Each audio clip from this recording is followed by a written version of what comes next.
Alright guys, BLM here, back another live stream. I literally have nothing set up and I'm late, so that's fantastic. Let's see. Okay, I got Stream Manager up on desktop. There we go. And now let's go on mobile. But either way, obviously, a decent chunk of stuff to talk about. We got Traitors. Which, as the title says, I was wrong about pretty much everything. Also, the spoilers are wrong, which is funny, which makes sense that the spoilers are wrong, but I do find it funny. That's the case. What was the other thing? Australian Survivor, obviously. You're on spring break. Well, good for you. He just lost his mind. That is something. That I could have said. Currently the last hour of your 4-hour train ride. That sounds, kind of miserable. But Noonan being pre-merge is crazy. Kind of. I mean, I would say the fact that Noonan is pre-merge. Actually, I don't know. I guess we did have Max though, who's already like this massive pre-merge character. So I don't know. Maybe I guess so. But anyway, I was gonna say like Noonan being pre-merge makes me think it's probably more likely that AJ survives to the merge, right? Which, to be fair, there's only going to be like one vote off at most until the merge anyway. But yeah, the traitor spoilers was that Danielle and Brittany were winning together. It was a joint traitor win.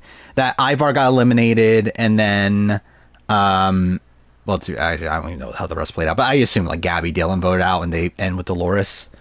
But yeah, they were wrong. Which, like, again, like I think the thing is like, practically, obviously, right? It's like because like the edit makes no sense. Like, because that was the entire thing I talked about at the end of last stream when I was talking about the spoilers. Is that it's like it makes no sense. Why would you edit Danielle this way? Yeah, literally the opposite happened, which is funny. It's like literally the two people that was said to win are the only two that didn't win. So that's something. I'm playing Suicide Squad, by the way, which I hear this game's shit, but why not? Why didn't you win the draft? You got 5th placer and one of the 4 winners. You did win the draft. Like, that's why you have a VIP badge next to you now. Because you did win the draft. I got 4 people won the draft. Yeah, Jakar, I think Jakar's was also one of them, right?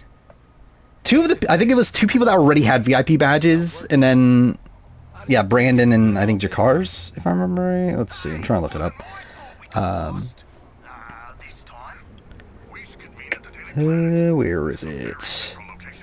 Yeah, so Brandon, Jakar's, Julian, Kegger won. So that's great. Thank God we got 4 people winning.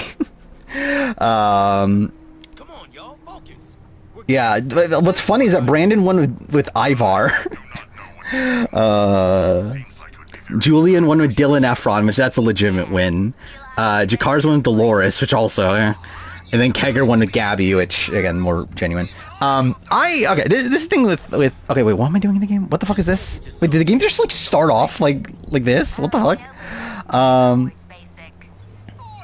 Cool. What a great game Suicide Squad is. Best faithful in Traitors history. Ivar is, obviously.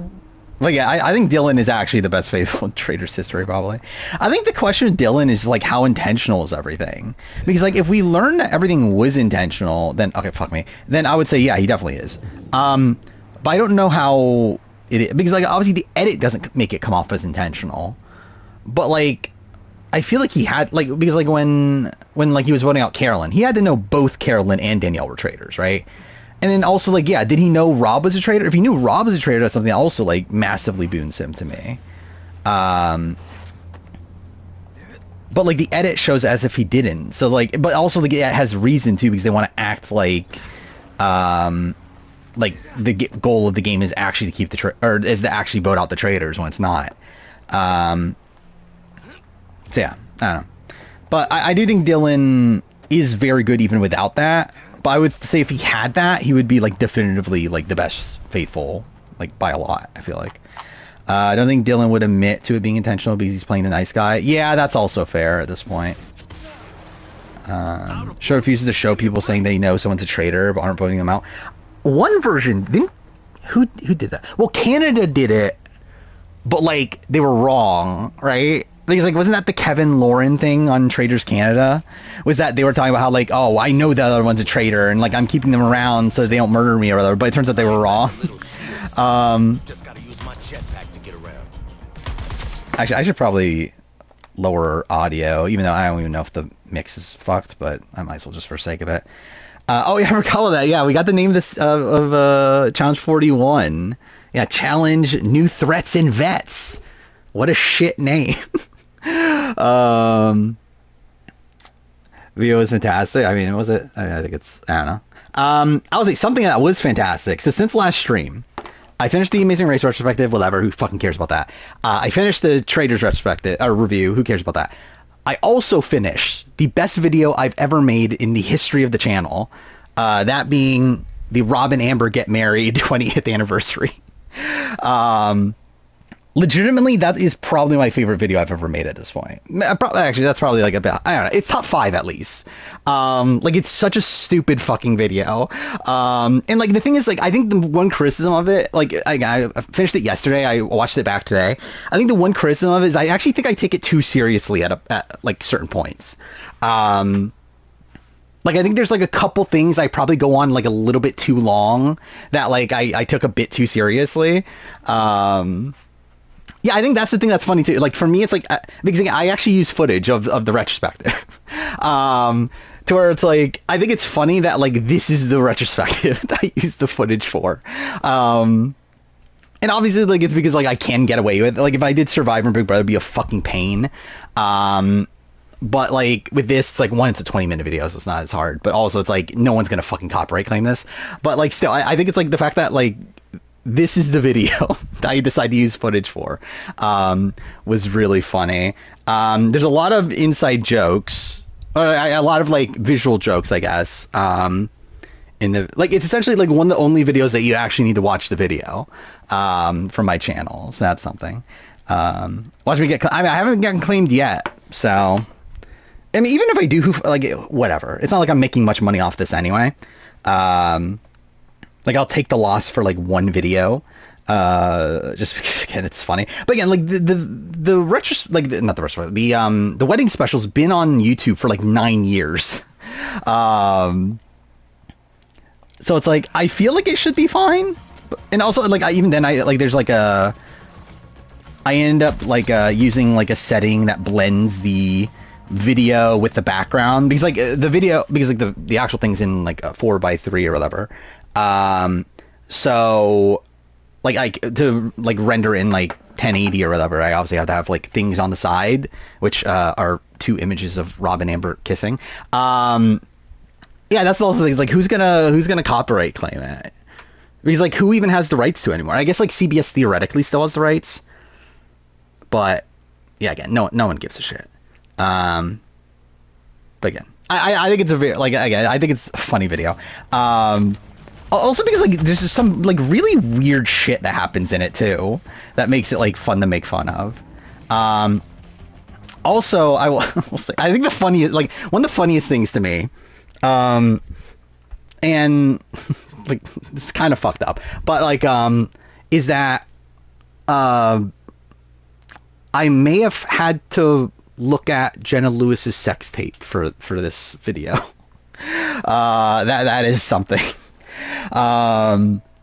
But yeah, 50 news. There's a little bit. It's actually something that like I actually was gonna cut, and then like I was like, okay, so, okay, the joke is that essentially like because like I went on this like spiel, and like this wasn't like scripted either. Like essentially like, I talk about the reunion, the All-Stars reunion at a point, and like I mentioned that like they didn't talk to anybody but Colby and Jenna Lewis or whatever, and then like it's like moments like that I decided to like use like really funny like images, and I just thought it would be so funny if Jenna Lewis's is like a picture for her sex tape. So yeah, I mean that is a thing in the video. Colby's is an image of him from Curb Your Enthusiasm. I mean, it's not showing anything. It's her clothes. I think it's her at the beginning. It's before the stuff happens. But again, I think it's I love the video. It's the dumbest fucking thing I've ever made. You know that content again. That's the thing. That's what I'm saying. Like, there's a lot of like inside jokes to where like, there's like things I added in there that have like, if you get it, I think it's like really fucking funny. But like, I don't know if everybody's gonna get it. Imagine Jenna watches it. I think that'll be even funnier. I hope Buster Rob watches it. I think that'll be even funnier because I call him out for being homophobic like 3 times in the video. Actually, I forgot that was also the thing. Like, there's a part that I'm like, because I go on a tangent about how like it's so dumb that there's no like Survivor alumni or Amazing Race alumni, and like the images I use I think are like really fucking funny. Because like I do want to spoil the video. I guess I don't necessarily want to spoil the video. I don't think Rob's still homophobic. Like I think, and again, there might be some biases, whatever, but like I don't think he's like openly homophobic at this point. Like you don't see him making like homophobic jokes anymore. But like he literally makes homophobic jokes like I don't know, like 5 times in the retrospective, which like is also dumb because it's also like repeated material from Survivor, like half of them. So, okay, what am I meant to be doing? Use your jetpack to outflank. Okay, yeah. Jenna intentionally leaked this. Yeah, that's the story. Is that Jenna, like, yeah, intentionally leaked it to try to make some money off it, and then pretended like she didn't, right? But then, like, she would go on, like, she went on, like, some talk show to talk about how, like, oh, she's so disgusted that her sex tape got leaked. And then, like, promoted it and, like, said, like, what website to find it at and everything. So, yeah. Can it kill me already? Thank you. What is this clip? Lies to Joshua about being a lesbian for, like, no reason. That was dumb. Very Rocky. Again, like, she lies to Joshua. Yeah. I mean, that is the thing she did. New threats versus vet. It's not even versus, it's and vets, right? I think it would actually make more sense if it was new threats and or new threats versus vets, but no, it's new threats and vets. Oh fuck me, of course. Okay, no, I made it that time. At least Jenna's child did not edit her. I mean, thankfully not. I mean, I mean, she did have children at that time. Yeah, that would have been fucked. There is like a OnlyFans thing, right? Of like, there's like a OnlyFans woman that like her son is the one that like edits her things. I mean, there's nothing important. Okay, so the 50 news, like, I don't think there's anything that important. Like, no new people have been confirmed. Redmond has said that he has learned some new people though, but he hasn't like actually no, he learned some new people and they're all new era is what he said. But he hasn't like made clues to who those people are. Also, we did learn partially about what happened with Coach.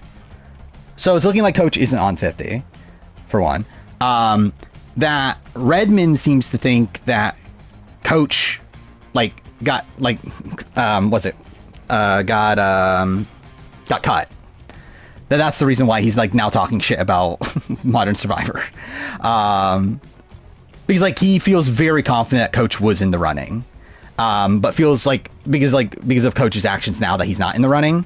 So he feels like it's likely that Coach just got cut. Because there's like whittling down the cast right now. And this feels like what he would do like right after being cut. So yeah. That's what is supposedly happening with Coach. Yeah, Coach was on Tyson's podcast and was like ranting about how shit the new era is and how Jeff Probst won't cast anybody good and that sort of thing. So yeah, like it feels like a sort of thing like he's like bitter.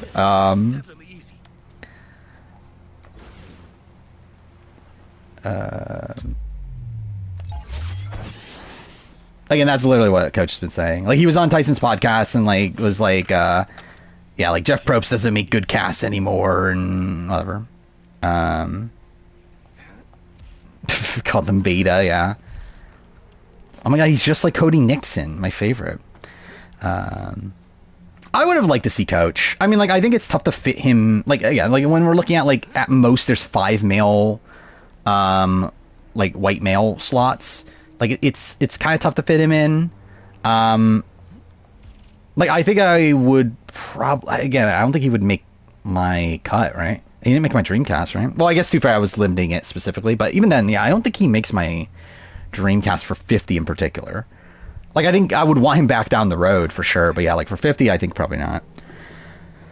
Um, Power ranking. I mean, like it's not that different. I mean, like we're still in the point. Like only like 4 people can win. Like I mean, it's literally down to Karin, Miles, um, Laura, Logan.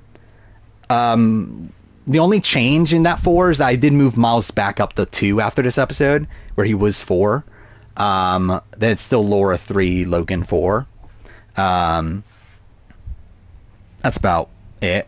Like outside that, it's like, and no one else is winning. It doesn't really matter the rest of the ranking.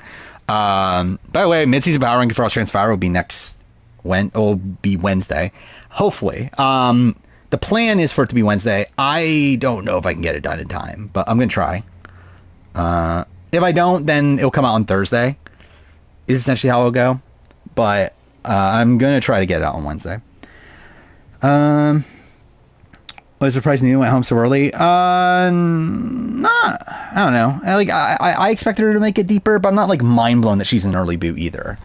Like I think the fact that like she like actually I think I called it like from the so we got like a preview thing like over the weekend or like before the episode that was like, oh, is Noonan gonna turn on Polly? And like when I saw that I was like, oh, I think Noonan's going home. Because like why would like obviously like I feel like if they're posting that the opposite is gonna happen. Like if they're posting, oh, is Noonan gonna turn on Polly? It's like, well then I feel like more than likely Noonan's going home and like Polly's gonna turn on Noonan. Which happened. Which by the way, I think that's also something to talk about. Why the fuck did Polly turn on Noonan? Like why are we doing this? Like Kristen, I can make like I can get.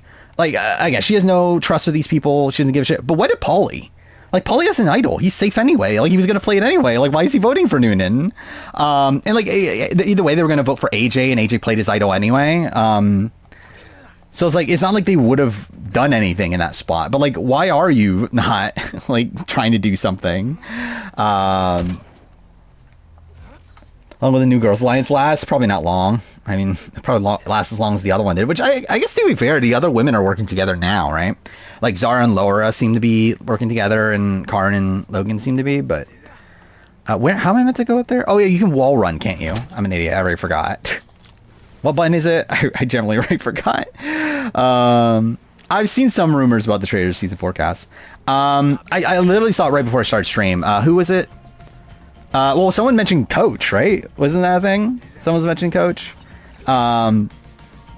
Which I mean. I could see it being a spot where, like, Coach is, like, waiting for 50 to... I don't know, though. Like, would you be allowed to be in both casting processes at the same time? I'm not sure how that works. Okay, where are the enemies? Scissors the Moon run the back half of AU season? Maybe. I mean, again, 3 of the people that I think can win are women, so... Maybe.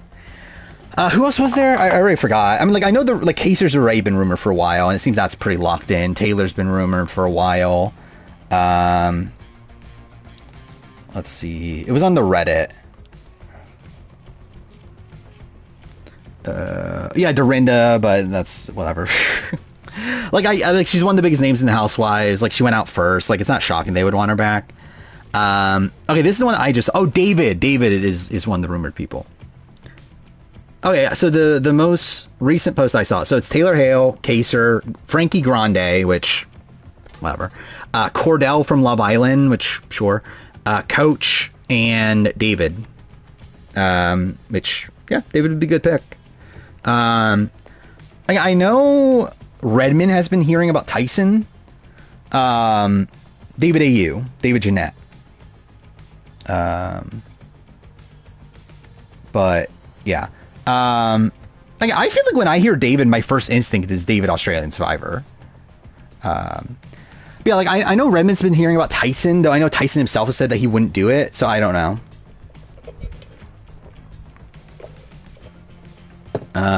Dale Alexander, I mean, like, I feel like for me, it's like, I feel like the biggest name David is David Jeanette, especially considering, like, he's literally on Dondi right now. It's like, I don't know, like, when I hear David, like, in the reality TV sphere, my first instinct is David Jeanette. Right TV fan got a copyright claim. Oh, really? That's kind of funny. Like, why? I think Frankie is a good choice because he can lie about being a Big Brother. Actually, what if he comes in? He's not even listed as Big Brother. He's listed as Ariana Grande's brother. Like, what if he's the what's it called? He's the like celebrity like relative of the season. Cora's brother just got added to the Diddy list. Well, that's not good. Think I make Taylor a trailer? I think of those Big Brother people, probably, yeah. I think they would pick Taylor out of those. There we go, that's how you all run.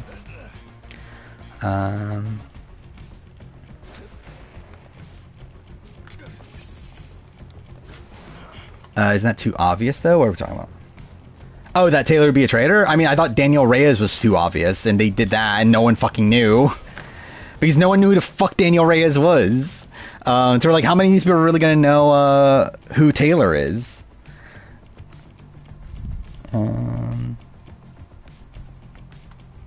Relative and did confirm Corey's not on the Amazing Race. Well, that's good. Well, I don't know if that's good. I mean, that's something. I don't know if I said that's good. Yeah, I mean, that's a shame. I think it would have been cool to see Corey and Zach on. But yeah, I'm excited to see the cast. I mean, that should be soon, right? Because it should be by... Okay, what am I meant to be doing? Like, it literally just like... Okay, return to mission area. So avoiding Challenge 41 spoilers. So, yeah, I mean, you'll have to see. Yeah, there have been a couple more spoilers since last stream. Drewski got added to... I don't know who that... Like, I kind of... Like, I've heard of his name. I don't know who the fuck he is, though. He's like a streamer, right? Oh, this guy! I've seen this guy before. Yeah, it's a shame. Arcade and Morgan, top 10 players on... I mean... Top 10 players? Probably. Actually, really, I think they're both in my top 10 on the power ranking. I think they're literally 9 and 10, if I remember right. For whatever that's worth. Or maybe they're 10 and 11. I think it's 10 and 11, actually.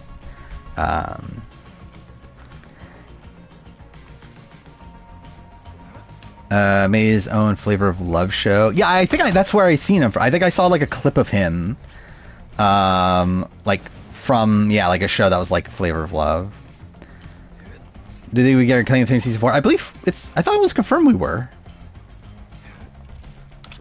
Or at least I just assumed it was, if we weren't. Like, I just assumed we were getting a season 4.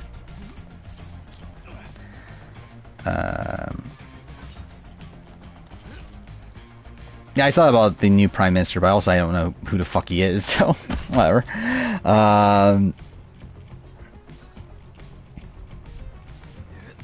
You're talking about Jesse AU? Like, how is there that much to even dislike him for? Like, he's barely on the show. I mean, I know for sure we're getting House of Villains 3. Like, that's confirmed.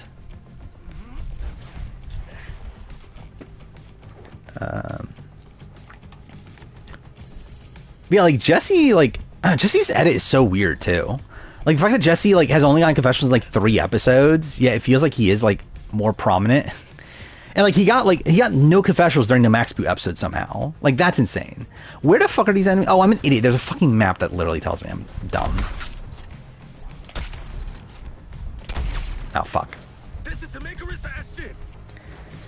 We shocked the Cessniers and Don. Yeah, I think that's... Yeah. I think he's pretty much on. I think the only way he's not on is, like, some sort of scheduling conflict.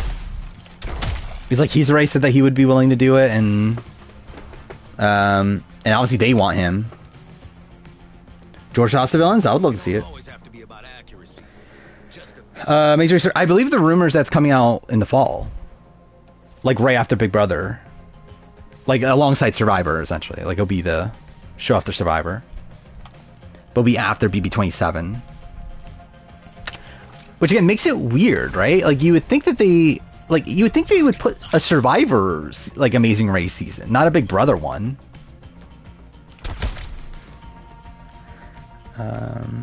I actually have not seen much about Michelle recently. Like Michelle was rumored like very early on, like a couple months ago. But yeah, I've not seen any rumors saying Michelle anymore, so I don't know. So I hope that he's on 50. Who are we talking about? Rob? I don't know. Not looking great. I feel like... Yeah, I would say it's fairly unlikely at this point, but... Michelle Fisher is boring. Don't want to see her on. I wouldn't be opposed to it. I think it's fine. I wouldn't say she's boring. She's not like the best character in Survivor history or anything, but she's fine. This guy just still... I mean, like, I've only seen the one rumor. And she was rumored there to be in at casting finals, so... I would assume she's on. Based on the fact that she's, like, so recent and she's, like, a relatively, like, big name. If Coach got cut it, would you expect they drop Suri, just make it fully second chance? I don't think so. Redman has said that he thinks it's going to be like a mix of like heroes versus villains in second chance. Was his like vibe? Like someone asked him essentially like, based on the casting pool, what's the type of cast, like if you were to compare this to another returning season, like what would you compare it to? And he said like a mix of heroes versus villains and second chance. So like my vibe through that is I think there's probably going to be a sprinkle of like legendary people, while also like there being like a good chunk of like second chance people. Where like I feel like Suri's probably still going to make it. I feel like there's at least going to be a couple old schoolers. Yeah, I'm worried about game changers. Like Redman himself said that he was worried like a couple weeks ago about it being game changers, but he seems to like have quelled that a bit recently, so don't know. Hopefully not. But I think the difference here is that I think the implication is that like that it's like some of the bigger names, like because the sense I get like when he mentions second chance, I don't think he's like talking about like I think the thing I think he's talking about second chance is more so like people like Sean Rector is on, and like I don't even know who else, but like I think it's still going to be like relatively big names, but just like I think it'll be like I think it'll be a lot of like recent big names, and then like some random old schoolers thrown in, and then like a couple legends. I agree. Like I do not actually want to see Suri on 50. I'm good. I do not need Suri on Survivor proper for a while, especially considering we're getting her on A vs. the World. But I would be pretty surprised she's not on at this point. America's very mother coded. I agree. Worry about Suri if it's 3 tribes. Yeah, wouldn't look good for her. I think there will be some legacy like sort of thing. Like I think people would like actively want to work with Suri. Wait, what? Oh, okay. Much less resistance than water as well. Suri played 2 good games to Survivor, 2 lackluster games. I don't agree with that. Like, I think it's like, I don't know, what are you considering lackluster? Like, I think her Game Changers game is, like, overrated, but I still think it's a pretty competent game. And then, like, here's the villains. I think she was playing pretty well until she gets sniped out because of pregame.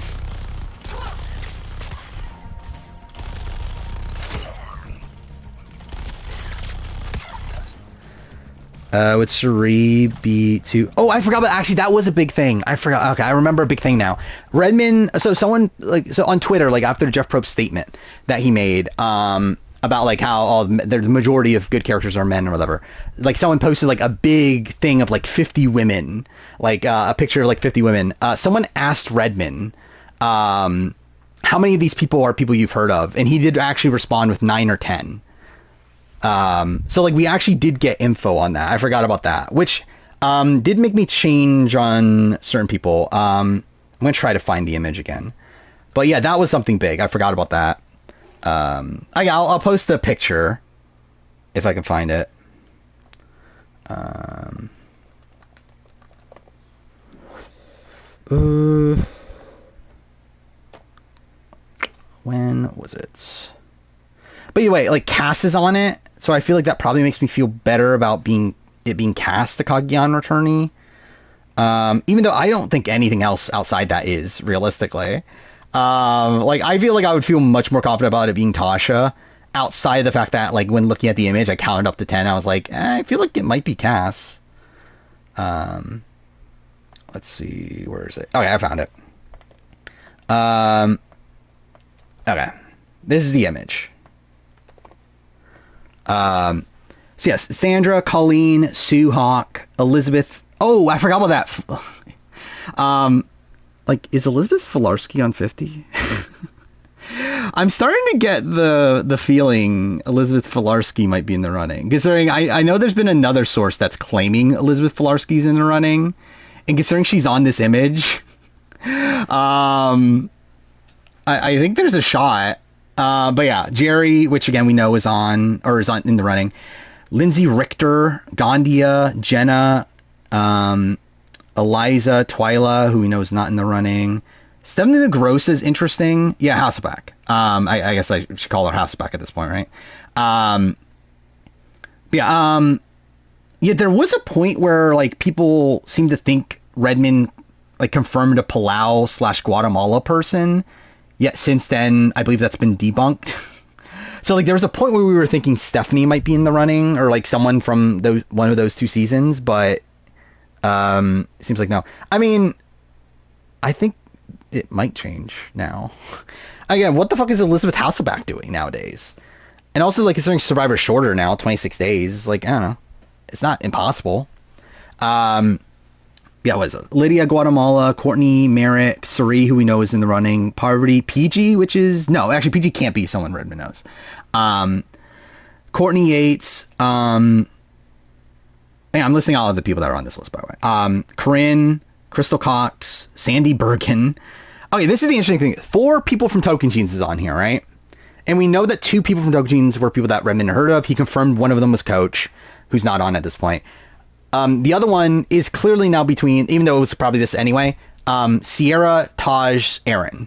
Those 3 people were on this list. So, and again, obviously, Sandy theoretically. So it's like, obviously, I think it's one of the 3 of the non-Sandy ones, but I think that was kind of apparent anyway. Yeah, Shambo, Brenda, Nayanka, Jane Bright, Holly Hoffman, Edna Ma, which is random on here, Monica Culpepper, Abby Maria, Jatia. Okay, here's the Cagayan women that are on here. Jatia, who we know can't be on Redmond's list. Morgan McLeod, who obviously isn't. Trish, who I also think is very... Actually, Trish can't... Actually, no, it has to be returning. But yeah, Cass is on here. Tasha's not. So I think that's something that, like, yeah, kind of leans me towards it might be Cass. But anyway, Natalie Anderson, Alicia Holden for some reason. Debbie also is on here, which is interesting because again, we know 3 people from Co Wrong are in the running now. Could Debbie be one of them? Like, it's not out of the realm of possibility. Like, she wasn't really on my radar, but I guess like it could be like Debbie. Because again, I feel pretty confident like Sydney and Ty are probably 2 of them, and I was thinking Julia Sokolowski, considering how many rumors are about Julia Sokolowski, but. Again, maybe it's Debbie. Yeah, Michaela Bradshaw, who we know is not on. So again, we know one HHH person. There is Lauren Rimmer and Chrissy on this, which again, I'm assuming it's Chrissy. Natalie Cole, Angelina, Janet, Reem, Aurora, Karishma, Nora, Shan, Marianne, Carolyn, Katura, Jess, Tiffany, Venus, Liz, and Genevieve. Oh, by the way, Redmond also confirmed he knows a 47 person now. I forgot if that happens this last stream. But yeah. So again, he says he knows maybe 10, like 9, maybe 10. Which implies to me that like the 10th one's one that he's a little bit rocky on. So like based on this list, the locks, like the people we know are for sure in the running are Venus, Angelina, and Jerry, I think. Are like the ones that were like absolutely locked in. Those are the people. Oh, and Carolyn also. So 4. So we know 4 of them. My guess on the other ones I think it might be. Is it Genevieve, the 47 person? I think that's the like. I that's my gut on like who he's rocky about is Genevieve. Um, I could be wrong, but like that would be my guess.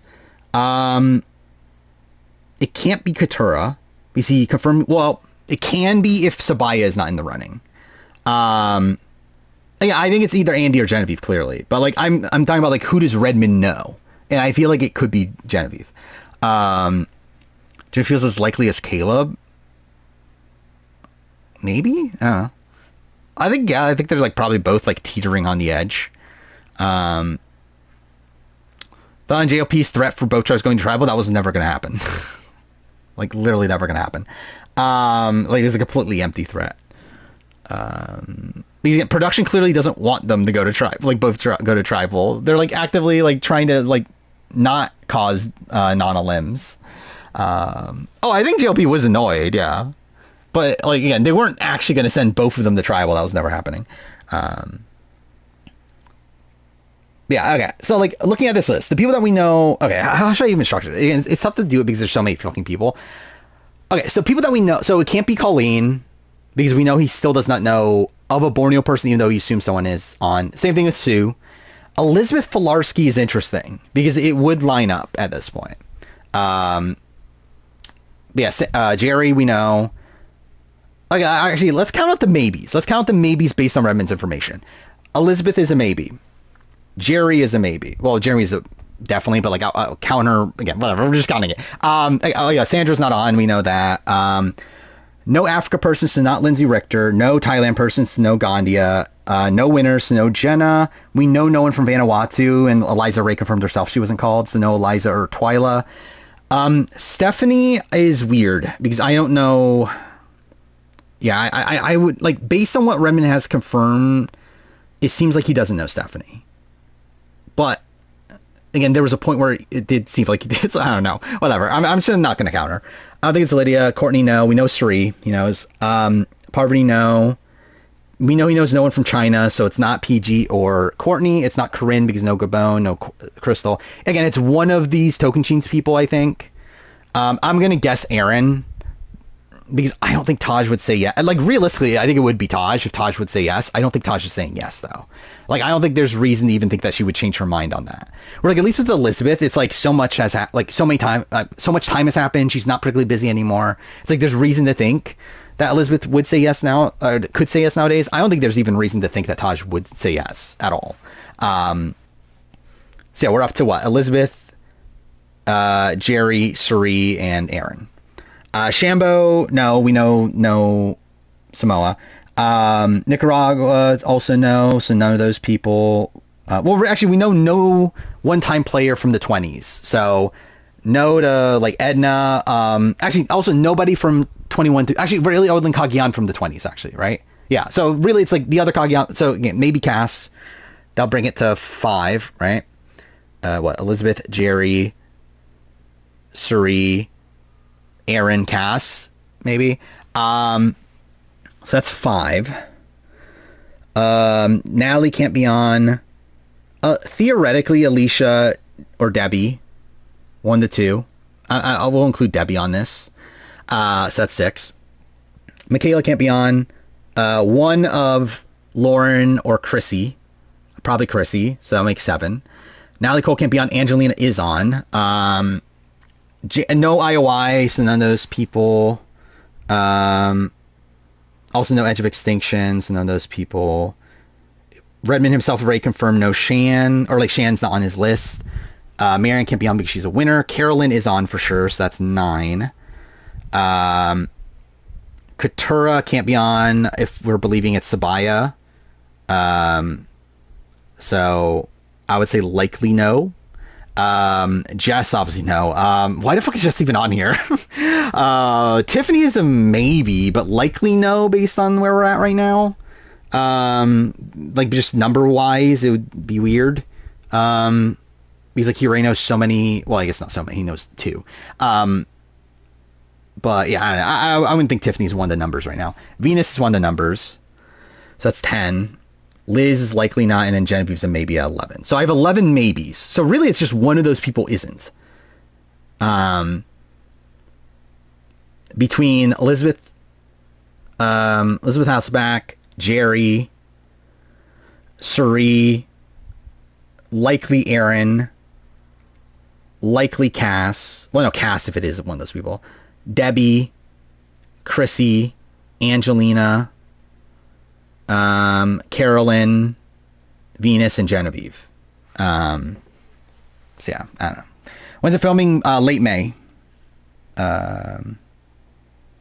Like May, like last week of May, essentially. Is when they fly out, I should put. I don't know when they're actually like filming, but that's when they'll be flying out.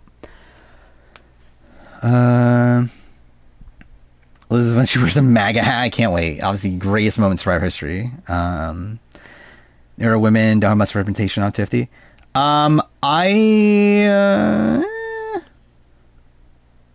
Maybe not.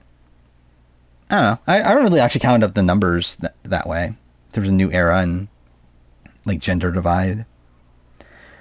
We have not heard anything on Rick Devens, but Redmond is assuming Rick Devens is in the running. He just has not heard his name. So like, there's a few people that like Redmond has clarified he has not heard of, but he assumes that they're in the running, and that's like, what was it? It was Rick Devens, Dominic, Malcolm, and then someone from Borneo, and then someone from 48. Essentially. Like, essentially, I believe he has said that he's heard that someone from 48's in the running. He just doesn't know who that person is right now.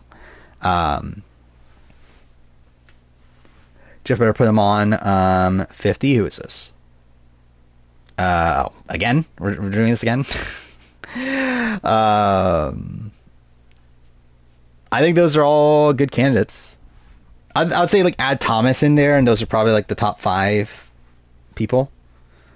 Imagine Stephanie. Cass, again, Cass would be an anomaly. Yeah, again, that's why I'm saying, like, I don't feel like it's Cass.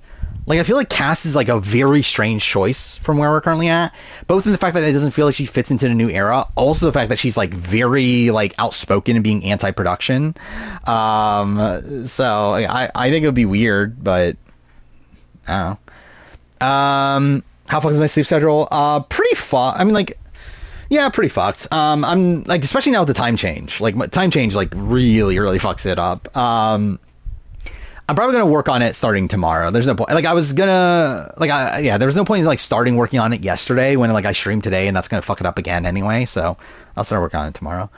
To make, like, clarify, I'm going to start working on it tomorrow to not make it, like, I'm going to sleep at 5 a.m. Not to actually, like, properly fix it, but, like, at least, like, get it back to, like, I don't know, 3:30 or something. I could not tell you anything about Camilla. I mean, Jeff mentioned Camilla in the preseason. He like talked about 4 people. He said Camilla, David, Joe, Eva. So like the fact that he talked about her there is probably like a decent enough sign. We're star on 50. I mean, not likely anymore for sure. Again, this is the thing with 49 is that they're not saving a spot for them, but if they find somebody they really like, they're probably going to put them on. So it'll be like in the Here's the Villain sort of situation where like they cast Shane Powers, but then they saw Russell and Samoa was like, oh my God, Russell's so great. We need to put him on. And then they like took it, like they swapped him out. Like that could happen again. But yeah, it seems like they're not holding a spot for what's it called? For 49 person. I go to bed at 4 or like I like, yeah, it's at the point where like I essentially attempt to go to sleep at 4 o'clock now, which would be 5 in the like the post daylight savings time world.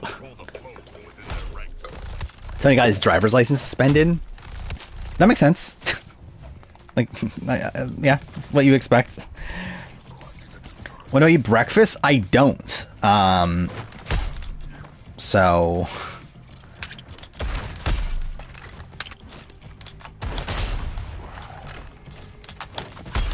Brahance needs to be on 50. Sure. Maybe like prison survivor or something. Wait, where's the last enemy?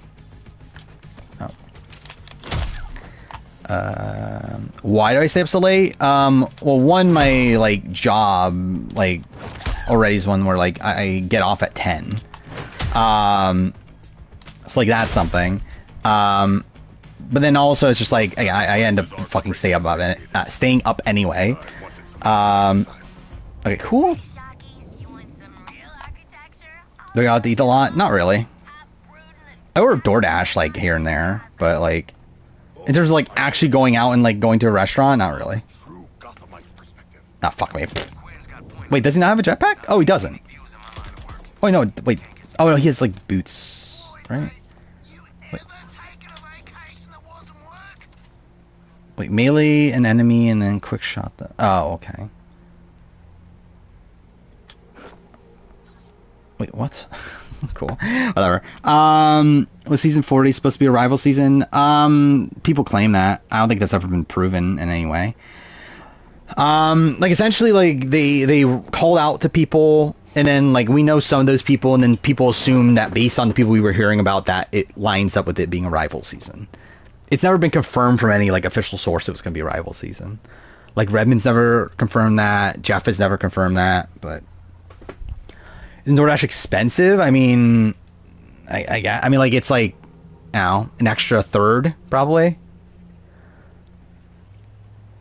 Like I know like I've been ordering a chicken Philly from Zaxby's like once a week essentially. Like I know it's like 13 something, and like by the time of like tip and all that, it's like 20. So I don't know. So interestingly, doesn't have any shows data until after March 13th. Well, after May 13th. Wait, they don't have any data until after. Wait, okay, cool. I almost raided another channel. But I mean, wouldn't that make it so she's not on? Like if the dates are only after May 13th?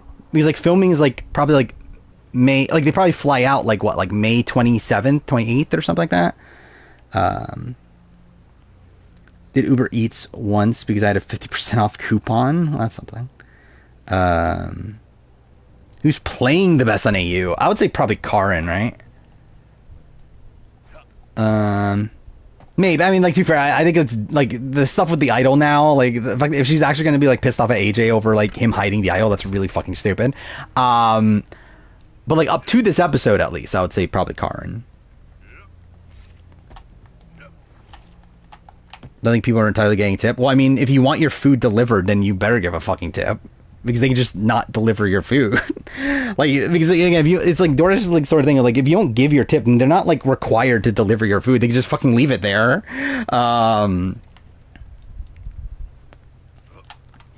Who's worth faithful, Dolores or Meryl? Meryl's pretty bad, right? I would have said Dolores, like my first instinct was Dolores, but like it actually might be Meryl. I don't think Meryl's ever on the right page, right? At least Dolores like knew Bob the Drag Queen was a traitor.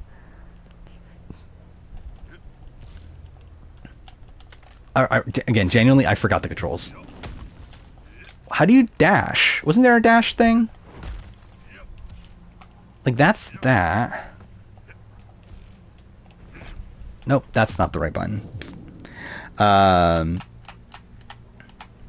That's not true. Yeah, it is. Like they get past. They're not forced to pick up your order. Like the Dash have like the option to skip out on your order. Like they can just like continuously do that over and over and over again. They were like, you're just never gonna get it delivered. And like you can get your money back at that point. How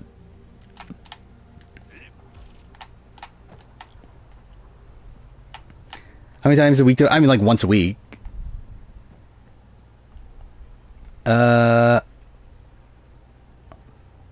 Like literally like every like Thursday I order a chicken Philly from Zaxby's. That's what I've been door dashing.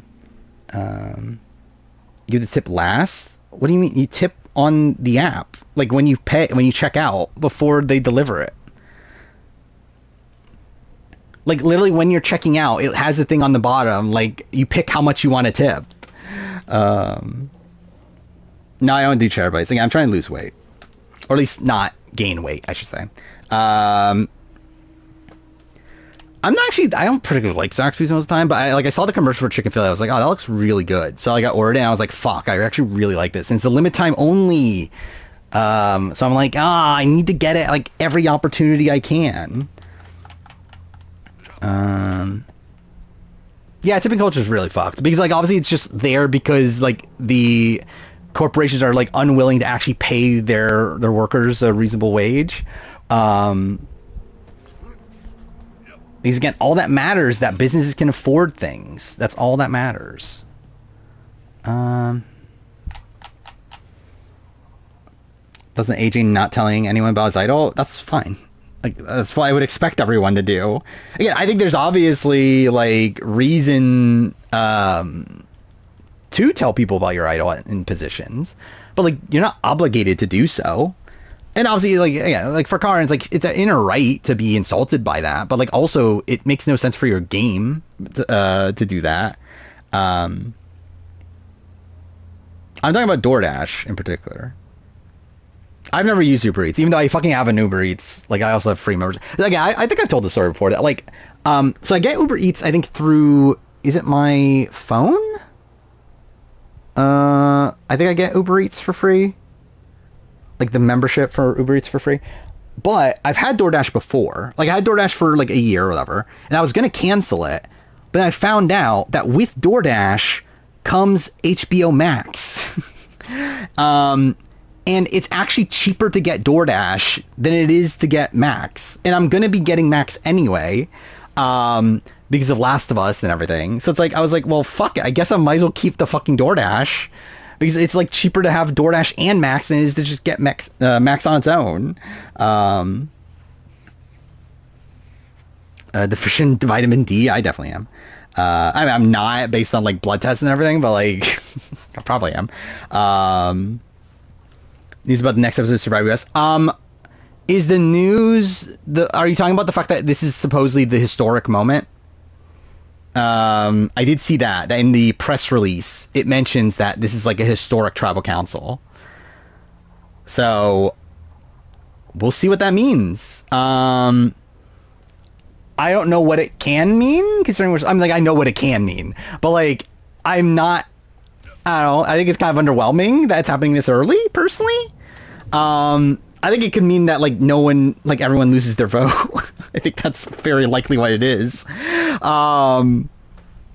I would not be shocked if it's like there's some sort of journey. One of them loses their vote. Someone else gets a Beware advantage. They lose their vote from the Beware advantage. The other one's play Shot in the Darks. Like, it would not be shocking, right? I'm just assuming Vula's going to tribal, right? I think that's just the assumption that has to be made at this point. As far as these stupid people don't care about. Could be. I mean, it definitely could be.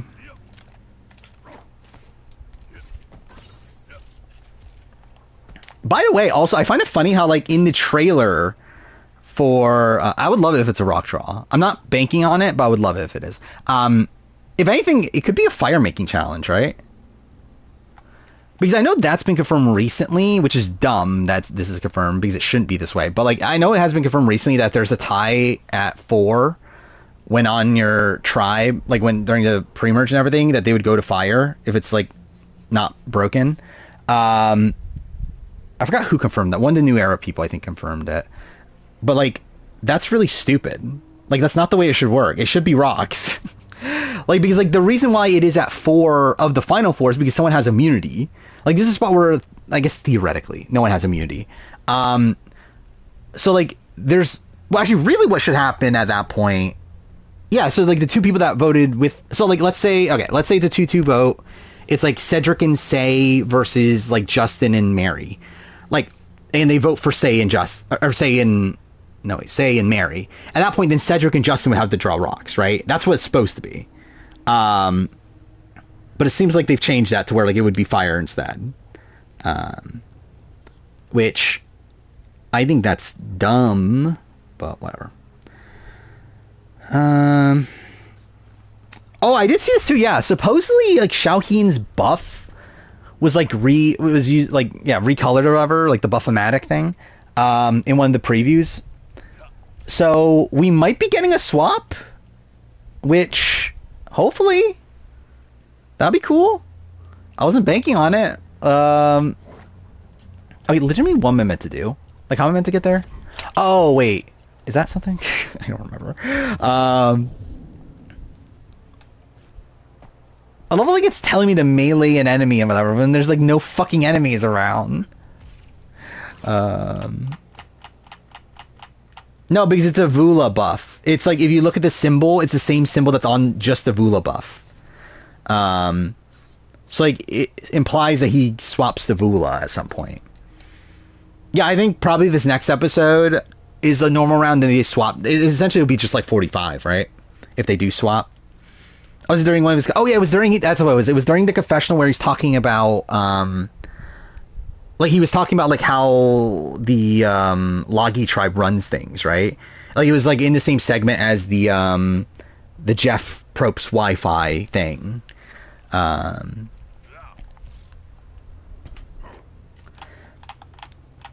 Johnny number 1 on week 3 power rankings. I mean, for what? Like, really should be like number 1 on like this power ranking, right? Considering like theoretically, it seems like he's not gonna be booted right now. But the editor that tried to sneak that in is so pissed it got caught. Probably. Yeah, I don't know how that works. Like, why do they do that? I mean, like, I know why they do that, because they're trying to tell a story. Oh, wait. Okay, is that how I'm supposed to do it? Oh. Okay, well, I fucked it up, but okay. Cool, that's how I'm supposed to do it. Rank the AE pre-merges? I don't know. Like, so far, I think this one's been, like, good. But, like, I think I was higher on... game, please? Thank you. I was higher on Titans vs. Rebels.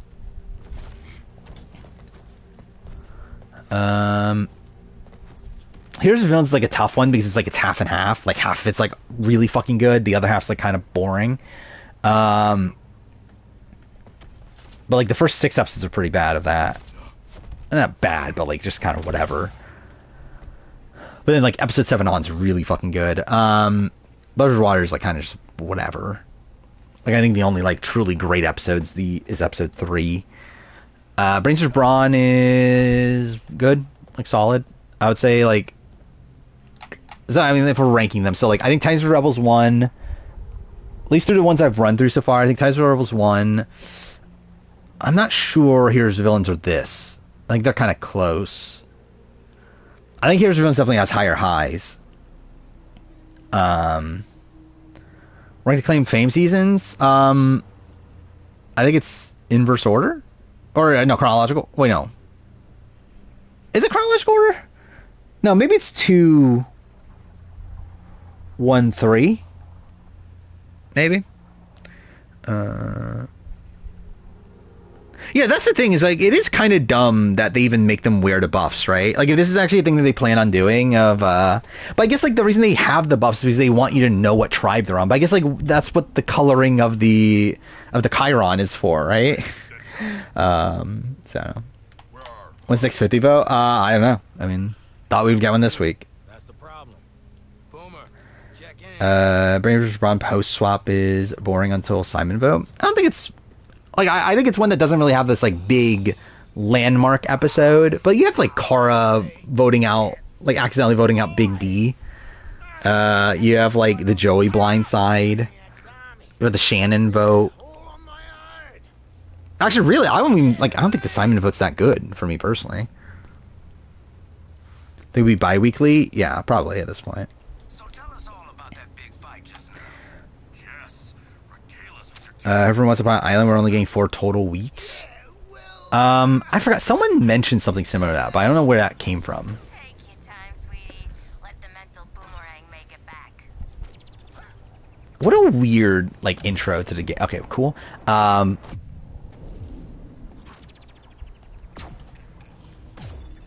Perfect. I mean, we weren't saying post-swap. We were just saying, like, pre-merge, weren't we?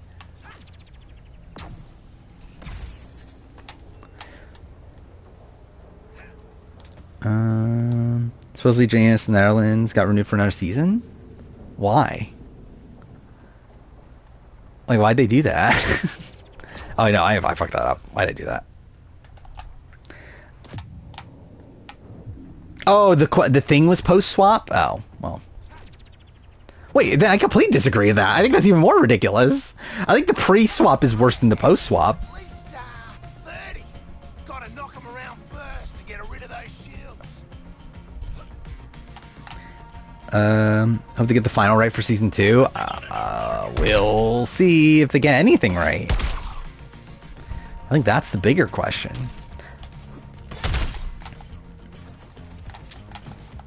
Circle US is more than likely canceled.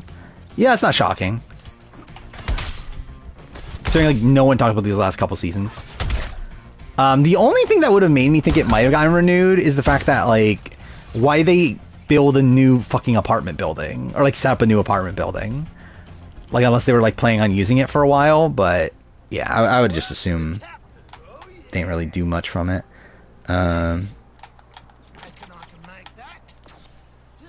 Actually, yeah, that's the last circle iteration, isn't it? See, I guess that's a shame, right? Because I think the circle's like a good concept, but they never really, like, I think outside of season 1, they never really like fully lived season 1 of UK. I don't think they like really lived up to it. And I think these last couple seasons have been like really good of the US version, but like still not because of like what actually made the circle interesting to begin with. Oh fuck, I fucked that up. Oh wait, what? Okay, cool. You think? Yeah, I think those are like boring. Those 2 rounds. But that's only like 2 out of like what, 6 episodes. From 1, 2, 3, minus Auction Kong's Dilemma were the only main matches that worked on Netherlands.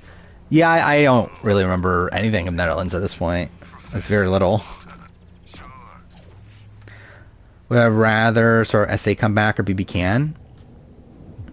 Probably BB Can. Like, I think I would be more content if... Fuck. If SA just ended as is. Then again, like, we know SA's coming back. Like, there's been a lot of, like, things. Like Nico was, like, posting about how, like, it was always... I forgot the phrase they were saying. But, like, he said that, like, very recently, like, which implies to me that I think they're probably set up to do another season pretty soon. Like, I would expect there to probably be a new season next year. But, yeah, I think I would be more okay if SA ended than BB Can. Or, like, I think SA at least ended on, like, a high note, kind of. Like, at least a returnee season that was, like, pretty good. And, like, now with, like, AU versus the world in the mix and everything, it's like, at least there's, like, a shot that some of these people come back for other seasons. So, yeah. I think I would be more okay with no more SA. Well, like, I feel like BB Can, there's, like, so much untapped potential still. Where, like, we still haven't had a proper returnee season yet, which is insane. What are we talking about? Like, again, not gonna actually propaganda challenge spoilers, but, like, are we talking about the first elimination matchup? Which, that's funny. But, disappointed the last boot. Circle died for you in US3 when 2 separate alliances were 2 influencers. I was intrigued what deadlock the circle was, but, yeah, I don't think there is a deadlock, right? There definitely isn't. But yeah, I think the last 2 US seasons have actually been genuinely good. Like, I think season 7, particularly, like, the last season, that is, like, by far the best circle season I've watched outside of the first UK season. Like, I think it's just an insane, like, series of events. So your goat is interested in doing it? Who is this? Jeremy. Interesting. Yeah, that's interesting. I mean, it's not, like, shocking, considering it seems like Jeremy obviously is apt to do shows still. I think he's, like, just not into, like, the actual idea of like starving on an island for a month. But like with AU, it's like it's 2 weeks, and also it's like they're not even starving anyway. Well, also I'm assuming they got like a decent payday. So yeah, I think I would definitely see Jeremy on the next AU versus the World if they do it. Is he Parvati in Howie Mandel interview? I did not. Again, I didn't even know Jennifer Hudson had a show. So he's interested in doing Survivor at all. I'm not like I think like Boston Rob. I think Boston Rob's like completely out in Survivor. I don't think he wants to play Survivor again. Like Jeremy, I never really got that sense. I think he's like out of the concept of starving on an island. I think that's what Jeremy's like out of. Yeah, why is this bringing out? What is this? Oh yeah, someone posted this earlier. I don't know. I don't know why that was like the clip. Like why not just like show the clip? But yeah, I don't know. Did I see Jessica Graff talking about Danny Reyes? I saw that she did talk about Danny Reyes. I didn't see what she said about Danny Reyes. By the way, we've talked like almost nothing about the actual Traitors finale, but like, what is there really to say? I guess it's like, what a shit ending. Like, I think really for me the worst possible outcome outside of there being a Dolores Ivar win. Like if it was just Dolores and Ivar winning and that's it, like that would have been the worst outcome. But this is like probably second worst. Like what the fuck was this? A fucking 4-way faithful win? That was a shit season? I thought it was an incredible season. I thought it was a shit ending to an incredible season. Like really, I think if it ended well, I think I would have had this like, I think it would have been the conversation for like one of my favorite seasons. Like I think it would have been the same like area for me as like AU1 and UK1. But I think because of the endings are kind of shit, I'm like, it's probably like, 4 or 5. Like when I'm ranking all the seasons. Like season 2 more than season 3? I don't. I think season 3 is way better than season 2. I think season 2 just had a slog at the end. I think that's the big issue of season 2. Where like I don't think there was a slog at all with this season. I think like really the only like kind of lackluster episode was the Sierra boot. And even that had like some good stuff in it. Yeah, spoilers wrong, which I think is funny.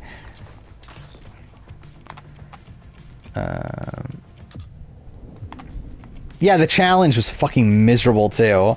I actually this is something I almost didn't talk about the challenge at all in the review. Because I was just like, do I even bother? Do I just like skip it? And like, I think that'll be like a funny little moment. Same thing. Actually, this is something about the wedding special video, the Rob and Amber get married video. I almost like entirely skipped the wedding. Like, I think that would have been so funny if like I literally just like didn't talk about the wedding at all. I was close to doing that, and I end up not. But I do say like blah blah blah whatever. Like I do like skip through most of it.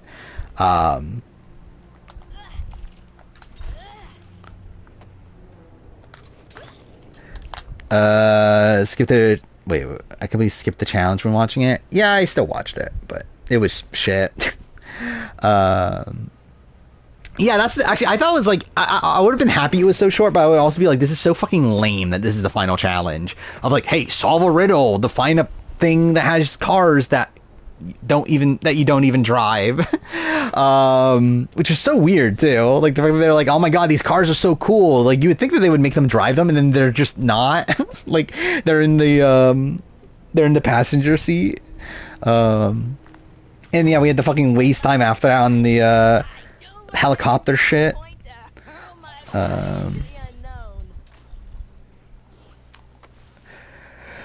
What is it? That's like a faithful winning thing. Trishelle or Gabby? I think that's an interesting one. I think the rest I would have Ivar above Dolores. Like, yeah, Ivar's boring as fuck. Ivar actually plays like a decent game though. Like I think Ivar's just a nothing TV character, and I think that's funny. But he's also like, someone that was actually like right most of the time. Like somehow didn't get murdered despite the fact that almost everyone thought he was a faithful. Yeah, I vote for every traitor. It's like, yeah, I think Ivar's actually like a pretty decent player. He's just fucking boring as fuck. Um, Also, that's what makes this even funnier, right? Also, the fact that like they all end up winning fucking $50,000, which I said is like for a while. Like, I don't think prize money mattered. Like, I really don't fucking care. But I think it's funny to think of this like concept that like this like British royal won $50,000 on a reality show. Um, and like just the fact that like the Traitors like prize money is so fucking lame is really funny. Cool, I fucked that up. Tell you guys Brittany voted Danielle. Yeah, I think it's like the thing. So like, I didn't think she voted Danielle mainly because I would be like, this is so fucking stupid. Like, why are you doing that? And like, I've heard her explain it on Express. It's still really stupid. Like, why the fuck did you do this? Like you just ruined your fucking game for like no reason. Like essentially her only winning scenario, especially now that we know what happens, like her only winning scenario was to keep Danielle in the hope that like that Danielle keeps the lore, like that, like one, the tiebreaker works in their favor, but then also that Dolores sticks with Danielle, and then at that point you've won the game. But yeah, like her like voting out Danielle is just like really fucking stupid. Like, even in the world where you believe Dolores flipped, it makes no sense why you're flipping on Danielle. Like, even in that world, you've already done prep. You've literally already went to Ivar and Dylan and said, hey, yeah, I don't think I could vote for Danielle. So, like, why are you now switching your vote? Like, you switching your vote makes you even look more like a traitor. So, yeah, I think Brittany played that, like, really fucking terribly. I mean, to be fair, like in the spoilers, literally said that Danielle won, and that was the point. Like after I saw the spoilers, so that made me even more confident. And even again, like even before that, like I still felt confident that Danielle was staying. I thought Danielle, like because my assumption at that point was that Danielle was going to get screwed over by Seer. Like I thought, like it would be Ty, Ivar goes home, the Seer Dolores gets the Seer. Sees Danielle as a traitor, they vote out Danielle, they vote out Dolores, and then at final 3, it's either a Brittany traitor win or a Gabby Dylan faithful win. Like that's what I assumed was going to happen before I saw the spoilers. Then I saw the spoilers, I was like, oh, well then it's just Ivar gets taken out, and then it's just a fucking easy road for Danielle and Brittany. But then none of that happened. Yeah, that's the thing. It's like that's the one like hesitancy with all that was I was like, why are they editing Danielle like this if she wins? Like that would make no sense. Because like this is like one of the worst winner edits in the history of any show I've ever seen. There's a chance Dolores does flip once Ivar says he's a faithful. We're talking about like final 5. I don't know. Like, she seemed pretty all in on the fact that... Like, she might have flipped on Brittany. I don't know if she was ever flipping on Danielle. Especially based on how she, like, talked about post-show, that she was like, oh, she swore on her grandkids, and, like, no one would swear on their grandkids. So, like, I think she was 100% all in on Danielle being a faithful.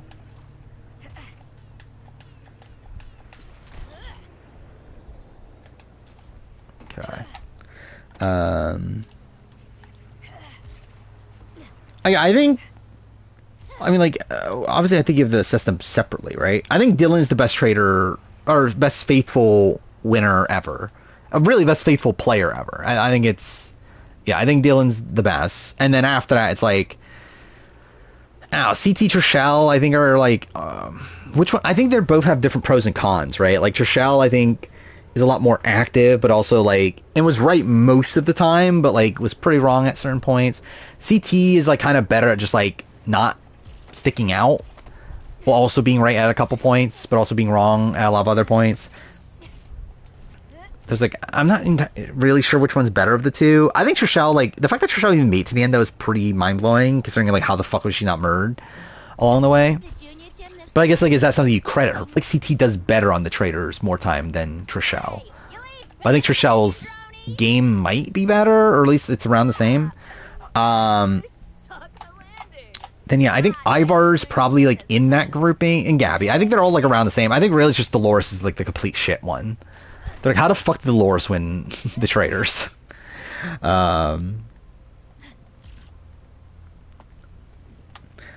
Okay, CB on Tracy 4? I don't think so at this point, right? Like, it seems like it's Taylor, Kaser, and probably Frankie Grande. But, like, Taylor and Kaser have been in the room mill for, like, forever. Actually, what happened to Josh? I forgot about that. Because Josh was supposed to be on, too, right? Unless there's 4 Big Brother people. Hello, boys. How's your apocalypse Top 5 season... Wait, top 5 season 3 cast members for Eventual Trader All-Stars? Like, Rob, Dylan, right? I think are 2 big ones. Probably Danielle. Let's see. Definitely, like, maybe Gabby. Let's see. Definitely no Ivar. Definitely no Dolores. Probably no Brittany. But, again, this is who I'm saying, who I think production would pick. Not saying who I would pick. Who I would pick would be different. But, like, who production would pick. Oh, Carolyn. Yeah, Carolyn. Yeah, definitely Carolyn. Actually, maybe Bob the Drag Queen, too. I think they would probably just do more than 5. I actually had Tom too, yeah. I guess the interesting thing about Traitors is that, like, obviously they're like really making like really elite cast right now. I think it'd be interesting to see who we get by the time of like Traitors 7. Considering it does feel like they're blowing their load, so you say, right now.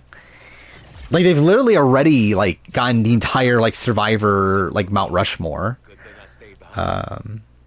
So, yeah. Who would I pick? I mean, I would probably, like, 5 people. Okay. Well, really, I think it depends on, like, who the other cast members are. Because I would try to, like, balance it out from, like, the respective shows. But I think I'd go Bob the Drag Queen, for sure. Probably Carolyn and Danielle.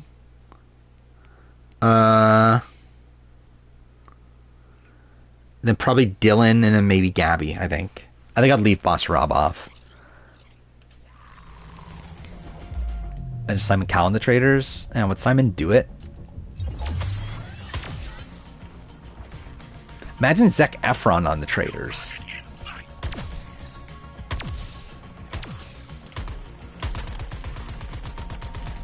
I mean... I think that would be miserable if all those people were on fucking Traitors. I think Brittany saw the final 5 is going to be a battle between Dylan and Danielle on who can sway Dolores. And Danielle had too much evidence. I don't know. I think if anything, I think Dolores flips on Brittany than Danielle. But I guess, like, I don't know, if that's how she read it, I think that's a misread. Yeah, like, based on post-game stuff, it seems like Dolores, like, never once ever considered the concept of Danielle being a traitor.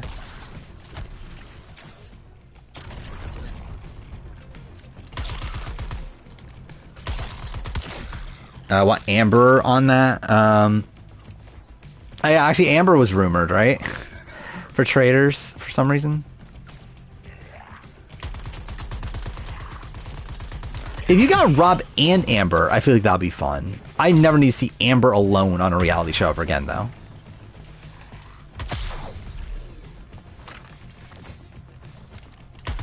Cool. Carolyn and Phaedra are pretty much identical Traitors. I wouldn't say that.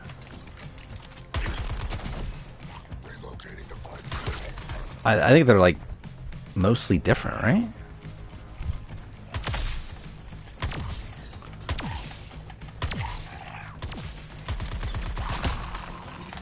Brittany wasn't that close to Dolores. Yeah, that's things. I think, like, Dolores is much more likely to flip on Brittany. It's like she had, like, no connection to Brittany.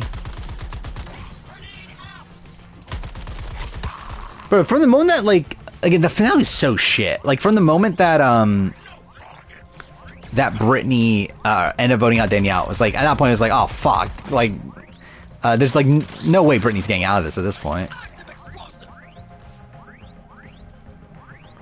Especially like when we like right away see Dylan like call out how sus it was for Brittany. I was like, oh, this is just gonna be a fucking slog.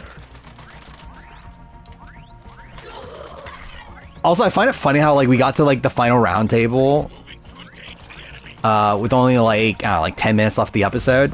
Cool. Or the final fire, I should say, with only 10 minutes left. Where I was like, oh, well, obviously this is going a certain way then. Simple for me. Good thing I stayed behind. It's all about Vacation Alliance wins Traitors. Imagine they win together. That would be funny. Imagine they go to the end together, and then like it turns out like one of them is a traitor, and then they fucking hate each other the rest of the challenge career. That'll be better. Assessing a new target.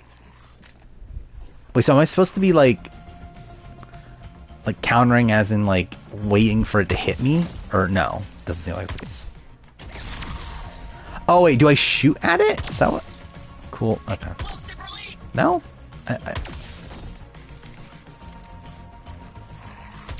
I don't get how this works. Driving through our hot takes? What does that mean?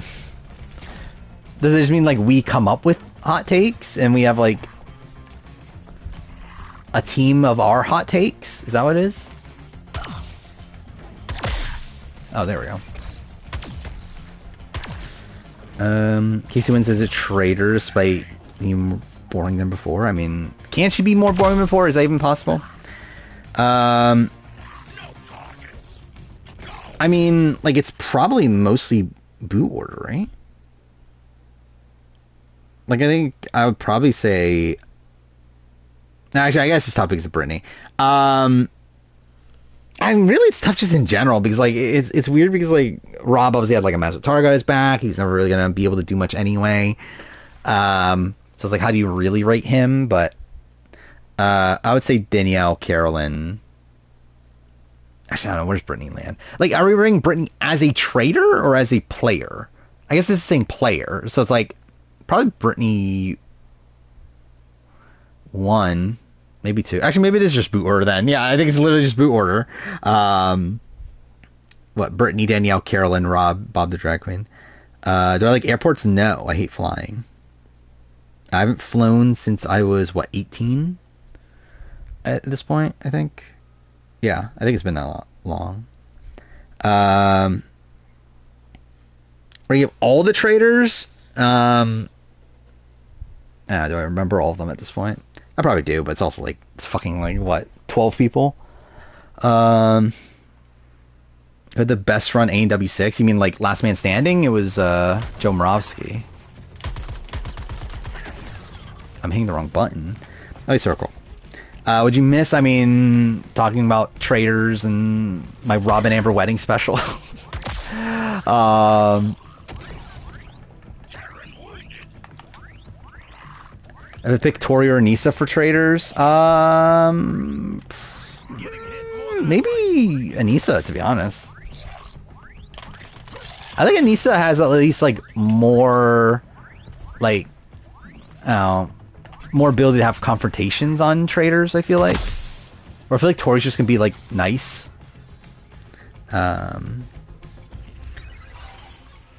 on Janae being on 41 now? Yeah, that's the thing, right? I like, saw it at a point, but I didn't, like, really, like, bother looking into it. But yeah, is Janae the replacement, then?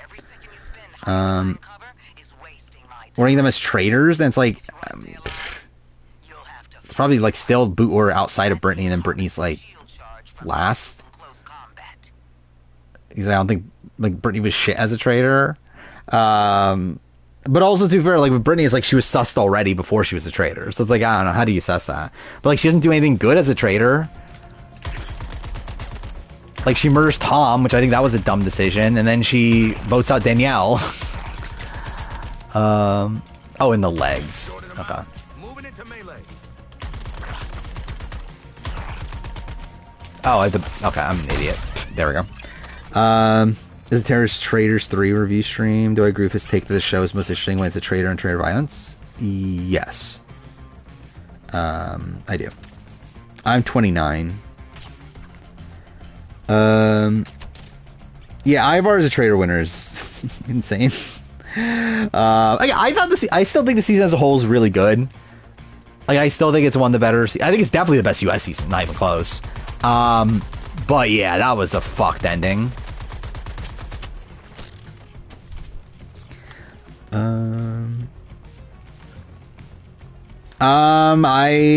I guess I can tell you. But someone supposedly quit because of reasons.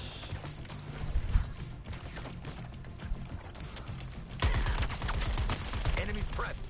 Going in for some charge. Yeah, 2 winners is also, or 4. Fuck, 4 winners is insane. Also, yeah, especially when they're not all good.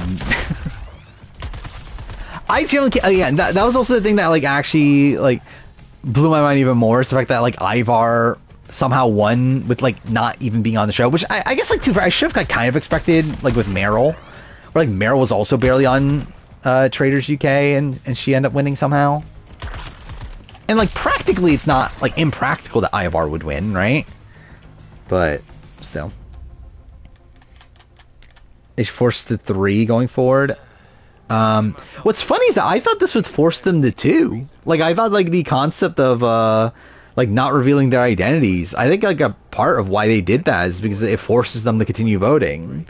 Because you're never going to be confident in everyone else, but, like, this is a season where, like, no one gives a shit because they're all fucking getting paid a lot of money anyway. And I think with Dylan, there was more strategy behind it. Obviously, like, Dylan's, like, worried that, like, because of the sus Brittany put on him, that if they go to vote again, that, like, the vote could flip on him. So, like, that's valid, from, like, Dylan's perspective. But, like, from everyone else, like, why? Like, why'd you end here? And I guess, to be fair to Dolores probably gets voted out, right? So, like, I guess, like, it is her better call, but she's not making it because of the right reasons. No, I watched that Transfer episode.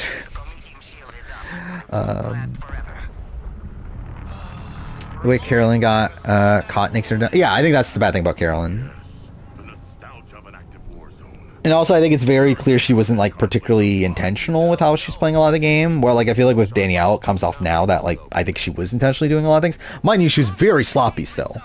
Like, still, like, her targeting Carolyn as early on she did was so stupid. The way she acts during that one mission with the shields and everything, that was ridiculous. Like, there's still bad stuff there, but, like, I do think she was, like, really effectively able to play this, like, very, like, frantic, like, you know, scared. Like, essentially, she was able to do what I think people assume Carolyn was doing, right?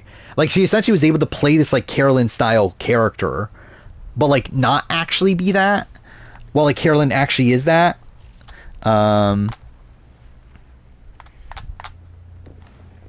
Kind of funny, see Traitor fans go through the whole what's morally acceptable. Yeah. Which, yeah, I think it's funny. And obviously, like, it all comes down to, like, they're gonna be, like, willing to take it from, like, anybody that they already like anyway. And then, like, if it's someone like Danielle who they don't like, they're just like, they broke, I don't know, they cheated in the game, that sort of thing.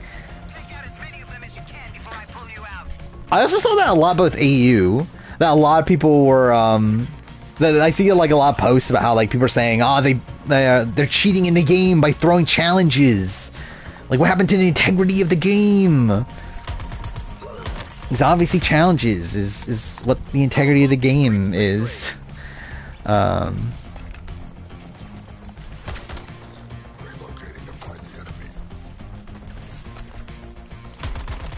Thoughts on AC this season? What are we talking about? Will AG be out this week? Probably not. Next week, maybe. This week, probably not, though. He's like, I'm assuming tomorrow's episode's gonna be a non-elim. And then we get one more formal elimination. Which, yeah, I wouldn't expect that to be AJ. Like, Merge Boot?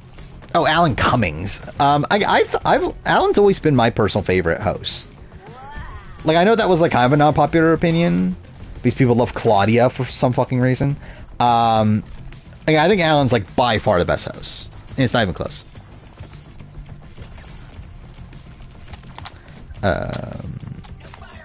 Season 11 should be a rival season of AU. I mean, maybe. I wasn't the rumor it was gonna be Second Chance, which we'll see. I don't know who the fuck they're bringing back. Like, do they really have that many people to bring back? Especially with Second Chance in particular. Like, I want second chance. I just don't know if I want it for this season, this next season. Like, that seems early. I think Kareen's second best, right? I think she was my second. I'm trying to remember all the... Yeah, I think number 1's Alan, 2 Kareen, 3 Roger, 4 NZ guy, last is Claudia.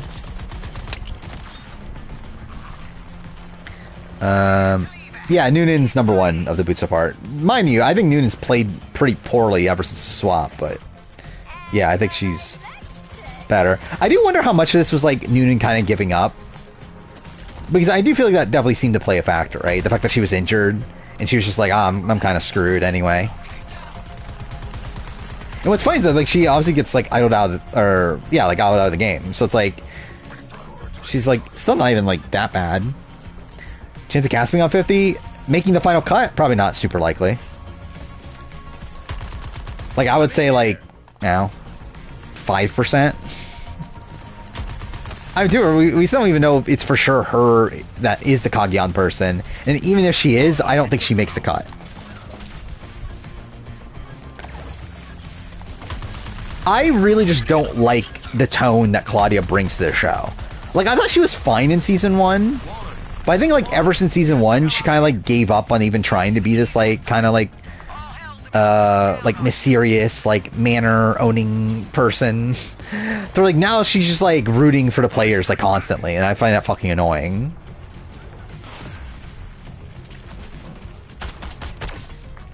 Probably the only Braun we know anything about. Yeah, and he's definitely not winning either. It is funny how shit this season's edit is from a, like the fact that, like, none of the bronze matter at all at this point. Claudia's UK. Kareen is Canada. Claudia women stands have mommy issues. I mean, I guess. Like, Puya has mommy issues then. Oh yeah, I forgot about that. That was also a thing. Yeah, it could be Alicia too. So yeah, we know one of the... So yeah, we know Redmond knows 2 Australian Outback people. One of them is Jerry. The other one is between Colby, Alicia, or Elizabeth Houseback. So we'll see. 7 days earlier. Thank God. I definitely care about the story in this game. Do I think Logan had a bad episode? Not really. I think it was just kind of nothing. I think it was bad. I don't think it was good either. I think Brittany wins if they did Fire Truth at 5. No, I think they probably still vote her out. I think it's at least a shot. But, like, considering it's, like, only one person needs to continue to vote, I think she still gets voted out. Because I think it's a... Like, I think there's a shot, like, Gabby and Dolores endgame. But I think Dylan and Ivar definitely not. Oh yeah, I forgot. Is that new since last stream? That might be new. Yeah, because I forgot about that. Yeah, the Australian Outback person's new, I think. Like, so Redmond confirmed he's now heard a few new names. And yeah, it was like one Australian Outback person and then New Era, essentially. And that's why Elizabeth is possible, because before that it would have been a returning player. Based on the info we've heard. But like now it's open to where like it could be Elizabeth Houseback.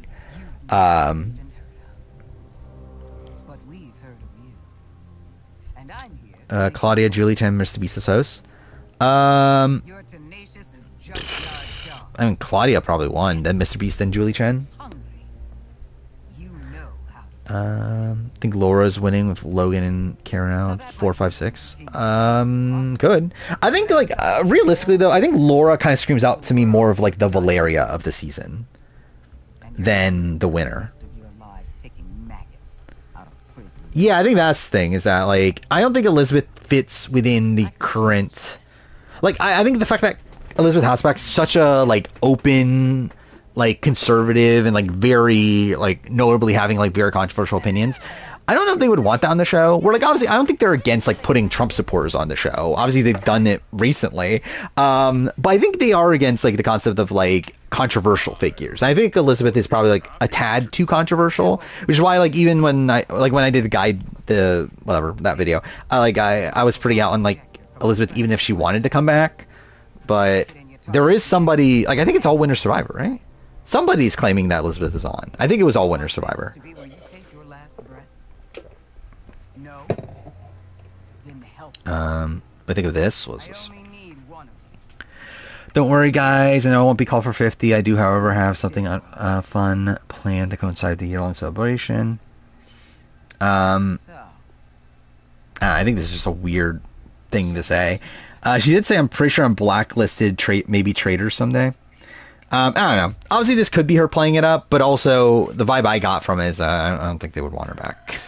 I think most controversial they bring back is Raymond. I probably agree. So yeah, again, like the Kaguyan person right now, it's down to Cass, Raymond / Spencer, and Tasha. So we're like, there's a shot. They still called him. Oh, yeah, here in an hour and a half. Yeah, I mean, again, that's how streams go. Dude, I did like literally pause for like probably like 20 minutes of it. The November post was from November, or the post that you whoever posted in chat, that post was from November. The response of I'm blacklisted is from February. What's the bloody dilemma? This prisoner wants out. Who are the AU players that can win? I think it's down to 4. Yeah, Logan, Laura, Karin, Miles. Right now, my ranking is Karin, Miles, Logan, Laura, or Laura, Logan. I mean, but yeah, I think those are the 4.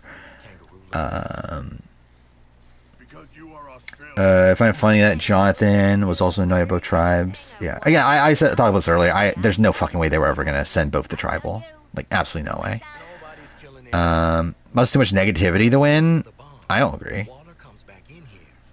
I don't think again, like Mark got a lot of negativity at the merge. And even then, like that was like legitimately like Mark looks like a terrible person. Like Miles's negativity is more like he's like a bit like kind of a doofus. Just like, I don't think it's that bad. To see how Miles wins the jury vote, I think it'll be interesting. I don't think he's like dead in the water. Again, we're like so early on.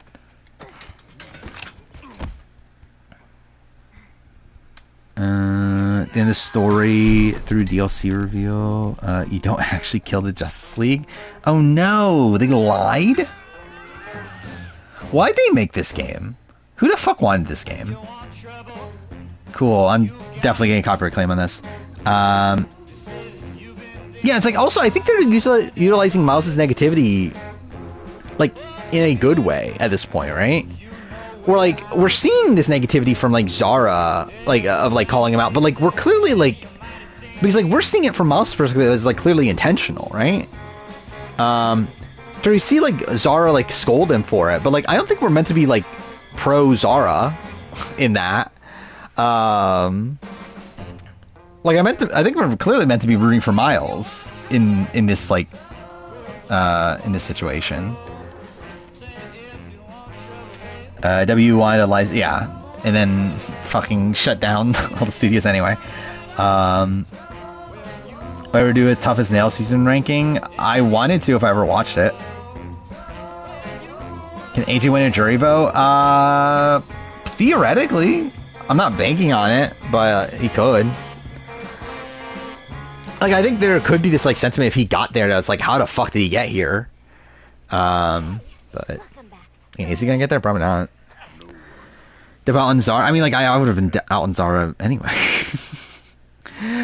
Again, like, this is the way it's been for, like, 2 weeks. Like, only, like, 4... actually, 2. It was 5 before, like, last week. But, like, still, like, not many people could have won, like, from, like, week 2. Like, it was literally from me down to the 4 of, like, Logan, Laura, Miles, and Karin. Like, by the time of, like, the beginning of last week. Before that, I had Noonan, like, in there, but then I kind of got to the point where I was like, I think I'm out on Noonan. Plus Kaylin. Zara wasn't on the show until, like, episode 5. Like, how can you think of Zara as, like, that top of a contender? Like, she wasn't even in week 1. Like, for me, it's like, I had Zara at the bottom for most of it. There's something in my ear. Like, there's never a point where I thought Zara was gonna win. Caitlyn, I can at least, like, get it. I still think the fact that he was, like, literally invisible in the premiere is very bad. And while, like, obviously it plays into his story, I think, like, again, we're literally getting in this episode, like, he talks about, like, I'm playing dumb, and then he has a dumb moment, like, of exposing the plan to the Polly. So it's like, I don't think he's set up to win either. Everyone's a back. Caitlyn's mad. I can see that 100%. I can see where he gets to the end and just isn't respected. That, like, he talks this game up in the confessional, but then just, like, no one believes it. Where are we going and who are we killing? Would I eliminate Kate from winning? We should. I mean, I think I would eliminate Kate for, like, a lot of reasons. Like, not just that she didn't have an intro package. Like, she's only had confessionals in the premiere, and both those confessionals were entirely about Nash. Her relationship with Morgan hasn't really been properly set up. It's old and it stinks. Joke's on you. I had a bet on a man or a woman winning 48 at this point. What would I guess? Pull that brake lever.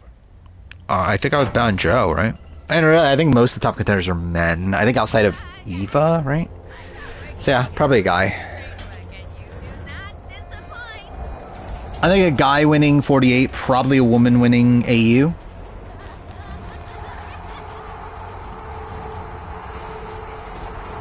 AJ wasn't actually exposed to play. No, it was Polly. Or it was Kaylin.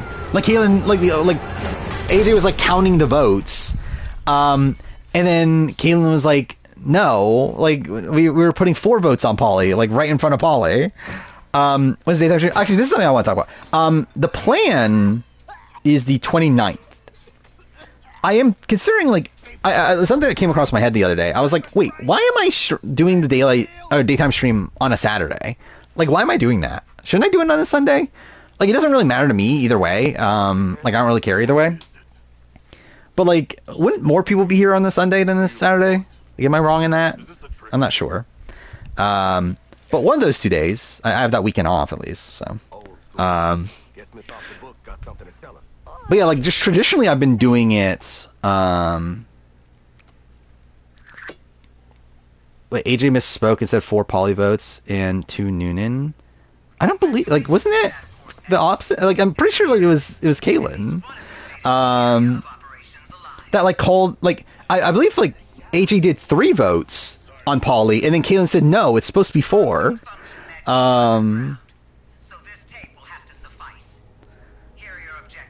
I'm international, can only watch on Saturday typically. Yeah, so I don't really care either way. It's just I assume that there would be more people that would watch on Sunday, but yeah, it doesn't really matter to me. More than likely I won't watch, or I won't stream on the Sunday either way. We'll see. Like, I'm not, like, locked into that, but especially, like, now where there's nothing there's nothing new happening on Saturday or Sunday. Like, I'll probably only do the 1 daytime stream for that weekend, and that'll be it. Or, like, last time I did a daytime stream, I did end up streaming the next day, but that's because that was the day of the Big Brother finale. It's the, like, 2 weeks? 3 weeks. 3 weeks from this last Saturday that just happened. So, yeah. But yeah, I've decided I'm going to be playing Life is Strange Double Exposure and platinuming it. So thank God. I can't wait. I literally made a guide already. Thing I realized about Big Brother is that if someone has a bad read, you have a whole week to course correct. Yeah, that's the thing. Yeah, for sure. I mean, that's the thing about Big Brother just in general. Is that it's a longer game. There's more time to make mistakes. But there's also more time to, like, fix those mistakes.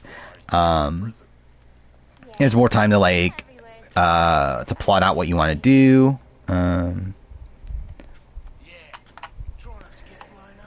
Was I player ranking for people still in? But, like, player ranking as, like, best players? Or are we talking about, like, Edgic related?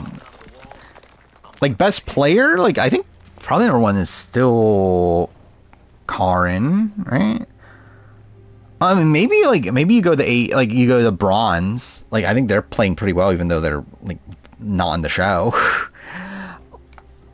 Like, I think, like, maybe, like, Kate would be in consideration. But again, the problem is that we just don't know much about them. Ben's playing the best game. I think Ben's like too big of a name, right? Like he's just like so out there, like as like this big physical presence that like I don't think he's making it to the end. I would say Kate and Morgan are the best position from that alliance. Harley Quinn. Then why? I think Karin's in a good spot. Logan seems to be doing decently, even though like she has like AJ like kind of not trusting her, but best calls in life is clocking David has never seen this show. And what was this? Oh yeah, I did. Yeah, this is a funny thing. About saying that he's only watched Kageon and when he's talking to Bryce and saying he didn't recognize him. Renaissance is coming. Who is this? Oh, Gandia. I mean, why Kaylin say that? Don't know. That's the thing. Yeah, that's the thing. Okay, yeah, I forgot about Death Stranding trailer came out today. I haven't watched the trailer yet. I saw it was 10 fucking minutes. Like, I literally was about to watch it before stream, but I saw it was 10 minutes. I was like, okay, I'm not fucking waiting 10 minutes. But, yeah, we got a release date, which is the end of June, which is like, dude, that's so soon. I did not expect it that early. I thought it'd be, like, maybe, like, September, like, August, September sort of range. Like, end of June is so soon. So, like, I don't have time. Like I do, but like it's like I don't know, it's not a great time. Like it'll be right after I finish the year in gaming video, right? But yeah, the plan was to play Death Stranding on stream before that, so I don't know. I guess that has to be like the first thing I play now after I finish playing games from the year. But yeah, that'll be funny though. Actually, I guess that'll line up with the how many years has it been? 4 years? Yeah, the 4-year anniversary of streaming it the last time. So that'll be something. I saw Brace there. I'll be honest, I didn't even read what he posted. But again, there was like too much other stuff to talk about at that point. If he posted now, I would read it, but I was too busy talking about the Robin Amber wedding special. That was too important. Favorite thing is this random challenge stand crashing over AU All-Stars and how terrible the boot order is. I mean, it's definitely not great. Oh, they're at the Shawnee boot? I mean, yeah, I guess the boot order's still pretty bad at that point, isn't it? He got a girlfriend? Oh, good for him. Is that why he's not a stream anymore? The only reason why he doesn't show up at streams? Who's the best player? Yeah, actually, I was gonna make a joke about like how there's not enough backstabbing, but I didn't find a good. Actually, I know where I could have done it, but I feel like it still would have felt off. Like I had a couple like jokes like in my head of like things I would do coming into the video that I just end up not doing just because I didn't feel like it like naturally fit in. But it's just over Survivor. Yeah, I know he like stopped watching after like was it 45 or something, or 44, right? Or like he didn't watch 44, I believe, right? Give director's cut a go. Yeah, if I stream, when I do stream, I'll be playing the director's cut because I do own that. I spent $10 on getting it and just never played it. So, yeah, I'll be playing that version. And I can go go-karting, right? That's in the director's cut, right? There's like all these like dumb mini games. Which Bryce? Bryce Littman, right? Is that his name? Yeah, he's just someone that used to be in chat all the time back in the day, and was the initial reason why I didn't put chat on stream, like chat on like the actual screen stuff, because he would say insane things. Remember when Bryce was? Yeah, Sean Edwards fan. Yeah, I remember. What was he? I forgot what exactly it was that he was like. Because I remember there was like something that we joked about with Sean Edwards. I don't remember what it is anymore, but yeah, obviously that played out really well. Oh, I forgot. Yeah, he spoiled 42 too, didn't he? I forgot about that. Um, but you're supposed to do like the stream after the penultimate episode. So like by that point, I was confident Marianne was getting booted. But yeah, he did do that. Or Marianne was gonna win. But yeah. Oh yeah, this the Jessica thing. Yeah, what's this? Let's just call a spade a spade. How long is this clip? 2.5 minutes. I'm not fucking watching this now. Oh yeah, he was talking about Sean Edwards as a porn star. Yeah, it was something like that. Don't know. Is Sean Edwards like? Is there a porn star named Sean Edwards? I'm sure there is, right? I'm sure that's where it came from. Let's see. Yeah, there is. There's a fucking porn star named Sean Edwards, I think. So, cool. Hope there's more transportation stuff earlier. I mean, I think they added a whole bunch of like, what's it called? Quality of life things, right? So maybe. Wait, what am I meant to be doing? Oh, okay, literally breaking it. Cool. Hey man, watch the. Don't think Bryce did it super deliberately. I actually have the opposite take of it. I think Bryce did do it deliberately, like spoiling Marianne one. I think Dave is just like I think Dave's just kind of like, because I think Dave thought he was hiding it. Is the thing with Dave, but like he's just not particularly smart. Like Dave is this person who's in chat like up to like I end up banning him. He's like the only person I banned.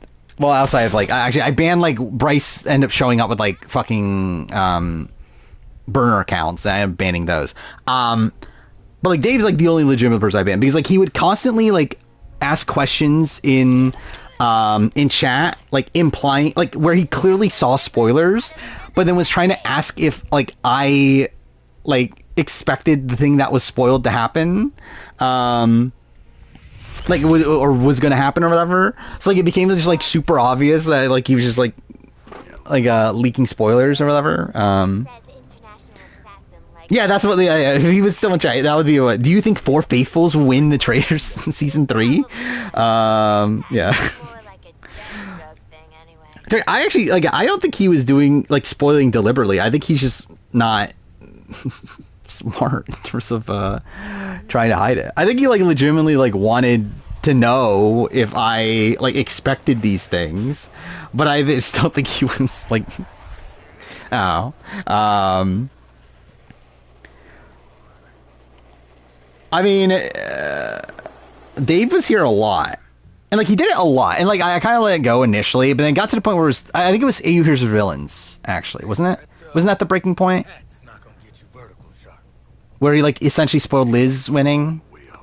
I think that was the point where I banned him. So I guess that was 2 years ago, actually. Because I remember one other moment where it was, like, 42... like right before the Jenny boot, I think he like posted something like, "Hey, do you expect there to be no votes at the following trial?" or something like that. Like I know it was no votes, but it was like something like, "Do you expect like a crazy tribal or whatever?" It was like Dave Quizell. It was like some sort of football player, right? Dave Quizell or something like that. And then numbers. He's on like he still comments on some of the VODs, so he's probably seeing this. But also I know his like real name, like he's on social media. Like I think it's funny because like I didn't even like have the connected to. I just know based on the way he words things that it's him. Don't upload this VOD. I mean, I probably will anyway. But yeah, like you see him in comments a lot of like Shannon Gus. Like whenever Shannon Gus posts something, or like I remember I saw him in Taryn's live stream one time. Where like I found like what he asked, it was like what was it was like a Big Brother ranking thing. I forgot who the player was, but it's like a player we talk about as like I think this is like a decent player, but like one that is like kind of controversial.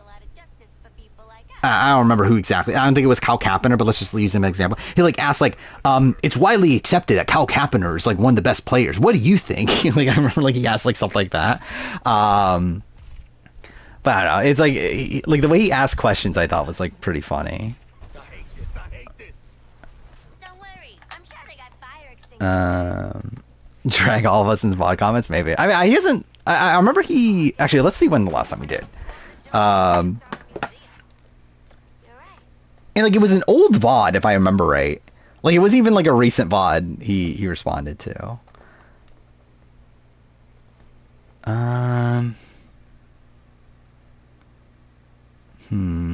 How would I find this? Actually, dang it, I could just look up the fucking VOD channel. It's not like there's that many comments on it anyway, right? Creepy playhouse. I don't want you agreeing with me, man. Comment. I mean, a VOD on YouTube.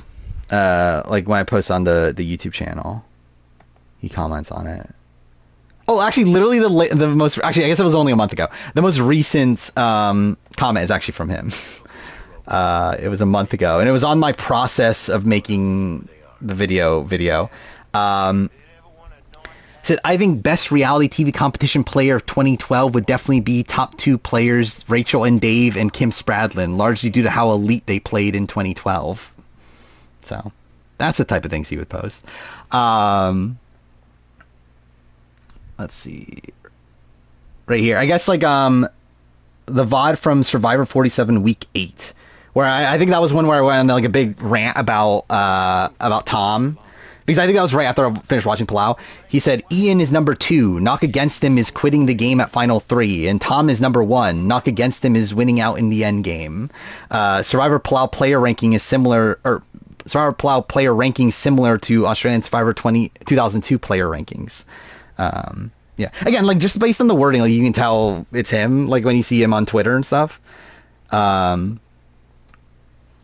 yeah. Let's see what else is here.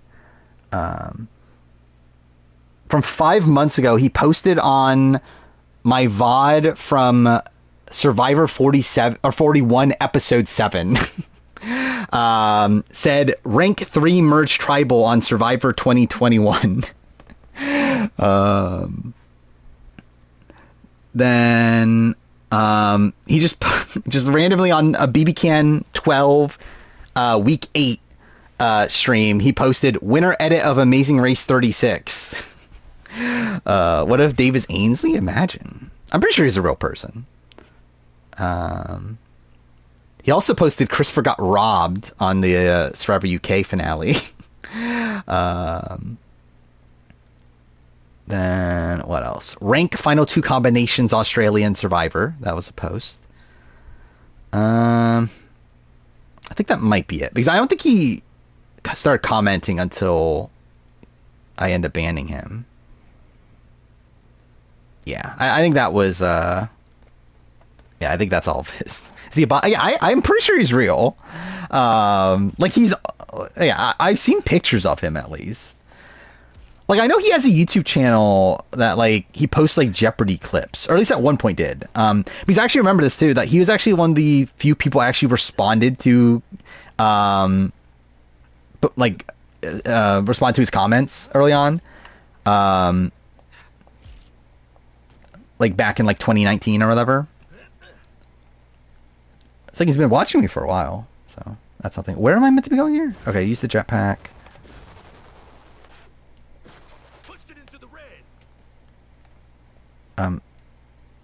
Cool. What am I meant to do? Clearly not that. Yeah, he would post like clips from Jeopardy, from like the latest episode of Jeopardy. I'm pretty sure that's what he used to do. Let's see if I can find the channel again. I don't know what the channel's called. Is it just his name? Oh, it's okay. I know what it's called. Oh, I found his. Okay, I found his Instagram. Yeah, literally his Instagram. Actually, should I post it? I don't know. Actually, you know, fuck. I'll post it because like it's still under his like username. Like this was his username. Yeah, even here he's like posting Jeopardy clips. So that's just what he does. He just posts Jeopardy clips. Um, yeah, I mean, that's the thing. Um, yeah, banned him. He's still watching. Yeah, I mean, Dave never did a draft. Yeah, that's a different Dave. The one that Dave in the draft. That's Dave Sucks something, I think was his name. Um,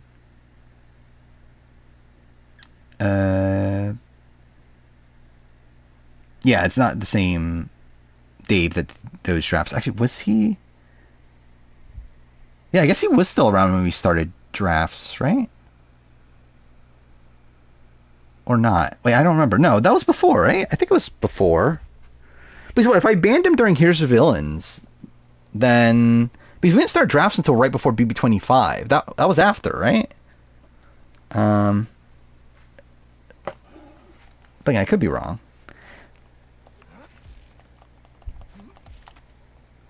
Yeah, I think there's actually been like 3 different Daves that have been in chat. Well, then his name's not really Dave though, like the Dave that like got banned.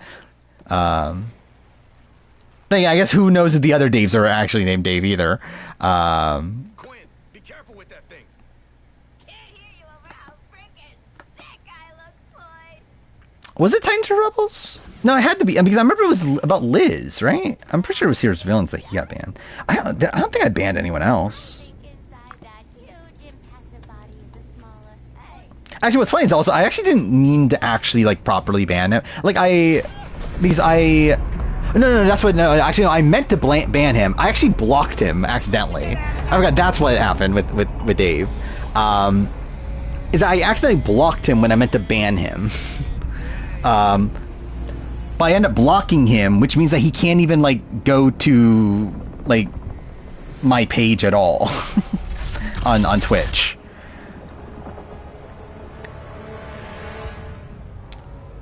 Like have you split a woman 145? Was he around still at that point? Am I thinking of Titus Rose? But like, what would he have spoiled from Titus Rose? Because I don't think Titus Rose was even spoiled, right? This has one-way ticket written all over it. Voila. Unless I'm like misremembering. Like, was Titus or was Tears of Villains not the final straw? Ah, right. Oi, Waller, what the hell have you sent us into? It's a bloody war zone out here. There's a giant skull in the sky. Yeah, that's why he's on the YouTube VODs. The first assets to make it into Metropolis alive. When he's on Traitors, RHB fans versus faves. I mean, I wouldn't think it wouldn't be that unlikely. He's a big, I don't know. At least he comments under Shannon Gus. I mean, I assume he's a big RHB person. He's here during a Major 35. So that was later. Okay, maybe, yeah, okay, maybe I was wrong. Maybe it wasn't Heroes of Villains that I banned him then. Curiosity. When did I ban him then? Like, what was the breaking point? I could have sworn it was Liz, because I remembered him spoiling Liz. But was that not the breaking point? Ferris Wheel was known post-merge, but I think I would have heard if spoilers were really prevalent here. Yeah, I was shocked, like, at the Ferris win. Like, I didn't have that on my bingo card. This is going to be the new Phoebe Sarah photo. Yeah, we need to find this out. By the way, someone needs to find that photo by the time next stream. Not my next stream, next daytime stream. Considering it was the last daytime stream when we first started searching for it. Someone needs to find it. But this actually looks kind of nice, for whatever that's worth. I draw this, it looks fucking like this like pop in the background, but 46? Was there something 46 related? Hello? That seems late, but maybe it was 46. But no, was 46 spoiled? I don't remember. Something strange. How do you check chat history? Yeah, how do you look this up? Because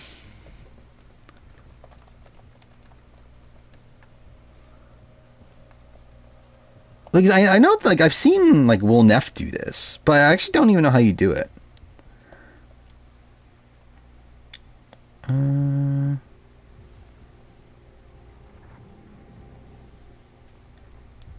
Oh, I think it's only within specific, like, within that VOD, I think. I don't know.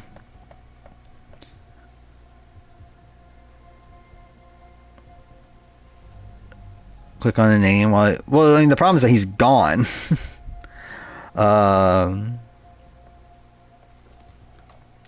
Let's see. Can I find his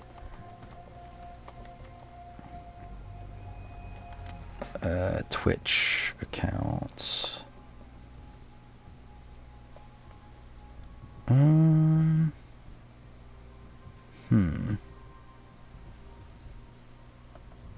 Okay, it doesn't come up on Google. I guess I should just directly type it in.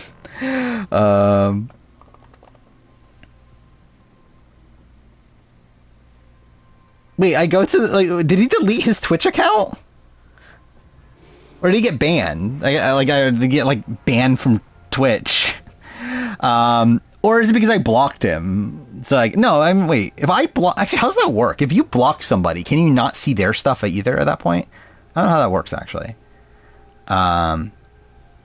Imagine like he's literally just waiting to come back. Like he's just waiting to be undanned.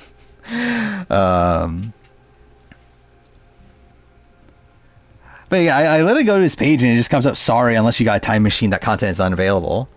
Yeah, you can block on Twitch. I accidentally blocked him. Oh yeah, you can look at the block list. Let's see.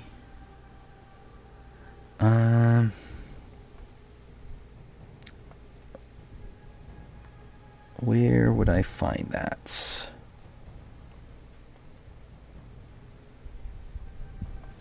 Let's see.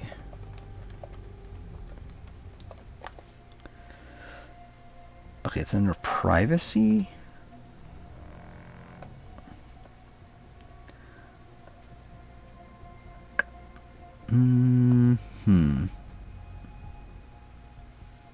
They're blocked users. Yeah, there we go. Oh, he's not even here anymore. I think he must have deleted his Twitch account. By the way, the two that I have blocked here, I don't know who the fuck these people are. Like, both of them are from 2021. He just like types my name every night. Yeah. Actually, I didn't even talk about All Stars Rivals. I'm trying to remember what happened. Ashley and Dario went in, right? Yeah, I mean, I don't really have many thoughts. I generally barely remember it at this point. I made this decision with the All Stars Rivals video that I'm literally just gonna wing it. I'm literally just gonna like have notes in front of me and record. I'm not even gonna bother like structuring them at all. I'm just gonna literally like just see what happens, because that's what I did with World Championship, and it was a fucking train wreck of a recording session. But I think I'm just gonna do it again just because I don't have time to write the script for it. So, oh well. I like the Tar premiere kind of. Like, I thought the first half of it was good. Second half was but I thought it was like an okay premiere. Made him kill his account. Maybe that was the only reason he had a Twitch account. I suppose that counts as activating the transponder. I mean, he's still everywhere else. So, let's see if I can find his Twitter. Oh, I literally right away found it. A different username. Oh, he still follows me on Twitter.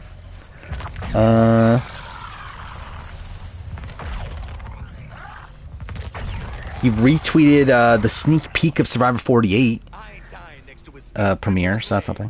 What does that mean? Shoot the damn things.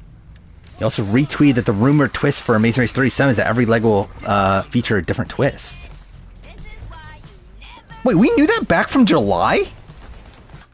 I didn't even realize that. I didn't know we knew that since all the way back in July. That was the twist. But okay. Yeah, that's what, like, did he get banned from like other Twitch streamers? That could be a thing, right? And eventually, like, Twitch deleted his account or something. Yeah, imagine he's like here on a burner account. Maybe he's been here the entire time. And again, just never knew. Okay, cool. I accidentally closed Stream Manager on my desktop, trying to open it up again. There we go. What of your day? Imagine like actually, I know there's like these, like, I'm assuming they're bots. I wonder if they're here right now. Oh, I don't think are they gone now? There used to be bots that would just like be here. Like if you went to like the users in chat, there would just be like random names there that like never came up otherwise. Um, but yeah, I think they're gone. I don't see any of the bots here anymore. So maybe they're just gone. But there used to be bots here. But yeah, we're bot free now, so thank God. Give me more ad revenue? I don't believe so, right? It's not like they're watching the ads, right? Actually, I don't know. How's that work? Yeah, how's that work with bots? Like either way, it's like I don't make shit from Twitch anyway, so it doesn't really matter. But yeah, I'm not sure how that works. Challenge 42 champ. Who's this? Tracy? I mean, why not? Sure. YouTube, I know it's bad to have bots because it essentially just tanks your it tanks your average view time. It actually I don't know how I don't know how it works in terms of like do they watch the first ad or not at all, but yeah, essentially like inflates your viewer count, tanks your watch time, makes YouTube suspicious, and like that leads to like there's been people that have had their accounts like taken down because or like not taken down but like they've been demonetized because they're like under suspicion of having like paid for views and stuff. Oh, cool.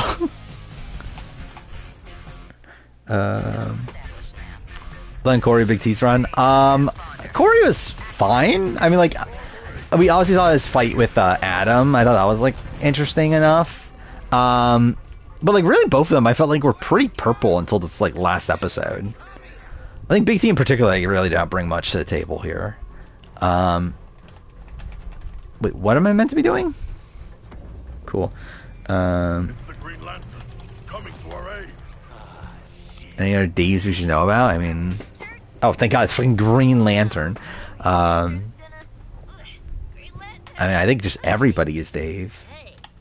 How many viewers do I need on streams to make a good living on Twitch? I think it's more about subs than viewers, right? But like, I know Anthony Caliber has like what 400 to 500 or so subs. I mean, like, so YouTube's fucked because like they only give you 50% most of the time. Like unless you're in Partner Plus, then there you get 70. But like from Twitch subs, like you only get 50% per sub, which I guess they increased the price of subs to $6, didn't they? So I guess I would get 3. So it's like, times like 3. You need I mean, I guess that's like not taking into account like ad revenue and like other social media or other sources of revenue, because like obviously you're not just going to be making money on just subs. But I think subs is definitely like the most important thing to like a streamer's like viability. Is Dave on 50? Yeah, I mean obviously he's gonna be on 49 then be on 50. He's gonna be on both. Brings a terrible strategic player, but I want this feud to be continued on BB. Yeah, it would be so funny if they're like actually on another show again. What is this? Mike Bloom. Yeah, I can't believe that the term reindeer games got mentioned at the reunion. Like that was so funny to me. Will I play Split Fiction? I don't know. I don't have anyone to play it with at this point, so I've been waiting for like someone that I normally watch stream to play it, but like no one has. Like I assume Laser's is gonna play it eventually. I'll watch him play it. I was hoping Puya would play it. I know Puya like mentioned that he would play it. It's like if Puya plays it, I'll watch it. But yeah, I might not end up playing it on my own though. If you want to play, I mean, the problem is having to line up the schedules. But I guess if like do it on stream, actually, I didn't think about that. Yeah, I saw Will Neff was playing it, but I don't want to watch Will Neff.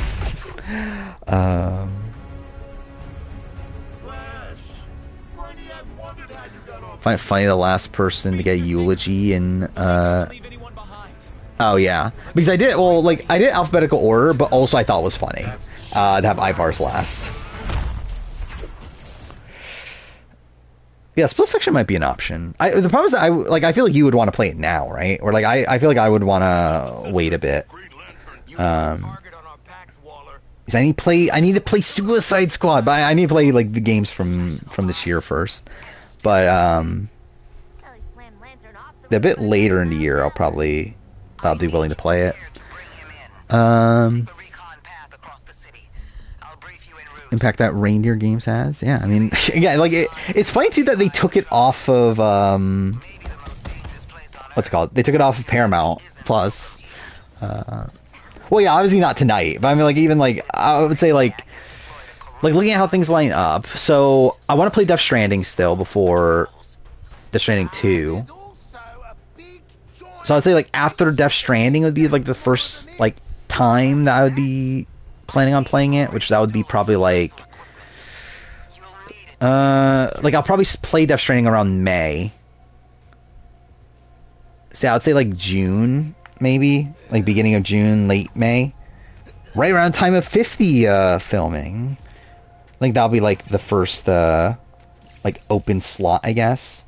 Then again, I could just give up on the games from this year. That's also a thing. Because the plan was to like continue playing games from this last year up until the end of April, but we'll see how that goes.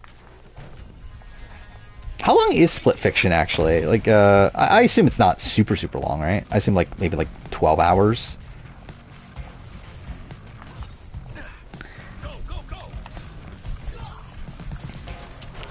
I mean, I assume Reindeer Games is somewhere, right? I think there's no way that no one, like, has a copy of Reindeer Games.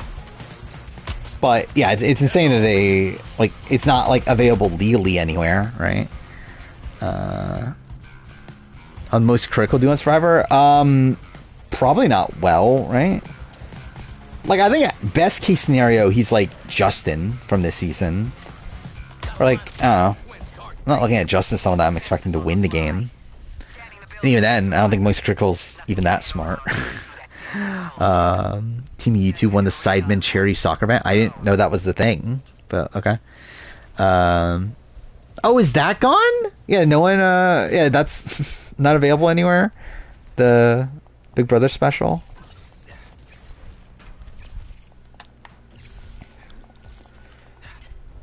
Yeah, I think like most streamers would probably do poorly. Like Will Neff legitimately probably could do well. Like I don't know if Will Neff has like the killer instinct to win most times, but like I think Will Neff would probably do well if he was on Survivor. But like yeah, someone like Moist Critical. I think Asmongold is also on like Asmongold will do complete shit on Survivor, right? But I think like most big streamers probably wouldn't do well. Yeah, like, Will Neff at least has, like, a baseline understanding of strategy. And also is, like, seemingly a very, like, affable guy. Most people seem to like him in real life. Yeah, I think he would, like, I think he's, like, one of these people that, like, I would be mindful if he gets taken out before the merge. But I think the issue is that I think he's someone that, like, he doesn't really have this, like, killer instinct to cut like their number one ally if they have to.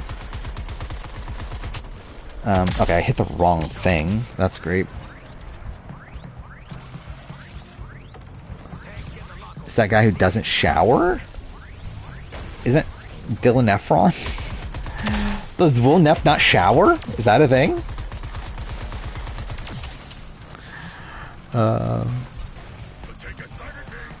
Yeah, like I don't think he's the most like critical thinker about the game.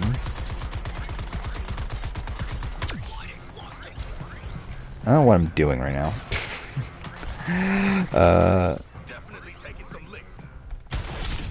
Cool. Oh, we're talking about Asmongold. Yeah, I believe that's the case with Asmongold, right? Lisa Lauren never went back to Survivor. I think she, if I were to guess, I would say she's probably worried based on... I think it was around the time that she stopped watching Survivor, was around the time that, what was the other stream? There was another streamer that was watching Heroes vs. Villains at the time and got DMCA'd. Who was it? It was like one of these streamers that like I know is like known for like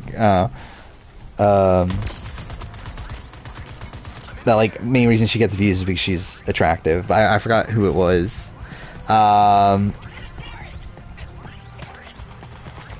Affinity. Wait, Affinity? Alinity. That's what it was. Alinity. That's her name. Yeah, like I remember she got DMCA'd for watching Survivor Heroes Villains like around the time that Lacey Lawrence stopped. So like I would assume Lacey Lawrence probably not coming back. I know like last time I saw Lacey Lawrence, she was watching Top Chef, I believe. She watched like the first half of AU 2016, then gave up on it. But I assume she was probably like burnt out by that point. We interesting if she went back and rewatched it again, or like watched Australian Survivor again, but I wouldn't bank on it.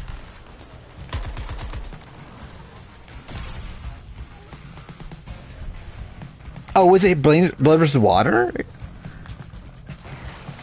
She's in our Flynn Masters arc? Thank God. Well, Flynn Masters is Hell's Kitchen, right? Not Top Chef? Well, I guess if she, like, I know she is a big Gordon Ramsay fan. Yeah, generally, I know nothing about Alinity outside the fact that she watched Survivor at a point.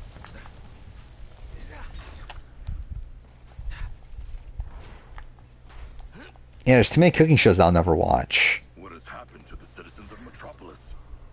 They are. Or Beef Pewdiepie's? Yeah, I don't know what that is.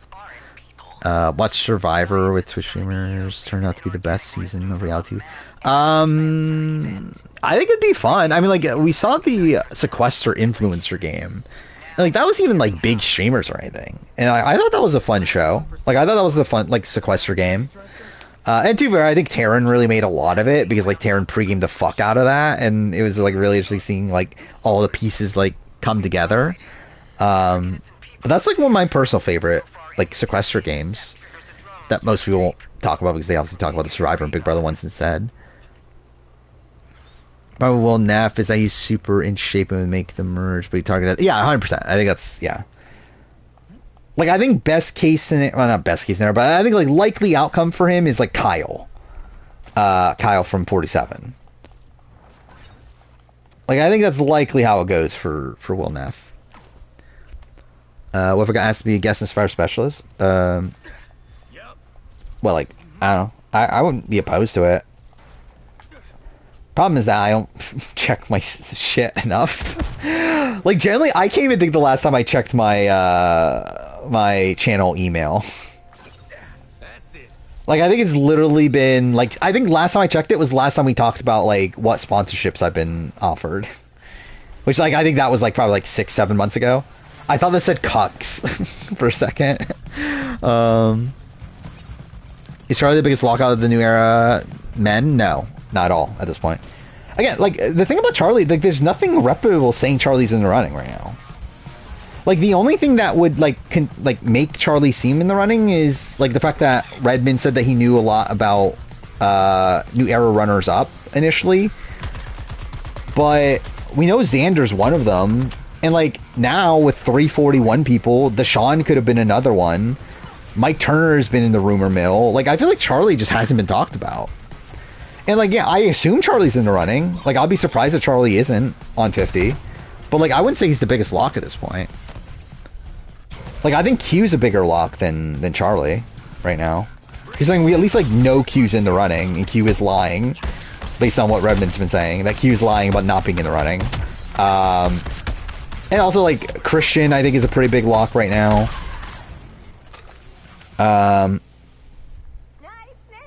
think Carolyn's probably and Sari might be close to lock. Not sure.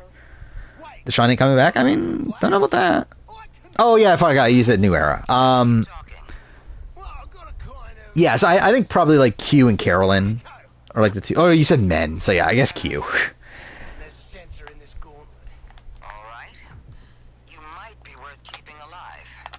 Ramsey's newer show, Next Level Chef, is on its 4th season now.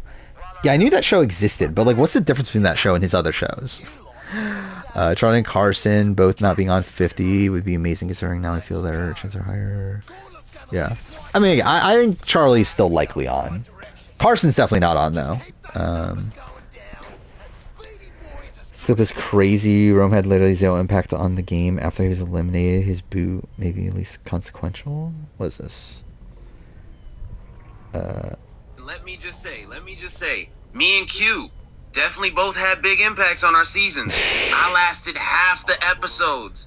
I never asked to quit. You know what I'm saying? Like, we can really talk about it. You know what I'm saying? I didn't ask to leave. I didn't know Rome was on we're keeping you around. Purple Pants. No, if I asked to leave ever, I was gone. I was out of there. That wouldn't have happened. Let's just get that straight, okay? So, and we talk about the team move. We talk about the team move, Q. But you know what I'm saying?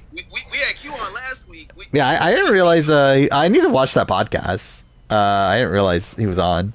Is Andy more likely than Charlie? Probably. I think there's more reason to think Andy is on than Charlie is on right now.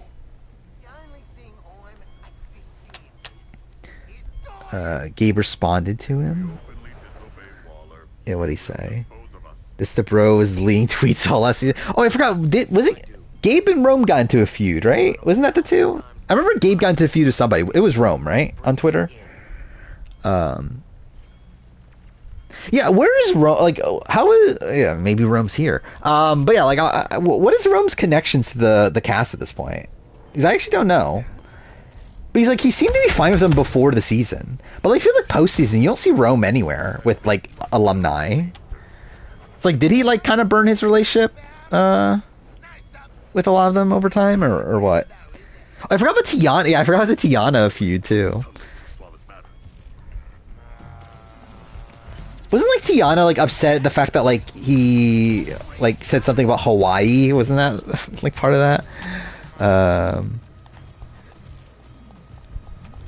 Is some of the 47 watch parties? Yeah, I know he was at the RHAP event, right? Or the not Know It Alls, I guess anymore, but the yeah, the early one that they did. I think when Annika got booted, I think Rome was at that one.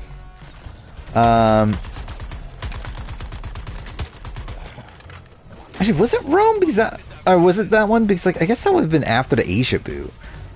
But I don't know, it's like I don't know. I feel like it's kind of strange because like Rome, you would assume isn't particularly liked by the RHAP people. I know like Dwight has talked about like how he wanted to bring in Rome to like the Blood in the Clock Tower, but like he was like worried that the RHAP people wouldn't like accept him or whatever because of like what he did to Asia and everything. So yeah, I'm not really sure where Rome stands. Because I assume Asia and Rome aren't particularly good. You only see in pictures that Asia was also in? Oh, okay, that's interesting. See, I don't know.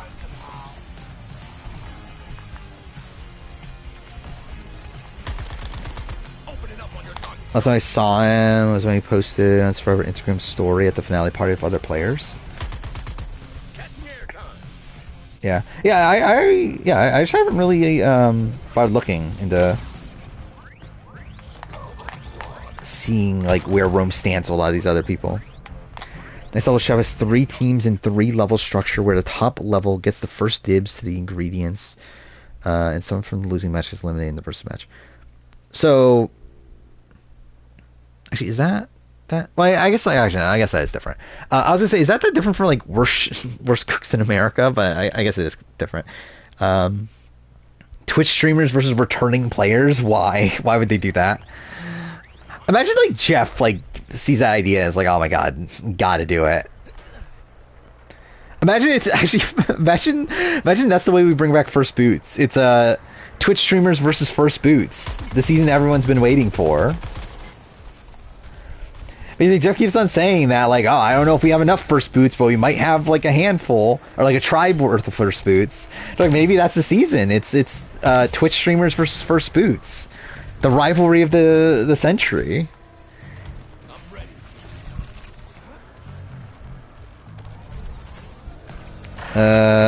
Wait, is that? I actually did not remember that. Like, I remember he had something to do with Tyson, but I remember that he played pickleball with him, like, before the cast was announced. That's very random.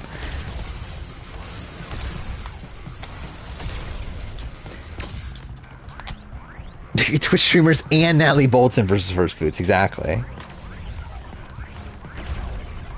If Natalie, did I say Anderson? Natalie Bolton, if Natalie Bolton's not going to be on 50, then, yeah, gotta get her on that. Oh, I'm sure Survivor would do anything. I mean, I think that's pretty clear at this point. Yeah, I would not be shocked if Kate returns for, like, second chance. Like, if, like, Kate being on AU 11, again, that's definitely in the cards, despite how invisible she is.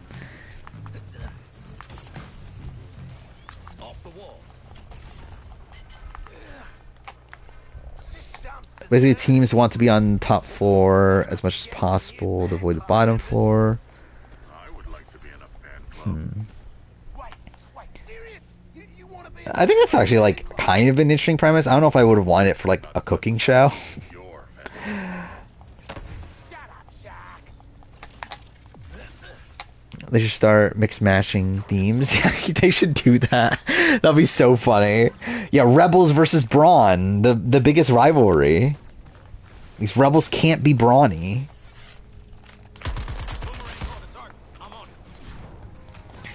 Well, if, oh, 100%. Like, I would not write it off that Wilnef plays Australian Survivor instead of Survivor US. They just, like, randomly recruit him to play Australian Survivor. Yeah, Brain versus Water, my favorite. Does that mean you can only get brainy returning... Actually, what if it's not returning? You can only get brainy people and then the other tribe is just their loved ones?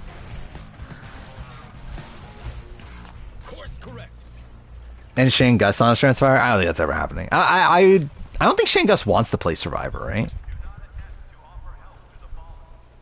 Like, I'll be surprised she does. Also, I don't think it would go well. And to be fair, I don't think she... Like, I think she knows it won't go well. I think she's, like, openly said that it won't go well.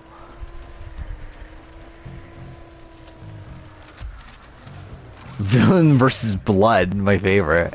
Yeah, just newbie villains. Again, the greatest tribe ever of having newbie villains. It's so insane they did that.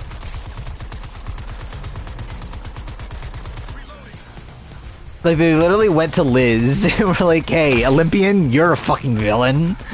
Imagine like Bloom. I think it'd be funny, but also probably won't go well. Actually, Mike Bloom might do well in Modern Survivor. Like, New Era Survivor, I think Mike Bloom could do well. Generally, I have no clue what I'm doing in the game right now. What am I meant to be doing? Like, what's the objective here? Whatever, I'll just go for the marker. Contenders versus Water, my favorite. I love how, like, most of the ridiculous combinations are, like, with blood or water. You guys get the memo? Big invasion. Crime's on a break. Dude, what does that look? Generally, I don't know many streamers, I think is the issue. Like, it's people who's, like, I've heard their names before, but, like, in terms of, like, actually seen them do something, it's, like, very few. Oh, this is the Flash they're tracking down. Cool. Hustlers versus Gen X, okay, yeah. Yeah, because Gen X definitely aren't hustlers. I think you should do, like, Heroes versus Gen X. I think that'd be funnier. Caroline Kwan is currently finding out Sugar Kuiper. Unsure she doesn't know it. What is she? Oh, wait, she was playing LA Noire, right? Is that what it is? Because I think I saw that she was playing LA Noire at the end of one of her Australian Survivor streams. So that's what she's doing? Yeah, so. Yeah, I need to play LA Noire on stream just so we can get the Sugar Kuiper. Should that be a... Should that be a daytime stream idea? I've said it before, I think LA Noire is, like, probably, like, a little bit too long to do as a daytime stream. Should the daytime stream literally be play LA Noire until we get the Sugar? I don't remember how far into the game Sugar is. But I think she's, like, midway through the game, right? So, why are we out there rubbing salt in his wounds, Boomerang? And it's gonna have field day once it's full of Gen Alpha and Gen Beta. I can't wait. Again, the greatest Survivor season ever. What will be funnier is that it's not even, like, it'll be like Jeff's dream of, like, wanting 16-year-olds on Survivor. It's, like, at the point where, like, Gen Beta isn't even, like, adults yet. I think that'll be even more fucked. Thank God Jeff didn't go through that, by the way. Like, thank God. Fucking, like, after 40, talking about how 16-year-olds apply.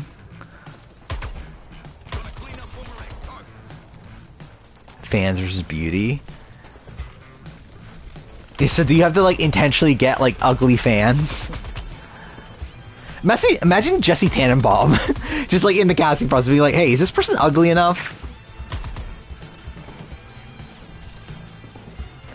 What was this Instagram post? Kelly Goldsmith. This isn't real Kelly Goldsmith, right? Oh, this is literally a post of, okay, it's Cassie. Yeah, thank God. Thank God someone made a fan cam for Cassie.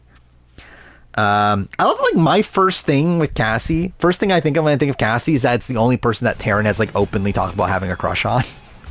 I love, like, that's the first thing I think of when I think of Cassie. Which obviously clearly shows I'm not misogynist. The fact that, like, the first thing I think of Cassie's attaching herself to a man. It's, again, very sexist of me. Love Cassie. Cassie's fine. I think Cassie had potential. Obviously, it was, like, on BB-13, so it's like the vets had the advantage. But even then, I mean, even, like, Jeff Jordan loved Cassie, right? It was really just Bren, Rachel, and Danielle, I believe, that didn't like her.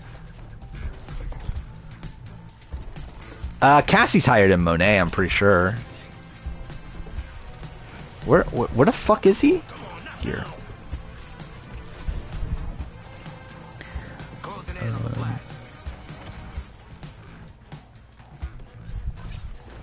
Yeah, who are the returning players we would want to play against Twitch streamers?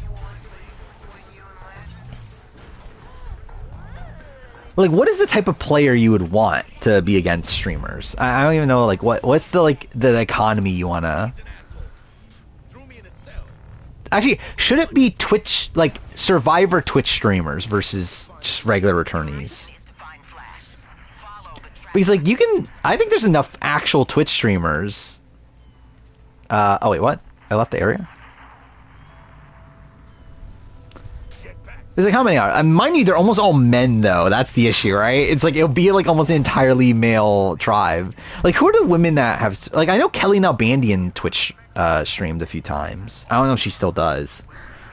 But, like, she might be the only one? Right? He's like, I think every other one I'm thinking of is a guy. Like, you got, like, Brando, you got Dwight, you got... I think Owen streamed at a point, right? I think Jake does. Who else? Oh yeah, Mari. Well, I guess Mari, yeah. I guess that'll be one. Does Mari stream? Actually, I didn't know if Mari streamed or not. But yeah, you get added to that tribe. Ken. We can finally get the return of Ken Huang, my favorite. Mark? Which Mark are we talking about?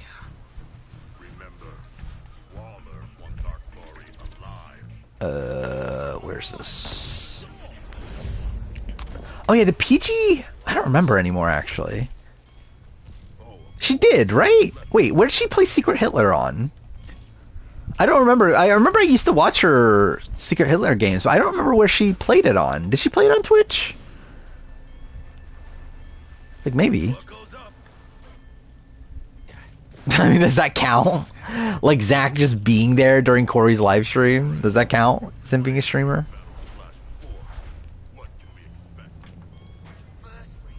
I just realized I still haven't watched I was gonna watch Corey watching that My Favorite Show Hates Me video. I still haven't done that. Mind you, I'm still behind on things. I still haven't caught up from the point where I took like 3 days off to watch Total Drama World Tour. Like, I'm still behind on other shit since then. Like, I'm still like 2 Blood in the Clock Tower streams behind from Dwight. And yeah, I haven't watched the Corey stream. I think actually I haven't caught up on everything else. But so, what the fuck was that? Like, all like things just despawn there. I hear it's a really good video. You wasted our time. Oh, yeah. And probably better than anything I'll ever make. Thing about Flash is, Watch me watch it and fucking hate it though. I think that'll be funny. It'll be like the Jordan Fringe video. But I assume it's legitimately good. Joe Cast reaction video, the 49. I mean, oh, this one, this 49, sure. for me, mate. I was like, who the fuck is Annika? You know, it's Anika, right, from BB Can. I owe him a tenny, even if he I forgot she existed. You can buy Lantern a beer after I put him in the ground. Boy, this is about me and Flash. Who's better at comps, Blue or America? Blue. Like, Blue was, like, decent, but, like, would always, like, come in second or something like that. So, like, she didn't actually win that many. Like, that was a season, like, dominated by men. America just kind of sucked at almost everything. Who's the boot on every 100th episode of Survivor? Ooh, okay. That's interesting. I wonder if I can even remember. Okay, let's try this. What was episode 100? Episode 100 had to be... Okay, let's pause this. This is serious stuff. Okay, so this is a Sporkle quiz of episode 100 boot, episode 200, episode 300, episode 400, episode 500, episode 600. Episode 100 would have been around All-Stars, right? Maybe Pearl Islands? Somewhere in that realm? So it's 13... Wait, is this including reunions? I actually don't know that. Does the episode count include reunions?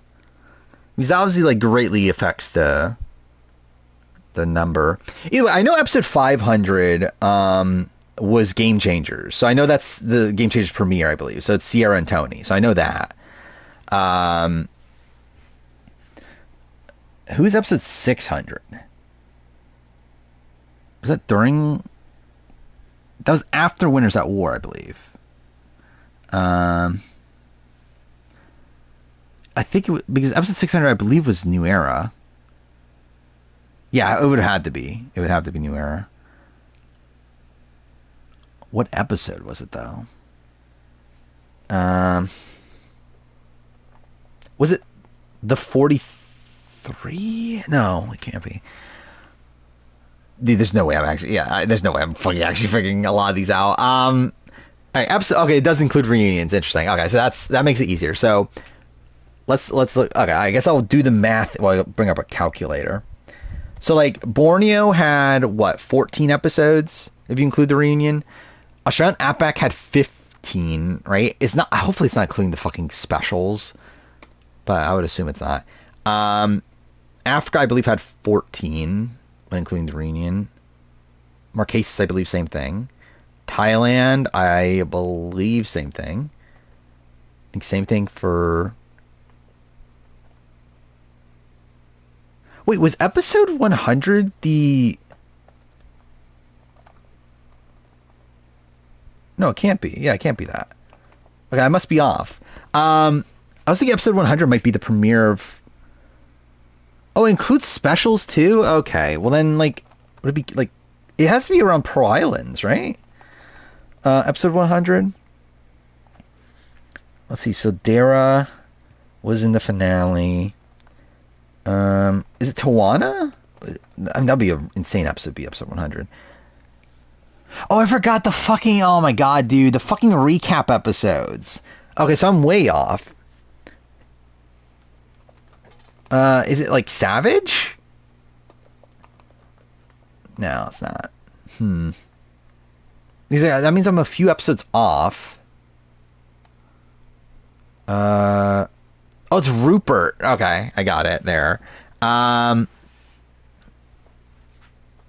Okay, so if Rupert's episode 100, then there's how many episodes after that of the season? You got Tijuana, you got Krista, Burton, finale, right? So 4 and then reunion.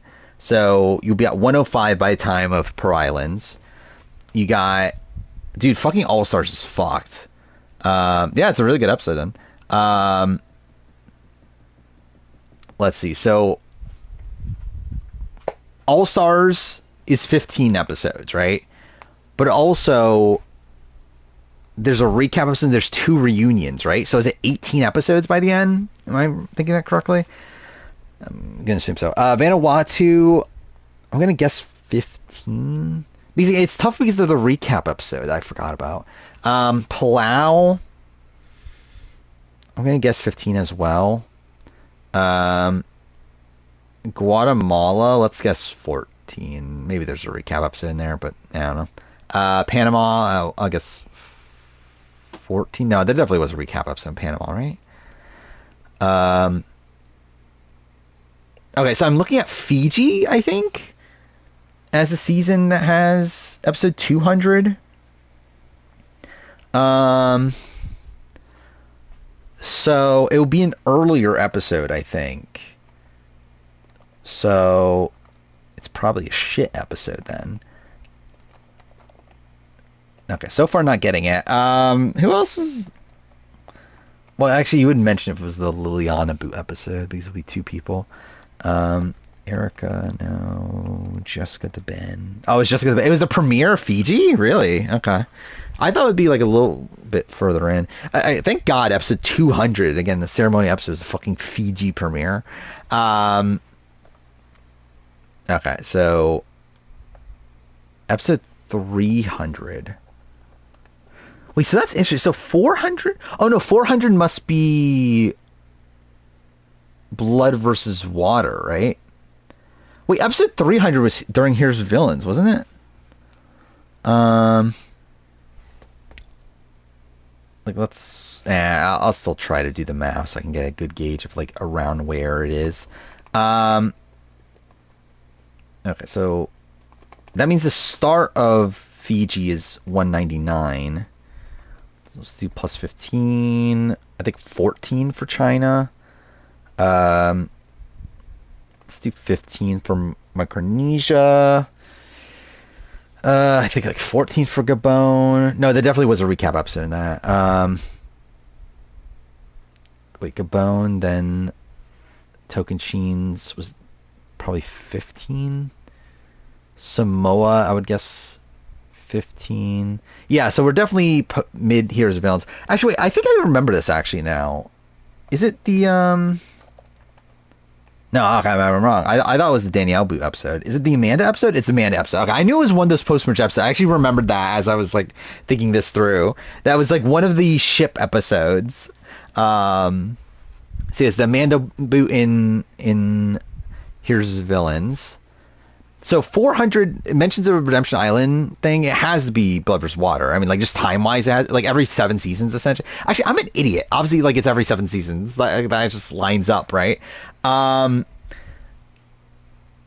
yeah. So like, what episode exactly though? Okay, it's the Brad Boot episode. Who got eliminated from?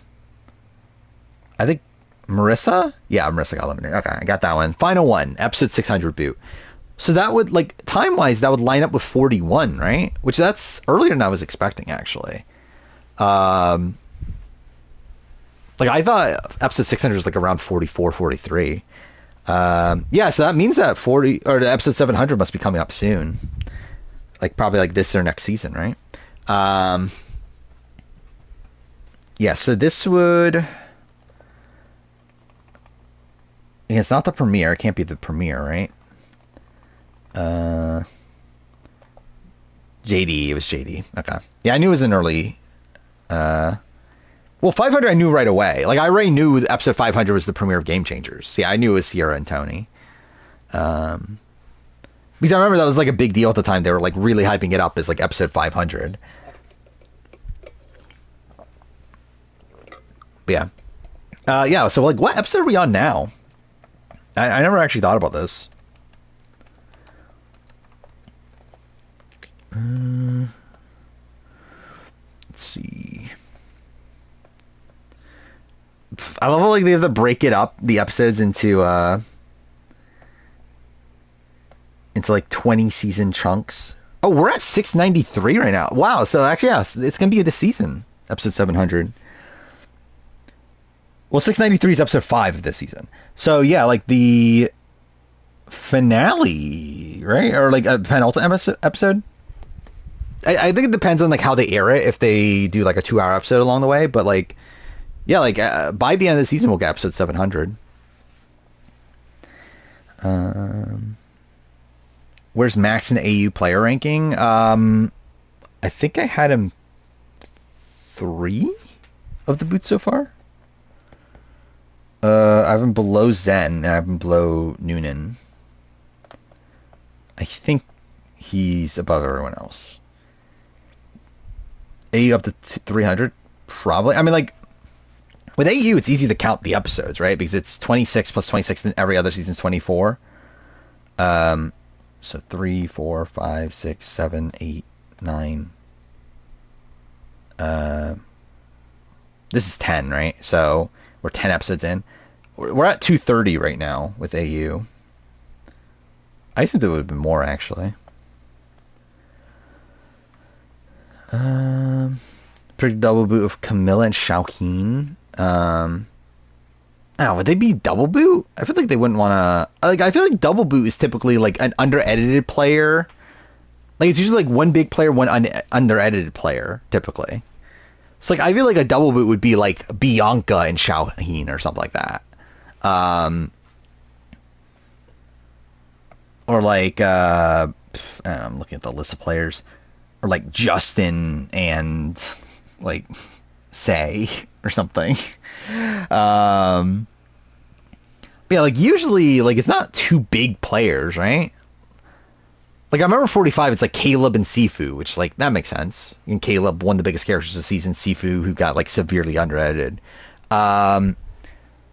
We didn't have one at 47. 46 was what? It was Tim and Soda, which I guess doesn't actually fit either. Like both of them were kind of under-edited.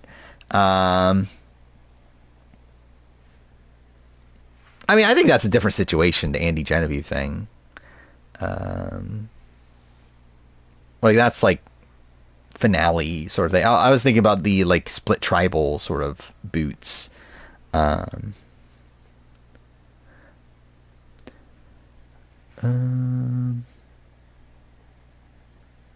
in viewership from IOI to Winners at War is a lot less than I thought it'd be. Yeah, I don't think it was that much at all, right? I think it was high. Like I believe ratings were higher during Winners at War. Could be wrong on that though. But yeah, it wasn't by like a ridiculous amount. Then again, I'm pretty sure I think IOI was like the lowest rated season at the time, right? Yeah, Tiana was under-edited, but just in general, it's like kind of a weird circumstance. Where are we at? Yeah, it's about like the premiere got like what 0.4 million more viewers. Finale got a good chunk of viewers. Yeah, actually, I believe the Winners at War finale was like the top rated episode in like years, and that even only got 7.9 million. But yeah, we're at the point now where actually I didn't realize the 47 finale seemed to do decently ratings wise. Got 5 million viewers. To have Until Dawn bot and Astrobot, what would you put in there? Like, what would the bot be? I guess like I guess you could put like Sam, right? That's her name, right? Because like it'd just be just put her hair there, I guess. But I mean, I guess like would you have to like get approval from like Hayden Panettiere or whatever her name is? Josh. Yeah, again, like would you have to get permission from Rami Malek? But yeah, the Wendigos, yeah, you could do that though. Yeah, I never thought about that actually. Yeah, how does that work when it comes to like if it's like based on the likeness of someone else when it comes to the Astrobot things? Like would they have to go through extra hoops for that or not? Oh yeah, the when he's wearing the mask and everything as the what is he? But yeah, like when he's wearing the mask when he's terrorizing them earlier on.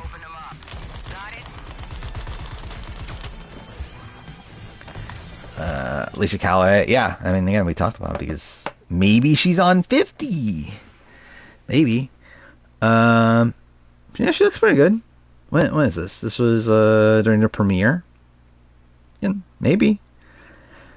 I mean, genuinely though, I mean, like, unless Alicia Calloway is like changed, I have no interest in seeing Alicia Calloway back. Like, if Alicia's the same way she was in All Stars, I'd rather not. Like, yeah, she didn't want to be there. She didn't want to play the game. Got upset at people that did play the game. It's like, I think we're good. Yeah, she isn't like exactly the same, obviously, but she looks pretty good. Like, considering she's like what, in her 50s, I assume. But she was already like older-ish, like when she first played, right? Like, yeah, she's 56 right now. That's insane. Wait, was she really? Wait, how old was she when she first played then? She was... Oh, 31. Okay, yeah, I guess that would make sense. Didn't realize, but new era finales into 47 almost always have a dip in viewership. I mean, that's just the way it is with most seasons. Where, like, usually you would expect, like, the season, like, the viewership of the season to decline over time because, like, usually people just, like, stop watching the season. And then it's like, by the time because, like, you would think it would be weird if, like, someone watched, like, episode 2, like, didn't watch this episode 2, but then, like, came back for the finale. It's like, that's kind of a weird thing. You know, I guess some people do.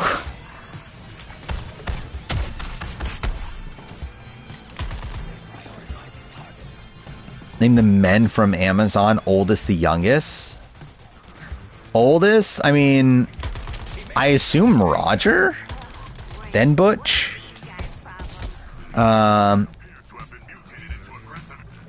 Youngest, I assume, would be Ryan Aiken, right?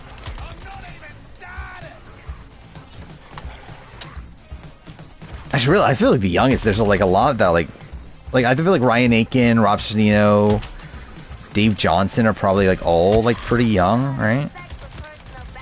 Probably Dan Liu too. So like I feel like it's like Roger, Butch, then Matthew, then Alex probably. And then after that it's like, I don't know, like I would guess like Dan, Rob, Dave, Ryan, maybe. It's been 20 years since All Stars. Assume she's not the same. Oh yeah.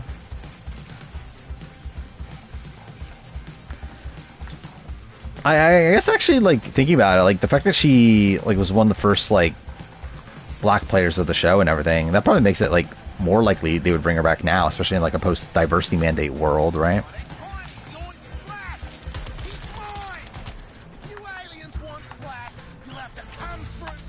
Well, like, really, it's like, when we're looking at, like, old school players, that's who I assume that they're looking at the most. Like, especially, like, when we're looking outside of, like, the big legends of the show, I assume they would look at people that would help them fill out the diversity, like, I guess not really quota, because it's not like they're even, like, hitting 50% or whatever, but I think they want to help the show with diversity, right? And it's like, I think, like, looking at, like, older school players that, like, fulfill that role, I think would, I don't know, make them more likely to pick them, especially like, you know, looking at someone like Sean, like someone like Alicia, again, like someone like Tasha. That's kind of why, like, I'm assuming like those sort of people could be in the running. And too bad Sean, like, we know is in the running anyway, but that's not like that's why I would give the edge to like Tasha over like Cass, and too bad it's actually more reasons than that, but like still, I think that's like, I don't know, that's kind of why I'm thinking of like Tasha, someone that's like somewhat probable. Episode ranking for AU, I haven't really thought about it. I would say episode 9 probably is the best. See this? I spent a lot of time dreaming up how I was gonna. Yeah, say that. I don't know. It's tough. Like episode. Okay, like episode. Your mind I'm trying to remember which episode's which. for a world of. What was episode 8? Because 7 was the rich boot, right? What was episode 8? Ursula boot.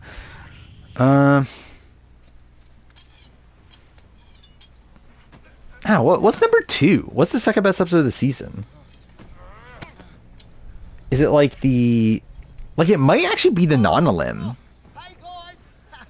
Oh, we Or maybe the... No, actually, no. It's the alley boot. No more freaks. The alley boot's probably number 2. Then scared him off? I actually, the noon boot was just kind of predictable to me. Like, I thought it was a fine episode. Like, I thought there was, like, fun stuff happening. I think the actual boot was, like, probably the least interesting part of it.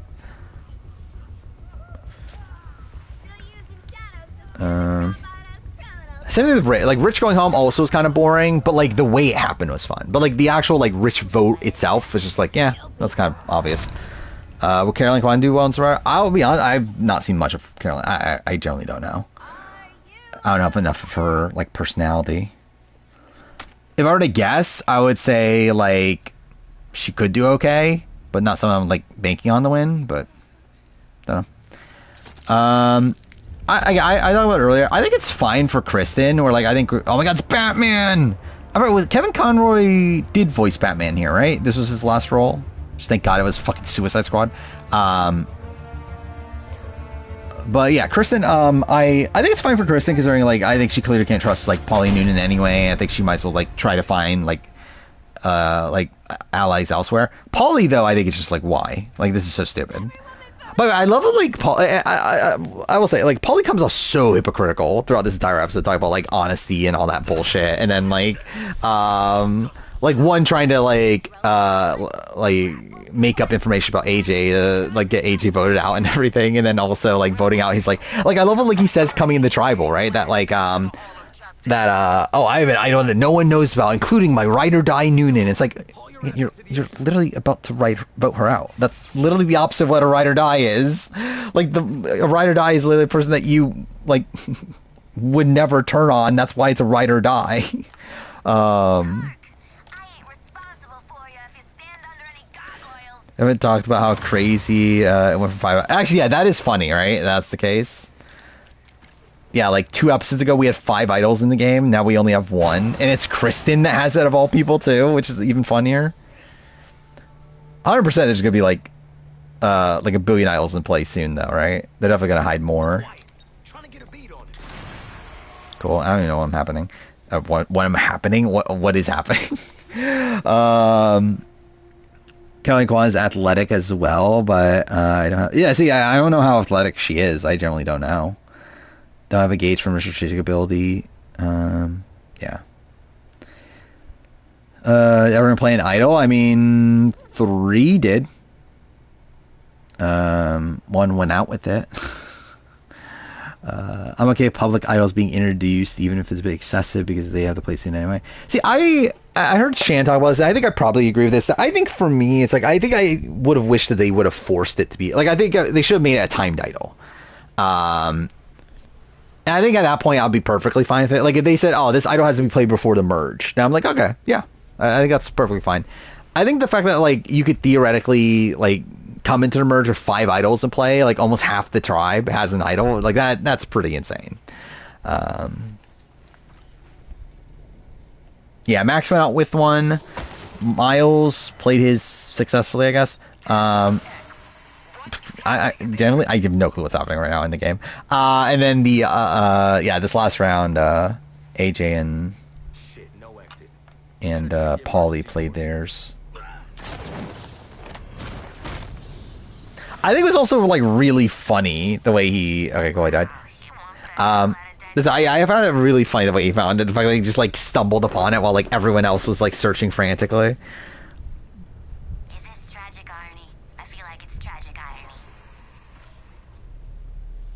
Yeah, what am I meant to be doing here?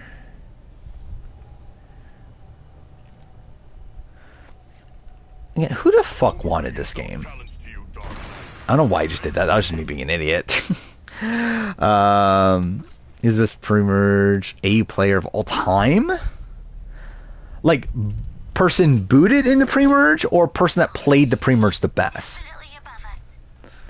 Booted in the pre-merge? I mean... I'd probably say, like, what? Like, I think if it's someone that never made it to the merge ever, it's probably Phoebe, I think. But if we're talking about, like, a person that was booted in the pre-merge, but then, like, later came back, I think AK. But, like, again, AK came back and made it to the merge, so, like, I don't know if he counts still. But, like, I think if we didn't have... Like, if we're just going on first appearances, I think I probably would have gone AK. Ross, I mean, he's somewhat up there. I mean, I have my ranking. By the way, I was looking at my rank, so I was adding Noonan to the ranking. I kind of realized that I need to rework on this ranking. Like some of these people are pretty fucked. But yeah, I'm trying to find the draft of it. Ross the best pre-merge game? Probably. I mean, like in the sense that obviously, like he wouldn't have been booted at any point. What do I have Ross on this? I have Ross at what, 57? Right above Jordan Schmidt, my favorite. Watching your iPhone, it went down to 1%. I don't know if I've ever had my phone at 1%. Cool. I died. Yeah, who's the highest pre-merge player here? I guess I'll pause it. I'm pretty sure it's AK. Yeah, AK I think is the highest to like be a pre-merger on their first appearance. Otherwise, well, I mean Sam is actually next. I forgot about Sam. Oh no, wait, no, Mark. Okay, I guess that's kind of a dumb criteria then. He's like Mark's literally a fucking winner. But yeah, if we're just talking about someone that like never made it to the merge, I think it has to be Phoebe. Yeah, it's Phoebe. But also Phoebe's probably too high on this. I'm not sure what to do with Phoebe. I just find Phoebe like a very weird player to assess because I feel like there's like a lot of like skill she's demonstrated, just like never has like really worked out for her.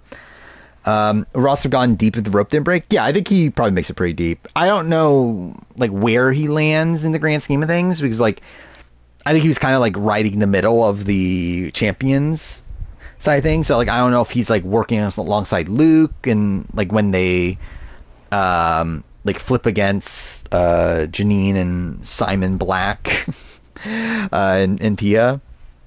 But like I think he's like with the majority initially at least. AK's the contestant. I think I'd play the most like if I was ever on the show. I think I would like to think I would play like AK, but I'd probably be more like. I mean, I think I would be like Andy more so. I think that's probably me, like Andy, 47 Andy, not Andy AU. Best player chance contenders too. That's rough. I don't like maybe Abby? Maybe? I don't know. It's kind of a fucked player ranking. Like maybe Harry. Last Australia, yeah, I watched it. Looks good. I have a feeling I probably still won't like it, but we'll see. I probably won't hate it as much as season 1. We'll see. Yeah, season 1, like I think the more and more time goes on for season 1, I think I hate season 1 even more. Like I don't know. It's like I think the performances are good for most part. I'll say that. I think everything else about season 1's just pretty shit. We'll see how season 2 goes. Was Pia being Harry in Final 2? No, Harry wins. I think Harry beats everybody by the time of the Janine boot. And even then, like, maybe he beats Janine, but I just don't know. Oh, no, except for Luke. He has to beat Luke. I'm an idiot. Yeah, Luke beats everybody, then Harry. And then probably Pia, then Abby, then Baden, maybe. I'm not sure, actually, about Abby for sure in terms of, like, her versus Pia. But I don't think Baden beats anybody. Kind of getting Marty Piombo vibes from AJ. I don't know. I think Benji is still like a somewhat apt comparison to me. Maybe not. Maybe like because he's definitely a lot more forward than Benji was, right? Where I think Benji does a lot more like behind the scenes, and he gets caught, and then like it becomes a bit of a mess. But like, yeah, Benji probably is like a bit more like laid back than AJ, right? So I don't know. Is Marty a good example? Maybe like mix like Marty and Sash together, and maybe that's because I think there's a lot of Sash in AJ, but like Sash is just but AJ's like a lot more like openly aggressive, I feel like.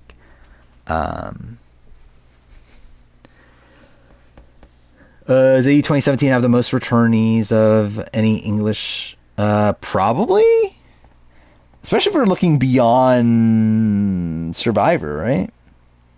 Or at least like people have had appearances on other shows. I guess now that Joan is on, was he on? Is he on Squid Game or Beast Game? No, Squid. Yeah, it's Squid Game, right? Yeah, that's another returnee off the board. Full power ranking. I mean, again, it doesn't fucking matter after the top four. But like, was it? It's was it Karin, Miles, Laura, Logan? Let's see if I can remember top of mine. Who is fifth? Genuinely, who is fifth? I generally don't remember. I know six is Pauly, which really shows you the fucking sad state of this list. Who the fuck was fifth? Wow, who the fuck? Oh, Kayla. I think I have Kaylin 5, which is also showing you the sad state of the ranking. Yeah, Kaylin's 5. Then Pauly 6. Then AJ 7. So again, there's that. I think Kristen 8, which is also sad. Was Zara 9? I forgot if I moved Zara below. No, I think I still have Zara 9, then Morgan, then Kate 11, then Jesse 12, then I think I'm missing a person, aren't I? Ben and PD. Am I missing someone? PD's last for me, which might not even be accurate. Like realistically, it probably should be Ben, but like I feel like Ben, like at least we like see a lot of Ben. Again, we don't get a lot of his confessionals, but like he's at least like constantly present in like camp life and stuff, and like in challenges. More so challenges, not camp life. But yeah, so he's like constant presence in challenges, the where like, and they constantly talk about him as like the stonemason and stuff. Like PD's just there. Like yeah, he's like throwing things at points, but like he's just fucking there. Kaylin Edgic wise, not really, but I don't know. Never say never, I guess.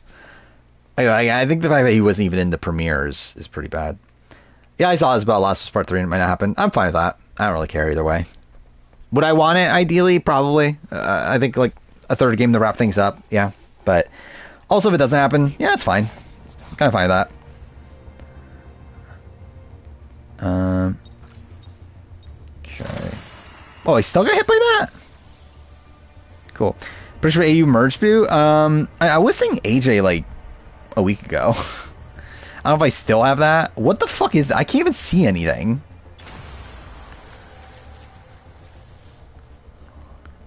I'm trying to remember like who was merge boot last season. Well, I guess do you count Scott or do you count Winna? But like, yeah, Winner or merge boots recently. Well, these are the last two seasons have been like under edited. But obviously, Khan was a big character. Kez was like kind of like middle of the road.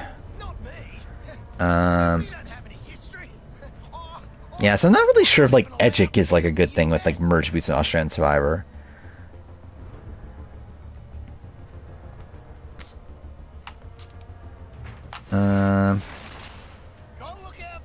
Like, at least like for all we know, like yeah, like Kate could be a merge boot, like PD could be a merge boot.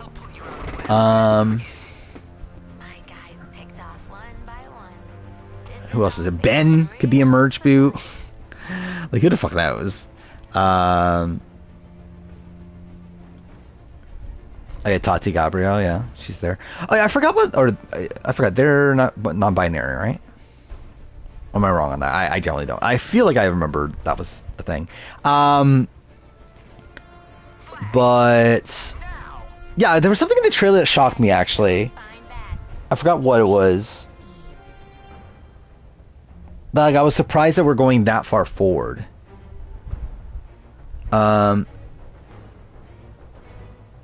Was it Tati Gabrielle being there actually? I don't remember. What was it? I remember there was a shot that was like, wait, we're doing that in this season?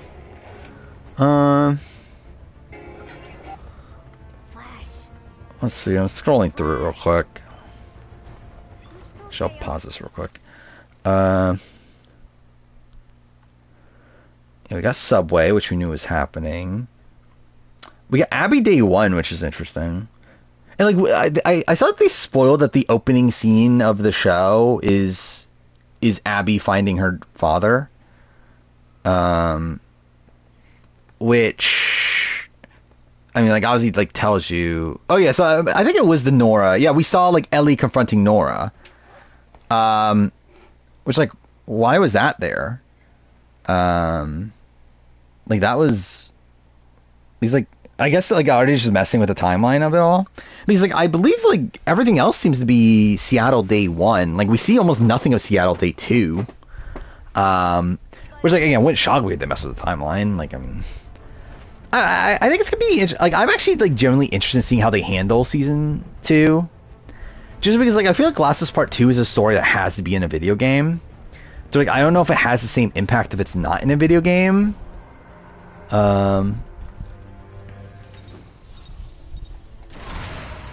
So I don't know. I'm interested in seeing like what they do to change it. Yeah, I saw spores were in there, which that's whatever. I really don't care. I know some people do. Yeah, they're a star of Intergalactic, right? Oh, you meant that they're picking that over Last of Us 3? Obviously. I mean, dude, that was like Intergalactic's been in development since like 2020, right? So, yeah, I mean, like, for all we know, next game they do after this could still be Last of Us 3, but obviously it seems like Neil's like kind of setting us up for like that not being the case, but also like Neil's also the type of person that like does that sort of thing of like trying to like misguide people.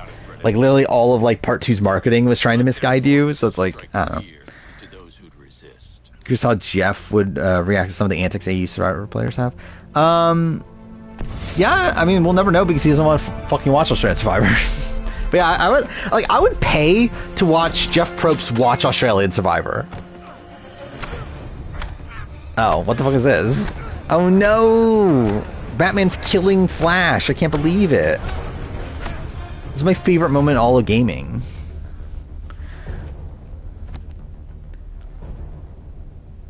Alive. Of course, Brainiac. I think I understand why Last of Us Part 3 might not happen, because, but again, like, Intergalactic, like, it's gonna come out probably, what, like, end of next year, probably? Like, obviously, I don't think they're working on Part 3 right now, I think that's abundantly clear, but, like, I would not be shocked if they still have the idea of work on Part 3 following that. Make watch episode 3. Yeah, actually, what would his reaction to George be? I guess is the other bad news. I think that alone would be, like, really interesting. I want you back at the Hall of Justice. Go to the other exit and wait for support. Yeah, I think Neil also probably wants, like, people to be more, like, want people to care more about Intergalactic right now than Last of Us also. I mean, maybe not, because they're fucking doing a TV show. Maybe not then. I don't know. Yeah, I don't know why they're... I assume tomorrow is an island. What the fuck is happening there? What a masterpiece. Yeah, again, last season, episode 11 was the non-limb. I think it makes sense. Where it seems like they want non-limbs in the middle of the week. So I think next episode's non-limb. I feel like Jeff would fucking love Dino. Yeah, probably, right? I mean, like Rachel is essentially a female Dino, isn't she? So, yeah.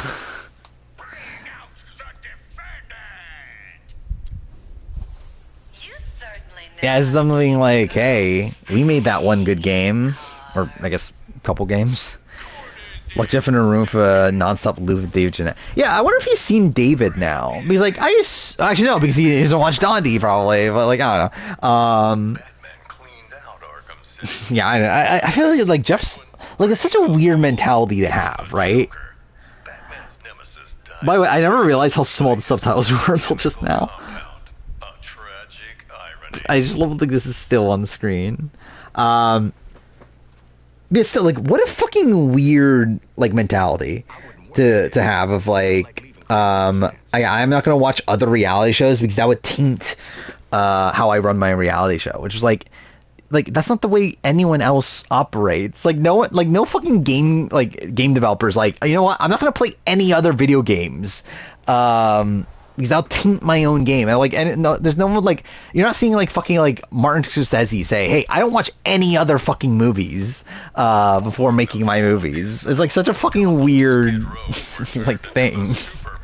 Like I don't know why that's something that Jeff is like proud of. Like, hey, I don't watch any other reality shows. 3 games. Yeah, obviously, yeah. Actually, wait, Origins... I'm trying to remember. Origins was made by the people that did Gotham Knights, right? Which, like, was also shit.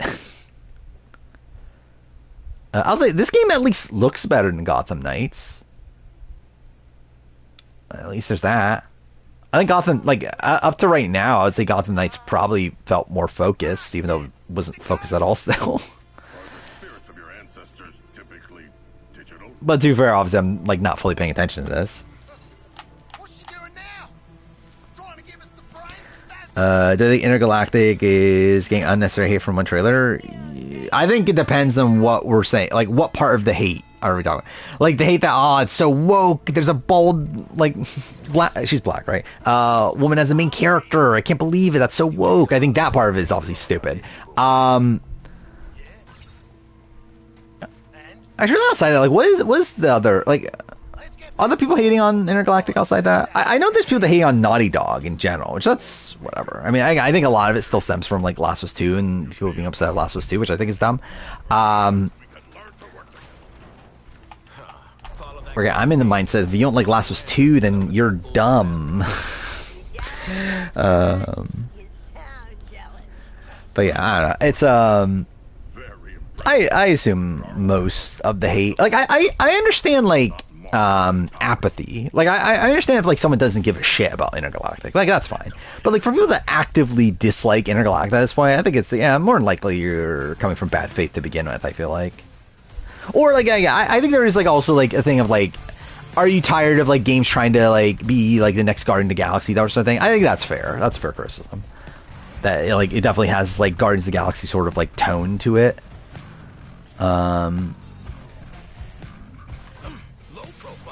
But I assume a decent chunk of the hate is, like, dumb. Monster Train 2? What the fuck is Monster Train 2? What was Monster Train 1? I mean, product placement is, like, yeah, it's kind of dumb. But it's like, whatever. It's not, like, a major deal to me. I think the question is, like, will the game explain it? If the game explains it, like, if this is supposed to be, like, our world and that sort of thing, then I think that's whatever. If it's a thing of, like, okay, this is, like, a purely fictional world, but there just so fucking happens to be all these, like, product placements, okay, that's really fucking stupid.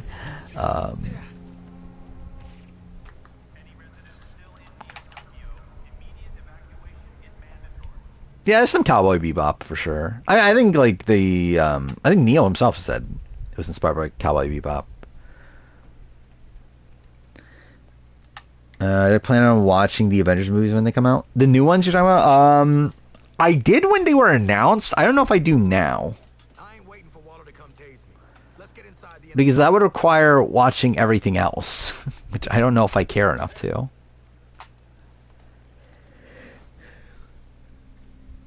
Seen literally 10 seconds of gameplay from Galactic. Yeah.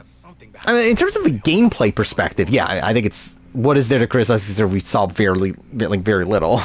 And even the gameplay we saw, like, isn't, like, proper gameplay. Like, it's not, like, how the game will actually look when we play it. It's simply just, like, in-engine, like, footage. We're 1 month away from being 3... Has it been 3 years? That's insane. I didn't realize it was that long ago since Kingdom Hearts 4 was announced. Fuck, I need to play all the Kingdom Hearts games before Kingdom Hearts 4. I don't know how that's going to work out. Who's next boot for AU? I mean, like, next episode I think is a non-limb, but, like, the last... Like, I assume the next boot would be the last person before the merge. It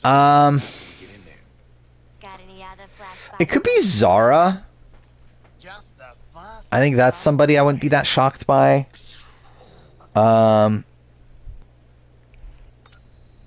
I think it has to be the other tribe, right? Like the current brain tribe, because like current brawn, I would expect all of them to make merge by this point.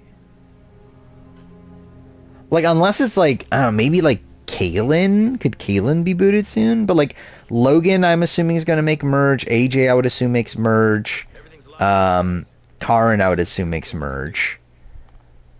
Kristen has an idol, so we're like, how the fuck did they get her out? Like, I guess it's theoretically possible. Paulie, I feel like feels like a big enough character to where like I would assume he at least makes merge. Maybe it's like maybe he's merge boot or something, but like I would assume he makes merge. But to be fair, obviously, like I assume Noonan would too. But yeah, it's like I just feel like there's like so many prime people to go out on the other side. Where like, if I'm making like one prediction, I think I would predict Zara.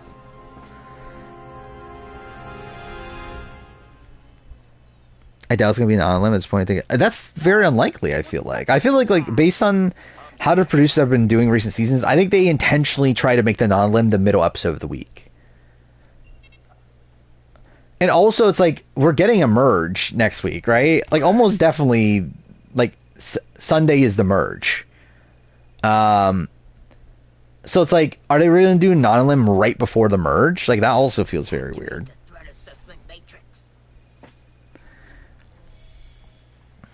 Eight years away from being playable. I mean, like I assume it's coming out relatively soon, right?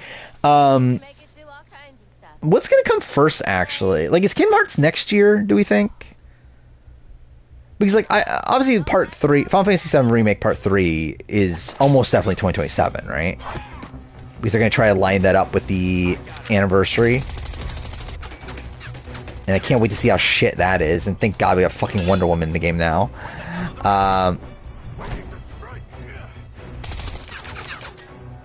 But yeah, I assume Kingdom Hearts has to be before, right?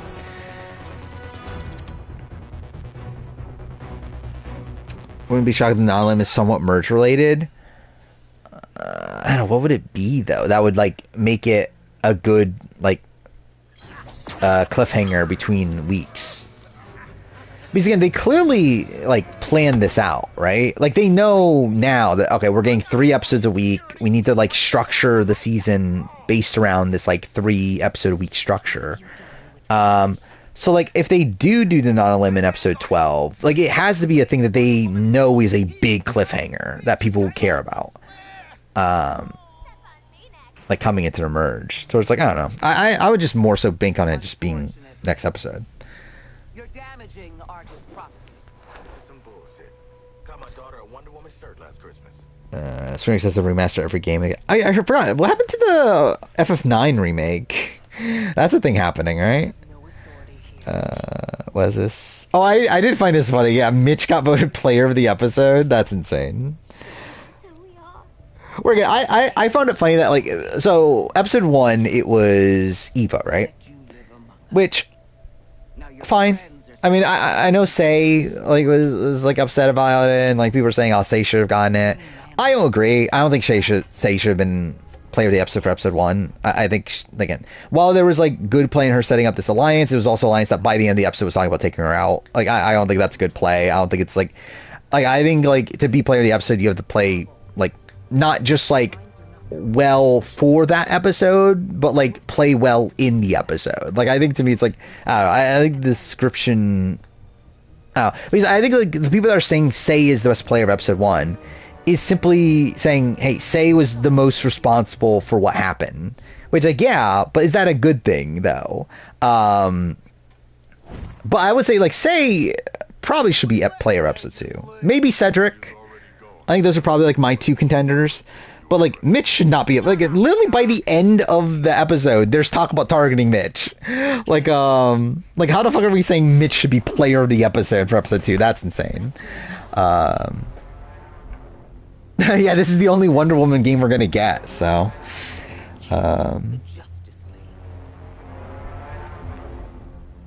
would they do a non-lim and a tribal challenge in the next 2 episodes? What do you mean by that? Greatest season of all time? What is this? Oh, this is the first piece of just Twitch streamers? Or what we got? We got Chicken Morris, Jelinski, Francesca. Francesca would say no. This is already inaccurate. Reem, Seku, Semhar, Stephanie Berger. Stephanie Berger's definitely on our first boot season, right? Yeah, Wendy and Zach. Oh, it's Zach and Corey on opposite tribes. The Twitch streamers. I'm included as a Twitch streamer. Am I really though? Yeah, Caroline, Corey, Kai, Laced Up Lauren, Pokimane, Valkyrie. Actually, at least I actually know who all these people are. Yeah, at least I know these people. Maybe that sounds weird saying it like that, but like, I know of these people. When are Souls games possibility for me to play? Probably not for a little bit still. These again, I'm gonna take until the end of April to try to play games from this last year.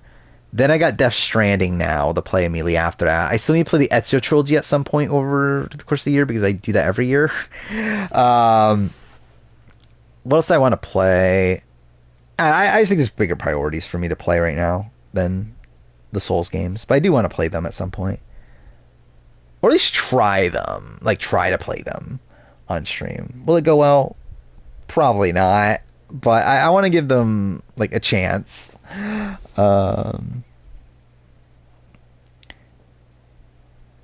If she isn't on, it's my fault. What is this? Oh, I did see this, by the way. Yes. Again, don't post about it. Mind you, obviously I'm doing it, so yeah. But ideally, don't leak it to beyond the stream, or at least not to like a public setting like Twitter. But whatever. Didn't realize how casual Falls of All Winter Survivor are. I mean, yeah, I guess actually it is weird. Actually, you assume those would be more like fans, right? Here's Villains Times Rebels episode 10 challenge. What does that mean?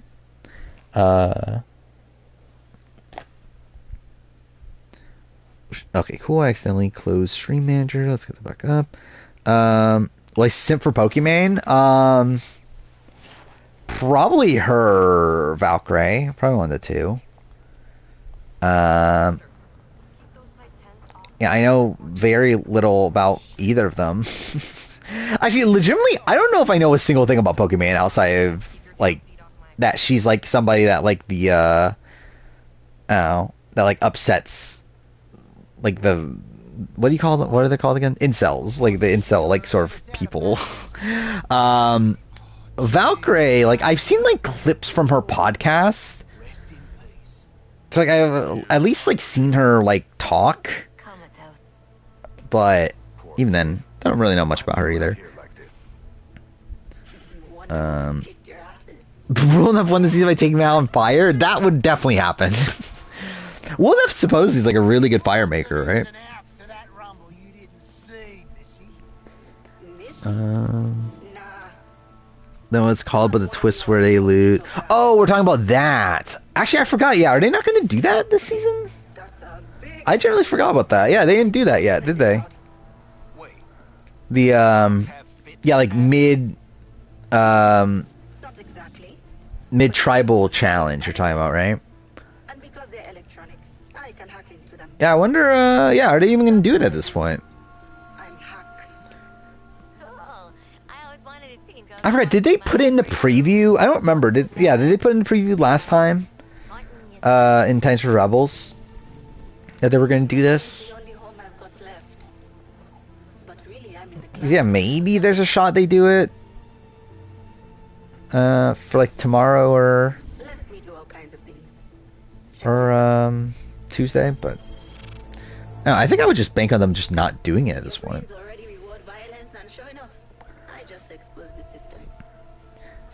Tommy in it. I don't know who the fuck that is, but I think a lot of people would simp for Pokimane, right?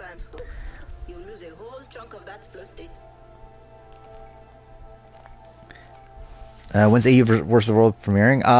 From what we've heard, well, Parvati says July, but other sources say August. So around then, either way, I would assume end of July, early August. Wait, for released up Lauren? Probably not. Who would I... Actually, who would I sip for in that cast? Don't fight it. Pick something out. Oh wait, that's the wrong thing. Wait, says a viewer stream. What is this?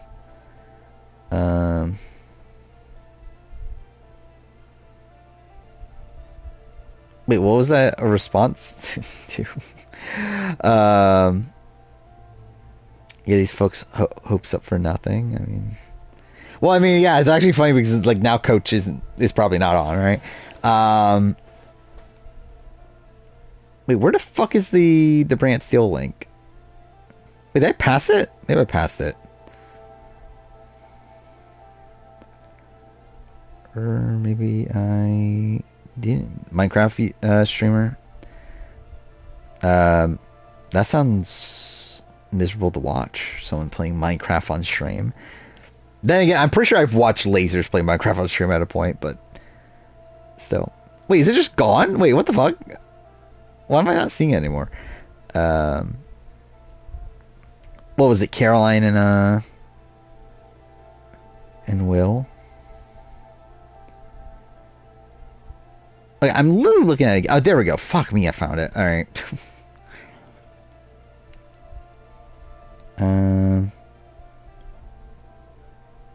Yeah, there we go. Okay, you just reposted anyway. Yeah, let's see. What was the final results? Yeah, Caroline, Will, Corey, and me. What a combo. Corey and I are in an alliance, but then Corey's in an alliance with Caroline and Will. It's not fair. How come I'm outside of that alliance? Caroline wins final immunity. Grant safety. Why would... Whoa, so is Caroline actively trying to get me out by putting me against Will Neff? And how dare she? Why pick Edge of Extinction for this, by the way? Who won? Will Neff won. Corey got second. Wait, Will got 6 votes, Corey got 5, Caroline got 4. Who did I vote for at the end? I voted for Caroline. Yeah, that's fine. Yeah. I voted for Caroline with Kai Sinat, Seku, and Stephanie. What a combo of people. Actually, they're all streamers, right? That got to the end. Do I stayed on the streamer tribe the entire time? Stephanie got 5th place. If I was on Survival... Actually, I would simp for Stephanie Berger. That's who I would simp for. Yeah, like, of this cast, yeah, I think easily I would simp for Stephanie Berger. Which alliance do I side with? Will Neff? Actually, yeah, I think that's a tough try for me, right? I think I would work with Corey. But like outside that, it's like I don't know if I don't know how closely I'm getting along with Will Neff. I mean, you can bond over a love of Survivor. It'd be a good thing to bond us. Now, Wendy Jo, she's on the other tribe. I'd work with Jelinski. I'd work with Reem Daly. I think would be funny. Yeah, I'll work with Stephanie for sure. Wendy Jo would be funny. Yeah, like legitimately, I think the Twitch streamer tribe would be complete shit for me. I don't think there's anybody there that I'm like that likely to work with outside of Corey. But to be very, I just know like very little about Valkyrie and Pokimane. Where did Kai Sinat land in that? I feel like that's not a great tribe for Kai Sinat either. Does this cast hit diversity mandate? I think it does, right? But actually, what is Pokimane? I assume she's something, right? Like Valkyrie, I believe, is some sort of Asian, right? Moroccan? Okay. I feel like that's not what I expected. Yeah, so it's technically African, yeah.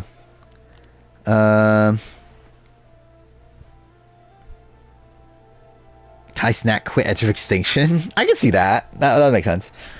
Actually, why isn't Speed here? I did see a clip earlier today of like like it was like Kai Snack and Speed, and like Speed's girlfriend told him she loved him, and then like he like started like jumping up and down in his bed like face planting. It's like, what the fuck are we doing? That's not what I expected her name to be at all. Yeah, I guess, yeah, he's a YouTube streamer, isn't he? Yeah. He got kicked off of Twitch, right? Or was that he got a contract with YouTube? Actually, is XQC is on Twitch though, isn't he? See, I need to try with like Aiden Ross so that he can be like the easy first boot. I need like some of these like dickheads that got banned from Twitch. Speak got unbanned last year. But does he? Yeah, does he stream on Twitch though? Oh, I mean, like Aiden Ross would be like so bad. Yeah, Ludwig probably should have been there. I know nothing about Ludwig outside the fact that I know he liked Jake O'Kane. Didn't tell Eve happy birthday. Oh no, I would simp for Eve. Yeah, right. Like actually, genuinely, if I was on Survivor, I would definitely work with Eve. Like I feel like Eve is the type of person I would actively work with. And give me like an Eve, give me like a Tracy Hughes Wolf. I feel like I would want to work with that sort of person. Probably like Bradley. Would it? Jimmy T. I would love to work with. Actually, would I love to work with Jimmy T? Jimmy T would be like a pain to work with, right? Because like he's so like egotist. Like it's all like based around like his ego. So like it's probably like easy. Like he's easy to manipulate, but also like I think it'll be just a pain to having to like acquiesce to him all the time.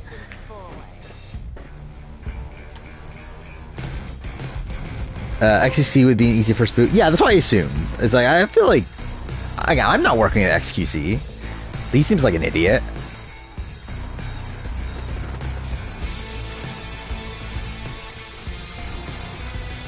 Yeah, it's like Aiden Ross is like, he's like an idiot on like all fronts. Where it's like, he would be like an idiot in the sense that he's like so bad at the game that like, if he got to the end, he'll probably lose. But also he's like so bad at the game that he'll probably like he's like so actively bad at the game that you don't even want to keep him around because he'll probably fuck up your game. Yeah, I remember that. Like Kai Snap, yeah, almost started a riot or whatever it was. Yeah, Spada is actually a pretty good tribe. Like there are some, like I mean, Eve is a dud, and like Jill is probably like kind of a dud. But yeah, it's still like pretty fun. I think it's I think Nicaragua's cast is like a bit underrated.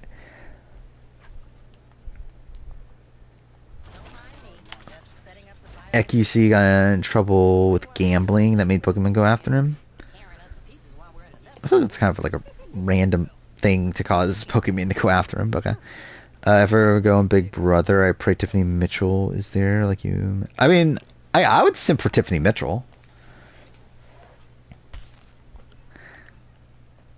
Will enough Screams merge boot? Yeah, 100%. Come help me get this door open. That's unless he has his girlfriend there. And me and Corey Wartenberger.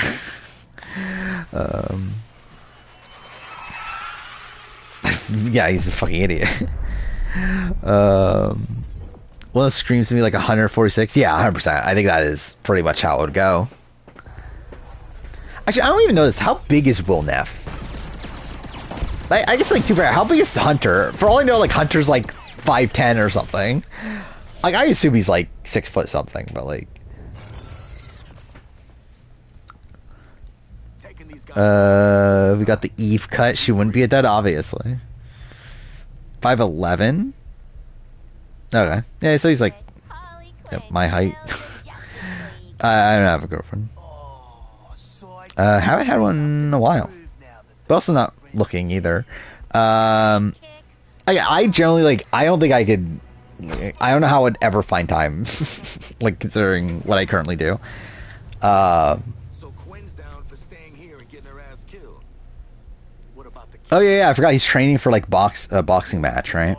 Or team get the hell out of this mess? Shortest U.S. male winner. I feel like it has to be like Todd, right? I feel like he's like Todd's like pretty short, right? Like 5'6", 5'7" or so.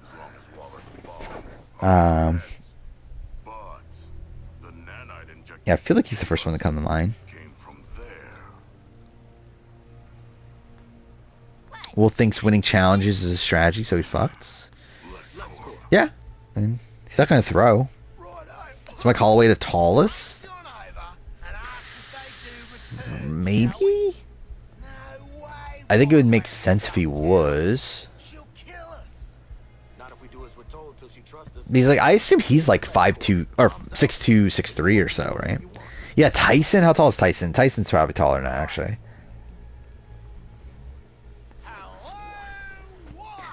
Burst getting married, having a kid. Yeah, that's.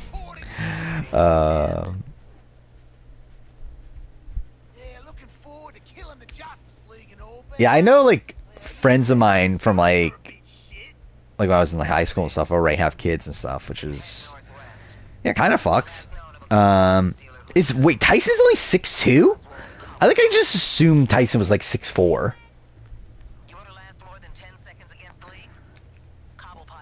Like Tyson just gives off as like really tall vibes. Should hire someone to edit my own videos. But then that costs money. What's funny is that they definitely do a better job than I do. I'm the only one though that can edit the Rob and Amber gets married retrospective. Tallest Earl. I'm here to hold this. Well,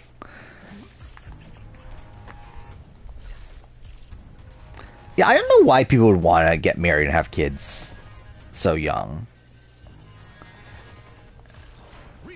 And like, I don't know, I guess like good on them. They think they found their one like relatively early on in life, but I feel like no matter what, I was never like gonna get like married and have kids by like 25 or something.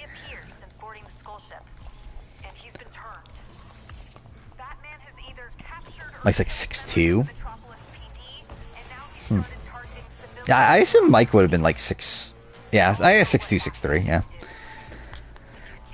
I wonder if Tony or Adam are taller than Todd. Adam might be around the same. I think Tony... Is Tony 5'7" or 5'8"? Or no, is he 5'9"? I don't remember. I know, like, I remember I saw how tall Tony was. I think it was 5'9", wasn't it? Could be wrong, though. What was 5'8"? Making sure that Joe's like 6'4". G'day, Pengo. Remember me? Yeah, I know Tony's short. The fact of this season changes entirely because of one person. Wait, what are they referring to? Yeah, Tony's short. Oh, who's the person? Wait, was there like someone swapped out?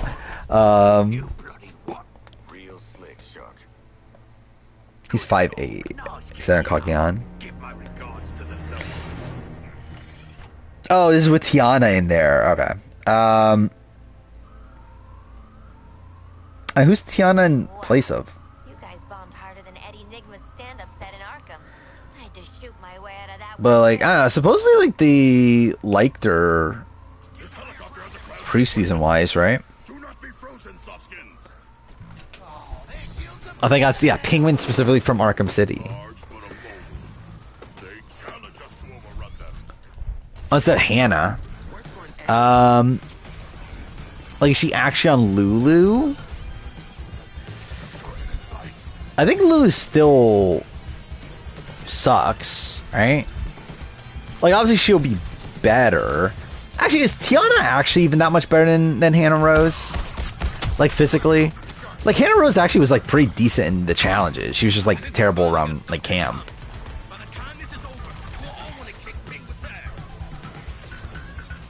So, like, I don't remember. Was Tiana that good at challenges? I remember I expected her to be, but I don't remember if she actually, like, did do that well in challenges.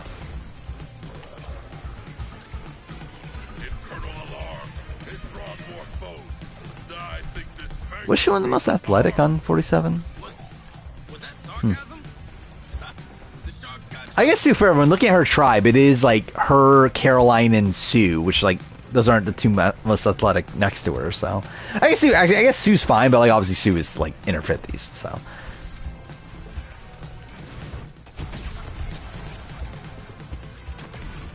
See, I guess Tiana was, like, meant to be the strong one, right?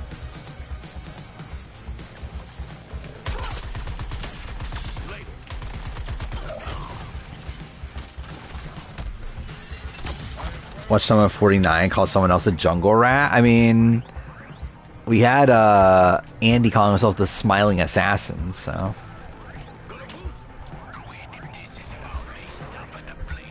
Imagine it's Dave. He does get on Survivor 49 and then just steals everything from Australian Survivor.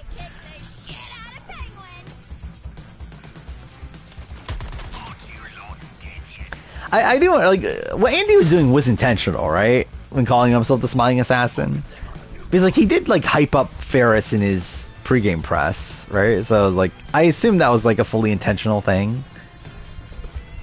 I feel like that's such a weird thing to do, though.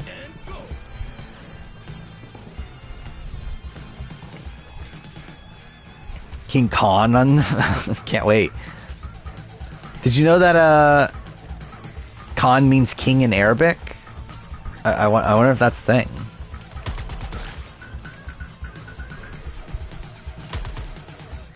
Which, like, that's not even true, right? Like, I'm pretty sure that's, like, not actually true. Even though, like, Mark says it, like, a billion fucking times. I'm hitting the wrong buttons.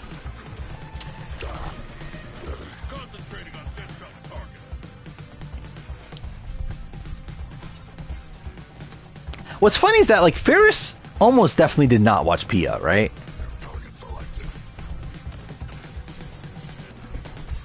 So they were, like, both separately the smiling assassin. I find it funny how Ferris has still not watched, like, pretty much any Survivor US. Yeah. Yep. He's like, he was on the podcast with Shannon Goss, so then, like, Shannon's been, like, trying to get him to watch Survivor US. And I think, like, he asked, like, Shannon for, like, recommendations for seasons, and he just, like, didn't follow any of them and just watched Game Changers instead and just gave up on Game Changers, I believe is, like, the story of Ferris. It's like, that's such a weird, like, thing to do.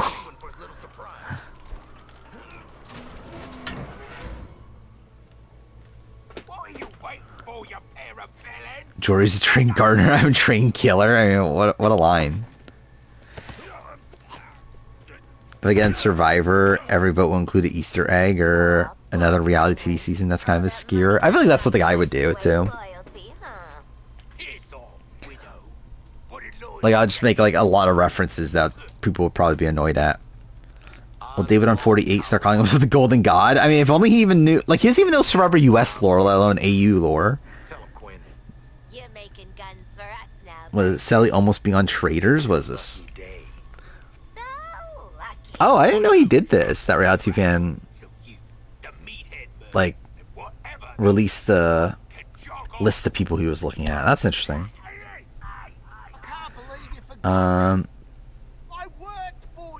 Let's see. Who's interesting on here? Mary Cosby was likely. Who that didn't end up being on, right? Someone's been busy. Heather Gay is someone I think I saw people were talking about. Tina Wesson was the watch list person. Rupert. Repeat. The penguin is in flight. Yeah, Sally's there. I don't think they actually had Dylan Efron on this. That's kind of funny. Fricasseed penguin. Derek Lavasters says less likely. Harry from Too Hot to Handle. Thank God. I can't wait for Harry to be on. Russell Hantz was on this. Frankie Grande. Bob the Drag, who's less likely. He's ran out the door. Somebody Matt Eisman was on the debunked list. Howie Mandel, Joe Magnello. Did that get him? Jax Taylor. I feel like Jax Taylor's definitely going to be on at some point, right? Get him. Waller. Waller. Blow up his head. I hope Rickman does this for 50. I don't know if he will. I know someone already asked him if he's going to be writing I forgot what they're called, but like he did this for, was it Game Changers? He wrote like a big article talking through like the rumor mill. Actually, I think it was called the rumor mill. Like he wrote like essentially a history of like when he learned names, like what names he learned, and like what he thought the season was gonna be. Like he essentially like wrote out his like experience with the season of 34. He already said he's probably not gonna do that for 50, which that's a shame. But that would be interesting if he will eventually like release all the names he's heard. Would do well not to piss me off. If I see or hear something, Age definitely not going home today's episode based on Australian Survivor social media accounts promoting whether if he gets voted out or not. Yeah, I mean, it's like don't follow their accounts, I guess. Yes, I think that makes me definitely think it's a non-limb. is cause destruction. So, Brainiac's If like that's the bulk of like the setup they can do for this. pumping Terminons into the city. Yeah, maybe he does get voted out and it's a non-limb. That could be a thing. Or die trying, I guess. He seems nice. I remember I unfollowed Australian Survivor Twitter like during last season. I didn't bother end up doing that again this season. The hell is a Terminon? Maybe because like most times like I just watch the episode like right after I get up anyway. Go find out. Hey? Hey? I'd rather remember to like not check Twitter until then. Shut down the Terminon incubators. I got a trophy. Wait, it's 3:17 in the morning? Oh my god, I'm almost 4 hours into stream. I didn't realize that. Off the wall.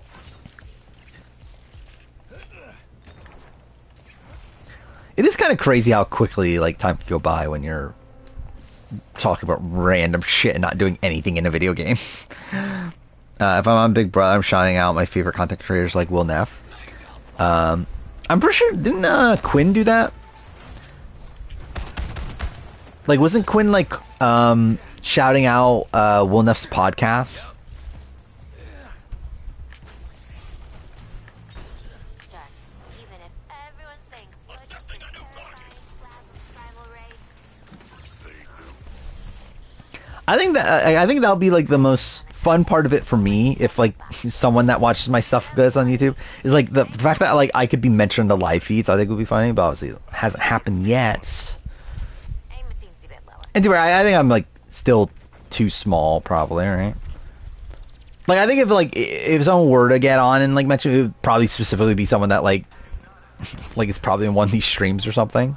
Because otherwise, I think obviously like Athanamal and Peridium will be mentioned way before I do. And too fair, like I think their content's like a lot more like for the like much more useful to a person coming into a game of Big Brother, right? So like usually if people like prep for Big Brother and like watch YouTube videos to prep, like I feel like Athanamal and Peridium are usually the people you'll find through that.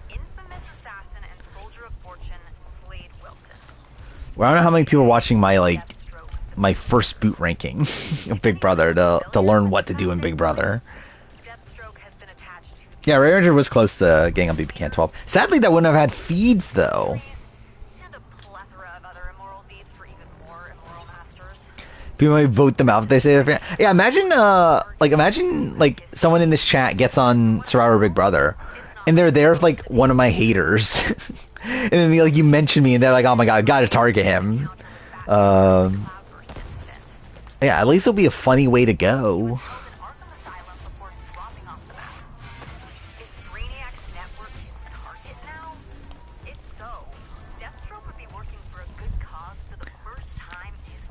Yeah, I guess you learn what not to do, right? Weapons-free TFX. Central Station is a historically protected landmark, but everything else is fair game. The Terminati You'll call your idol Jezebel? Yeah, that's what you should do. shoot the hell out of them. You should call yourself Mad Max, even though your name's probably not Max. Speaking of promotions, I'll be monitoring your performance. Like, imagine, like, actually, this is something you should do. Like, pick the most random Australian Survivor player or something, and then just, like, copy them in Confessional.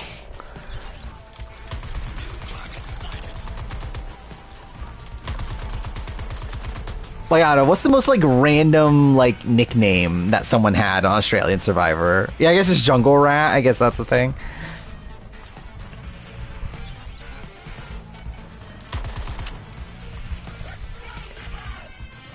But yeah, I think that would be funny if someone did that. Like, literally went on US, like, just acting as, like essentially, like, the second coming of, like, another AU player. And just production's, like, none the wiser. Dude, but there's definitely production members that have watched Australian Survivor, right? Like, Jeff hasn't.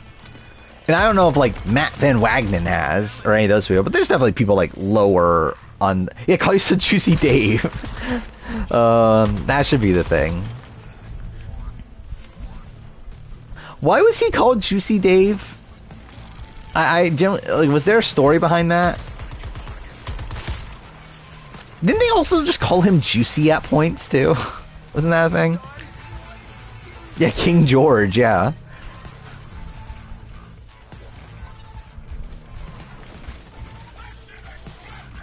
Gives you Juicy? I guess so.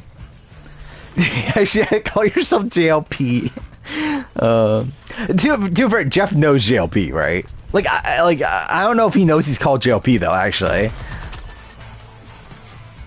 Like, we know that they've had, like, dinners together. But I don't know if he has since he's, like, commonly be called JLP.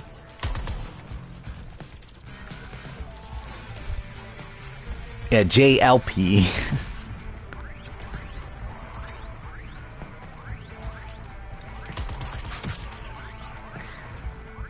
I imagine George on AU versus the World calls Juicy George. Imagine Juicy Dave comes back. And, like, instead, yeah, calls himself King Dave at that point. He does the opposite. Cool. Like, I know JLP and Jeff, like, were hanging out when Australian Survivor was about to start. Like, I know, like, JLP, like, reached out to Jeff and, like, got a lot of advice from Jeff at the time. I don't know where they stand now, but also, like, JLP lives in LA and, like, is a, is, like, obviously, like, within that, like, sort of sphere to where, like, I wouldn't be shocked if they've, like, seen each other here and there since then.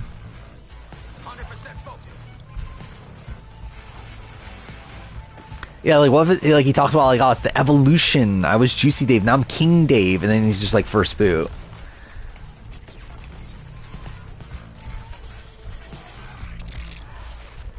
Where are they?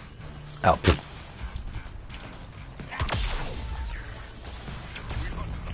Yeah, call yourself Nico. Actually, what the fuck's his last name again? I know it starts with a P.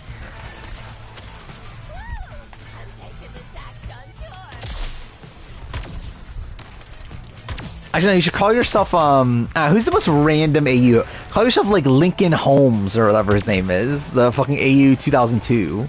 Or no, call yourself Dicko. You should call yourself Dicko.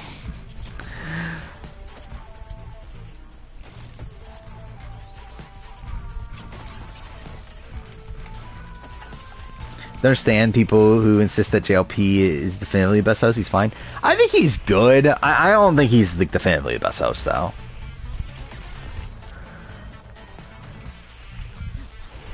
Where I do feel like he's really come to his own, in my opinion, like, in the last few seasons. But I do think he is, like, overstated as, like, how much, like, better he is than Jeff.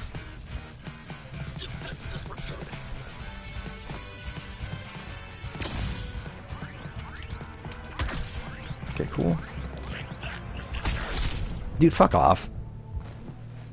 If you don't get me up, I will snipe you myself. Thank God. Thank God they revived me. Exactly what I wanted in a Suicide Squad game.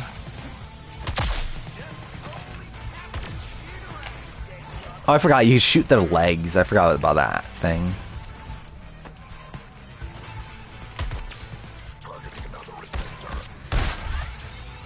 JP's your favorite host at the moment? Of any show? Yeah, I don't know if I would go that far, but I think he's... I think current JLP is pretty good. I will say, actually, something I don't like about JLP, and something I've been noticing in, like, the most recent Tribals, is I think he's probably, like, a bit too forward in, like, how he's, like, instigating drama. Where, like, I think it comes off, like, very blatant that he's doing this.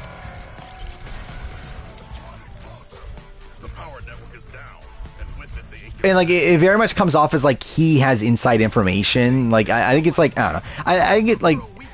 I think he could be doing that a bit more, like, smoothly. Where I feel like the way that Jeff operates Tribal is as if he knows nothing. And that, like...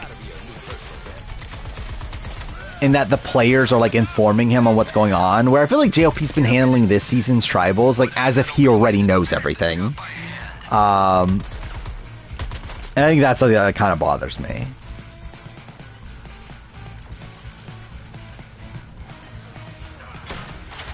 Where, like, you have him, like, you have, like, someone mention, like, oh, there's conflict in this, whatever, and then, like, he instantly goes to the people that he knows, like, has conflict. It's like, I don't know, it feels like a bit too, like putting his hand on the wheel a bit too much. I think it has been actively bad. I don't know if anyone's been actively bad. But to be fair, I don't know if I really pay attention that much to the earlier hosts. Like the hosts of, like, UK, like, the early UK seasons and all them. I mean, like, Joel, like, was rough in the early episodes of UK 2023. But I think he got better as the season went along. Actually, Matt Chisholm is bad, but, like, he's, like, kind of a funny bad. Or, like, there's points where he's so fucking awkward, but, like, that's kind of, like, part of his charm by the end of it.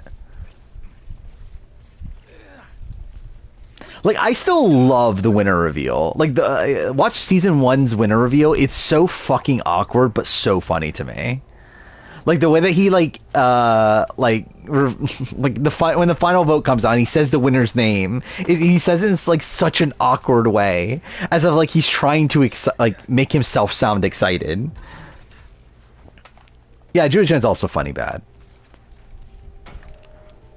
And too, there's points where, like, Julie Chen's, like, pathetically bad, but, like, yeah, I mean, a lot of times she is, like, funny bad. And that's part of the funny bad.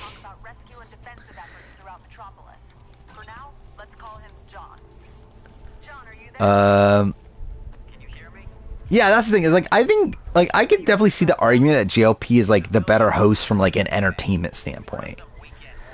But I do think there's, like, I don't think JLP, like, understands people as well as Jeff does. And I think you can tell that by, like, the way that Tribals, like, the way that he handles Tribal. Sort of Russia host. Yeah, I mean, that's also the thing. Is that a good, like, I mean, is that, like, necessarily a bad thing? I think that's more of, like, a production issue, right? That they allowed the host to give an idol to a random player. At least when Julie retires until Taylor replaces her. If Taylor replaces Julie Chen, I'm fully okay with that. Custom arrangement, hand calibrated. Joe's a good host, but weak executive producer. I 100% agree with that. And I think the thing about, like, him as executive producer is that it's like, I don't think he's a bad, like, leader. Like, I don't think he's a bad showrunner, but I obviously think he makes decisions that I don't agree with. when it comes to how he handles the show. But in terms of like how he like runs the operation from the island, I don't think there's anything to say he's bad at that part of the job, at least. But yeah, I don't agree with the way that he handles the show, but also it's like I at least respect the fact that he cares, because like he clearly does, and it's like again, you could disagree with him for sure, and like his overall like philosophy on the show, but he generally does care about the show, and he does want it to succeed.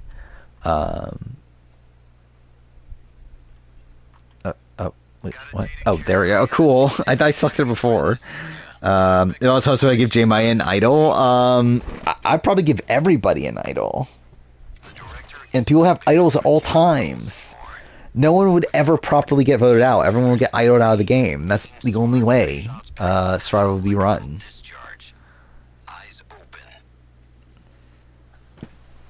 I think it'll be so funny if, like, whenever Jeff retires, that Jeff gets replaced by somebody, and that person, like, instantly puts in, like, a Final Four.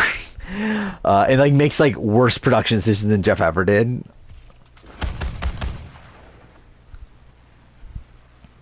Damn thing's overheating.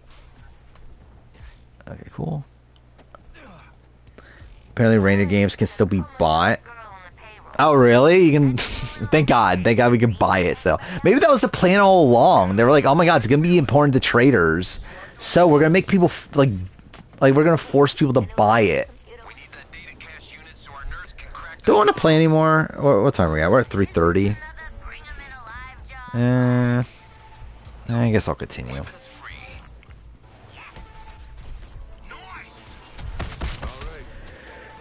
We'll put an idol in somebody's back without telling them, see what happens. How would they portray that? Like, how would they edit that together? Favorite JLP moment? I mean, I think like the funniest JLP things is like him, like the way he talks at challenges with the ball stuff. But like I don't know, I struggle to think of like what is like his best like individual moment, because I don't know what that is. You heard her, TFX. Deal with all incoming enemy forces until our nerds have what they need. Also, I found the funny, and this is like complete, like, doesn't relate to that at all, but, on the Robin Amber wedding special video, when I talk about Jeff Probst, I spent so long looking for the right picture of Jeff Probst. Where, like, I wanted one that looked, like, so ridiculous that, yeah, like, my first thing was the Crazy Jeff, like, so the Crazy Jeff GIF one I have, but, like, I couldn't find, like, a high-res version of that. Yeah, busting nut after nut.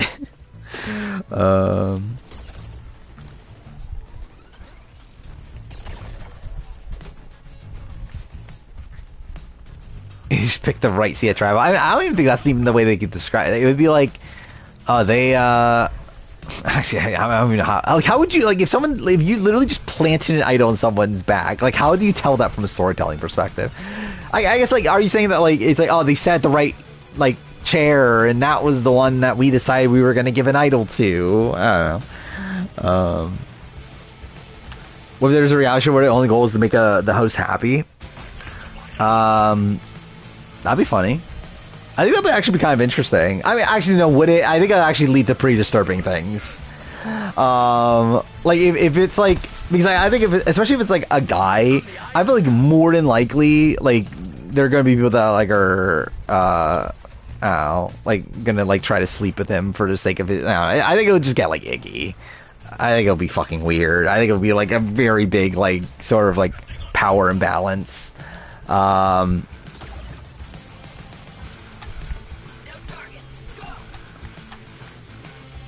They just found if off-screen, like, Amanda, and fake the search afterwards. Yeah, I mean, I guess you could do that. Like, yeah, it's like fake film. Like, you do the,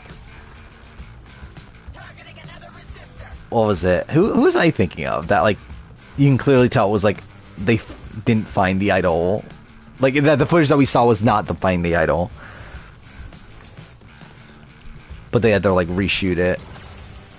My hunger is matched by my skill. Speaking of reshooting, I did mention the it's getting the best of me moment in my Rob and Amber wedding special. In this world, the host is this asexual person. I think it has to be.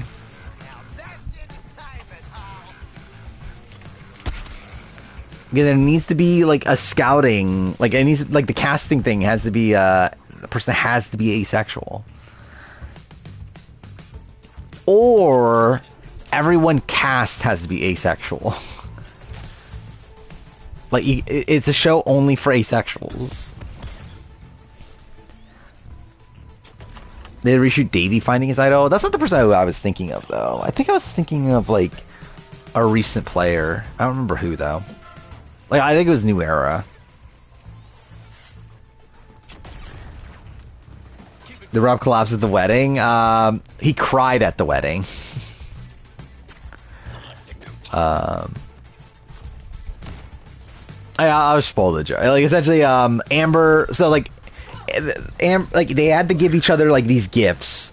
And Amber gave him a gif of a Boston Red Sox painting signed by the entire team or whatever. And like Buster Rob starts crying, and then Amber says in confessional that not everybody gets to see Boston Rob cry. And I say, I'm pretty sure I did in Heroes vs. Villains. Actually, really, I forgot that. I should have also mentioned he also cried when carrying his family on his back. I think that was also something I could have mentioned, but I forgot about that until when I was editing. I was like, yeah, I don't really care enough to record it for that. Like, just record that one line.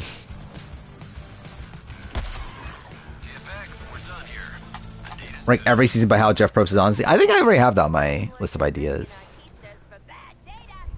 Yeah, rank all the Jeff Probst. Or an Idle Fine in Edge of Extinction is pretty ridiculous if it wasn't refilmed.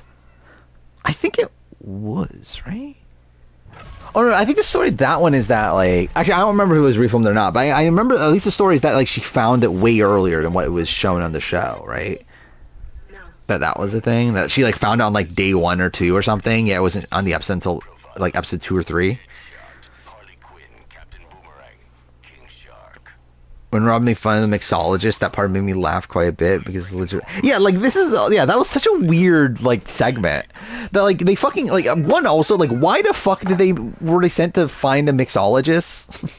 Like so they can have a drink for their wedding, but like why was that important at all? But also yeah, like they fucking meet this mixologist in New York, and then all of a sudden like Boss Rob's just in confessional like scolding the guy, talking about how like this guy would get his ass beat in Boston and like he's just a bartender, and so it's like why do you have this like vitriol for this random fucking mixologist? Is Jeff the worst in Fiji due to the Anthony Tribal? I think that's up there. I think Fiji, yeah. If we're talking about like individual like episodes, I think that's probably like up there as one of the worst like individual episodes. Remember hearing that Lauren thought it was a sock in a tree at first. Okay. Like how? All in the wrist. Cannons. I guess to be fair, Reem was like hanging their clothes everywhere, right? They sent me to my death for how funny Reindeer Games was. Yeah, I need to rewatch Reindeer Games. Actually, I started rewatching it at a point and I never finished that. I think I only watched through episode 2, so I didn't even get to the Danielle episode. Mixologist flirt with Amber during her bachelorette party. Is that a thing? Wait, well, actually, it could be because like that was after her bachelorette party. By the way, also I feel like that was like kind of lame, right? Like, yeah, as if like anyone's actually watched the wedding special anytime like recently. But like, the fact that their bachelor party and bachelorette party was like Rob's bachelor party was like going fishing, and then Amber's bachelorette party was like swimming with dolphins. It's like, well, that's fucking boring.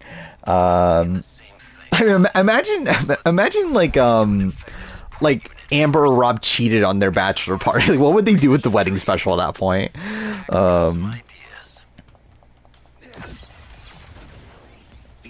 Also, I find this so funny how like there's like also a Red Sox guy. I mentioned this in the video, but like that like he signs so like Amber's there getting signatures from the Red Sox players. This like one Red Sox player like signs the painting and then proceeds to say, "Hey Rob, you better be faithful and not cheat like you did in Survivor or whatever." It's like, what a weird fucking thing to say, like in front of Amber. Like she's literally right fucking there. I just in general I feel like it's weird, but like also it's like weird when like you're like signing this when this is supposed to be like a wedding gift and everything. Yeah, none of them got strippers. I can't believe it. Imagine they just had them getting strippers on CBS too. I actually, in retrospect, that's something I wish I talked about more. I should have talked more about like the concept of like how like funny it is that the television special was just on CBS. Like I mentioned it, but like I don't think I go as in on as I should have, because like it is funny considering like at the reunion show, Buster Rob's like really courting for like people to pick up the wedding special. We're like, and like he says, oh, we've gotten multiple offers, and it's like very clearly they did not have multiple offers, right? Like very clearly they were trying to like get CBS to like pay them more. I think is what was happening there.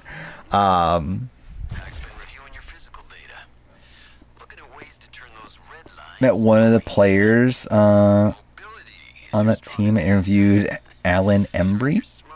I wish I knew who that was, but still, yeah. The only person I knew of was Johnny Damon, and as I make reference to, and that's because Celebrity Apprentice Season 7.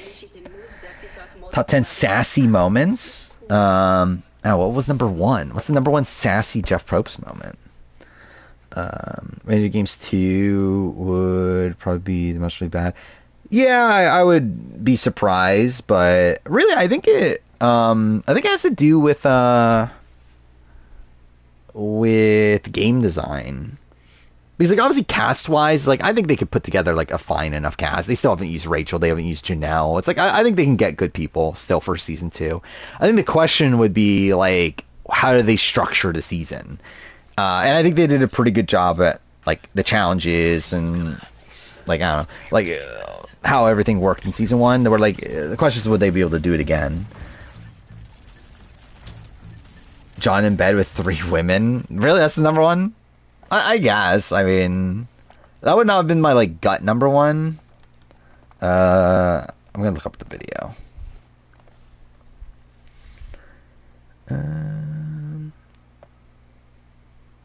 Oh, it's greatest burns of all time. Okay, that's slightly different. Maybe that would be number 1. Oh, cool. Okay, got an ad. Oh no, I'm giving Idled Out money. I can't. You can deliver a celebratory. Yeah, so number 1's that. What's number 2? Than everyone else. Amazon was. Oh, is this the Heidi? The which one? Yeah, okay, yeah. Yeah, that's a pretty good line too. Looks like 3's Purple Kelly. Nah, I'm not gonna bother looking at all of them, but the Granted Games 2 would be better because they actually expect social strategy elements. Maybe? Not sure. Casting Survivor Ranger games? Yeah, I would do that probably at some point. What would they actually look like? Who would they cast? If they're trying to do like a challenge based show. Because like a lot of the big challenge beasts, I don't think you can bring back at this point. Like maybe Jonathan, is Jonathan on there? I guess Jonathan's probably there. But like again, you're probably not bringing back Ozzy or Joe, obviously. Like Ozzy's more likely than Joe, but even then, like I don't know if they're coming back at this point. Rob would come back? Yeah, maybe. Yeah. I think he'd be willing to come back for that, right? Oh, by the way, I did mention Tontine, or whatever the fuck that's called, on my video too. Dude, actually, I don't talk about it, but it's in one of the images. In a funny way. Actually, I was so disappointed. I was so trying to get the video of Boston Rob punching the guy at the casting call. I was trying to put that in my video, and I couldn't because like the video, like the only video I found of it was the one on YouTube, and it's age restricted. and because it's age restricted, you can't download it. So like if you try to like go to like a YouTube downloader, like you can't download age restricted videos. So like I couldn't get the actual video, so instead I just put like a screenshot of the video itself. But like again, Buster Rob punched a guy at a Tontine casting call that supposedly Tontine's not even real. It's a fucking long story. Like Buster Rob was like involved in this like reality show that he was gonna be the host of. That was like the biggest reality show ever, giving away like $10 million or whatever. Which I believe like now it's turned out like it wasn't real and it was like this big like what was it, publicity stunt thing for like whatever, who fucking cares. Anyway, like there's this like casting call where like this like heckler goes up to Buster Rob and he just like punches him in the face. I can find the video. It should be in my history because I watched it like yesterday. It was yesterday, right? Where? Oh, I'm on the wrong account.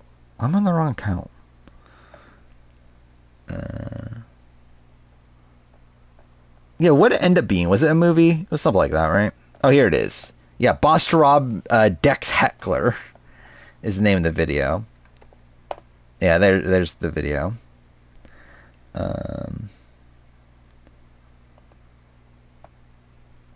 Yeah, maybe. I never watched the movie. I never really like looked into the movie, but I remember they made something of it. But yeah, the video's kind of insane though. Like especially like now knowing Buster Rob now. Like I feel like it just feels like a radically different guy. And to be fair, I think it just in general it feels like a radically different guy when you see like Buster Rob back in All Stars, the Buster Rob now.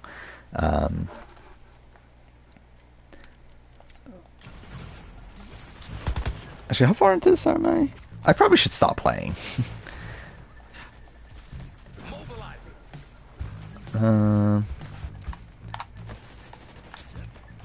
Yeah, there's the video of it.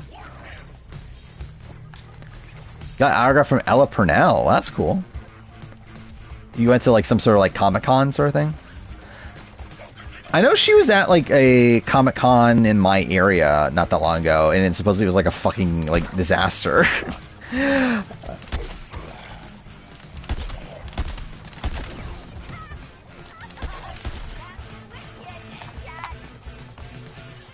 Oh, Streamily? What's that? Is that like a... I assume it's a thing where you could like buy someone's autograph or whatever. Rob Short, I thought he was. How tall is Buster? I assumed he was like 5'10". 5'10", 5'11"-ish. Oh, where are the enemies?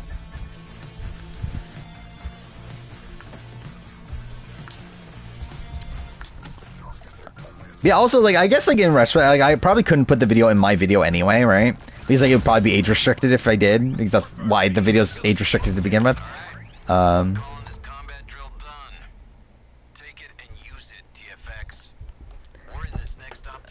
Prettium beat me to the punch? Oh, no! Oh, Reindeer Games? Oh, okay, that's fine. I thought you were talking about the Robin Amber wedding special. I would have been genuinely disturbed. Someone made a Robin Amber wedding special video before. Actually, let's look this up. Has anyone actually made a video on Robin Amber get married? I doubt it, right? I've got to be the first. Yeah, I think I'm definitely first. I did see that. I think it was Purple Rock Podcast. Did they podcast about it? I think, right? Was it Purple Rock Podcast? Yeah, Purple Rock Podcast, yeah. Did a, actually, is this even a podcast? Maybe it's just an article. I don't even see the actual podcast. But yeah, I mean that's something. Saying that video was posted 17 years ago, yeah. What's my? I would steal the idea. I mean, YouTube being around that long, yeah. I mean, well, YouTube started what 2006, right? So that YouTube would have been 2 years old when that video came out. Or is it 2005 then? I know JLP and Bo Ryan are best friends and host top. Is that a thing? I don't know. I feel like I remembered Bo Ryan being involved in Top Gear, but I didn't know JLP was. Precision engineering. Nice. Either way, like I still think, even if someone steals the idea, which is obviously a fantastic idea, the best idea in all of Survivor content creation, I'm still pretty. I don't think anyone will make a video like I made, at least. If we're gonna crack the shield on death from above up there, It's funny that everyone in the comments are defending Rob and saying he was provoked. honor of being shot. I mean, to be fair, he was, but also it's like you probably don't have to hit the guy though. I would like to lead the mission, Colonel Flag. I have great leadership skills as a demigod. Here it is. Was this? Bipedal shark. I draw Watch for him post it a week before mine. I mean, what happened? What was the one that? Oh, the runners up. First Booth vs. Runners Up video, right? That was the one, right? That he released it before I released mine, even though I actually made mine first. Oh, is your autograph? Oh, yeah, that's cool. I forgot what else has she done. Oh, she was in Yellow Jacket. That's what it was, right? Oh, dude, she's younger than me. That's so depressing. I find it like so depressing when I look up like a celebrity and they're like younger than me. I don't know why.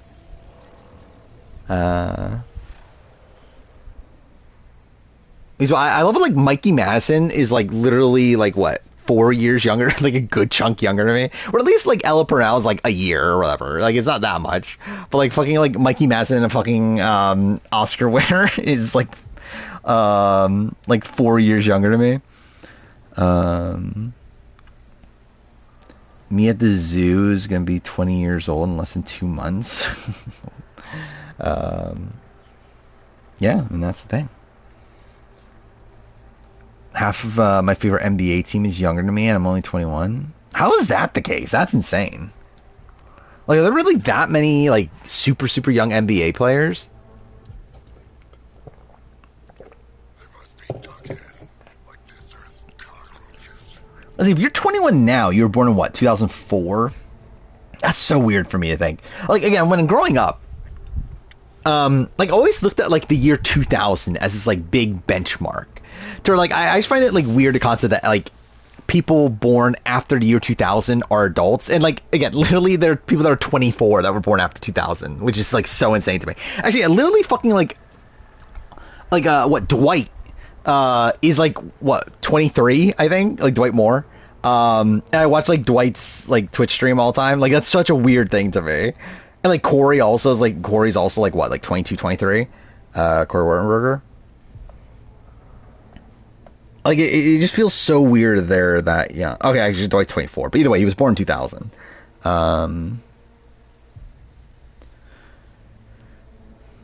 People born in 2007 will be 18 this year. Yeah, that's insane. It's like by months, but yeah, they're technically younger. Yeah. I did get lucky this season that there's not too many people this season of Survivor that are younger than me. Where I think it's literally just Eva and Star, if I remember right. And even Star's like, we're pretty much the same age, if I remember right. Actually, no, Star might be a year younger. Let's look this up. Because I know Justin's 29 when he filmed, but he's older than me, if I remember right. I think he's like a few months older than me. Oh yeah, Star is actually a full year. Actually over a year. Almost a year and a half, actually. But so, only 2 people from this season are younger. So, that makes me feel better. But like, BB26, I want to look this up, actually. How many people from BB26? Like, BB26 was an older cast, right? But still, yeah, a good chunk. Like, I think I'm like almost at the middle. So, like, Cedric, Mackenzie, T-Core, Cam, Quinn, Matt, Leah, and Chelsea are all younger than me. But Joseph, Tucker, Lisa, Brooklyn, Rubina, Chemo, Angela, Kenny are older. Asked this new kid at work how old he was because he... how old he was because I knew he was in high school when he told me he was born 2008. I almost screamed, yeah. I feel the way about wrestlers, like top WWE future prospects is 20 years old. Yeah, I feel like that's weird. There's been a big brother, a player younger than me, but Cedric was close. I don't remember, who was the first person to play Survivor that was younger than me? I think it was Will Wall. No, actually, no, it was Julia Sokolowski. I think I'm the same age as Julia Sokolowski, but I think she's like a few months younger. Oh no, she's like a full year. Actually, almost exactly a year older than me. Or younger than me, I mean, younger than me. I believe Will Wall is also...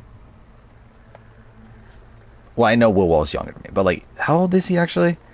Was he born in like 97? Something like that, right? Yeah, 97. Yeah, what's also annoying about me is that I'm on like the cusp of like millennial and Gen Z, I believe. So I think if you like literally look up like millennial, like I'm literally like right at the edge of that. Which is annoying. Swathi Sammy. Yeah, how old is Sammy now, actually? I never actually thought about that. But he's also still young, isn't he? Like, he's probably, like, what, at most, like, 22 right now? Yeah, he's literally 22, born 2002. Gen Beta starts this year, thank God. Yeah, so, 16 years from now, we're gonna get them on Survivor. So what's that?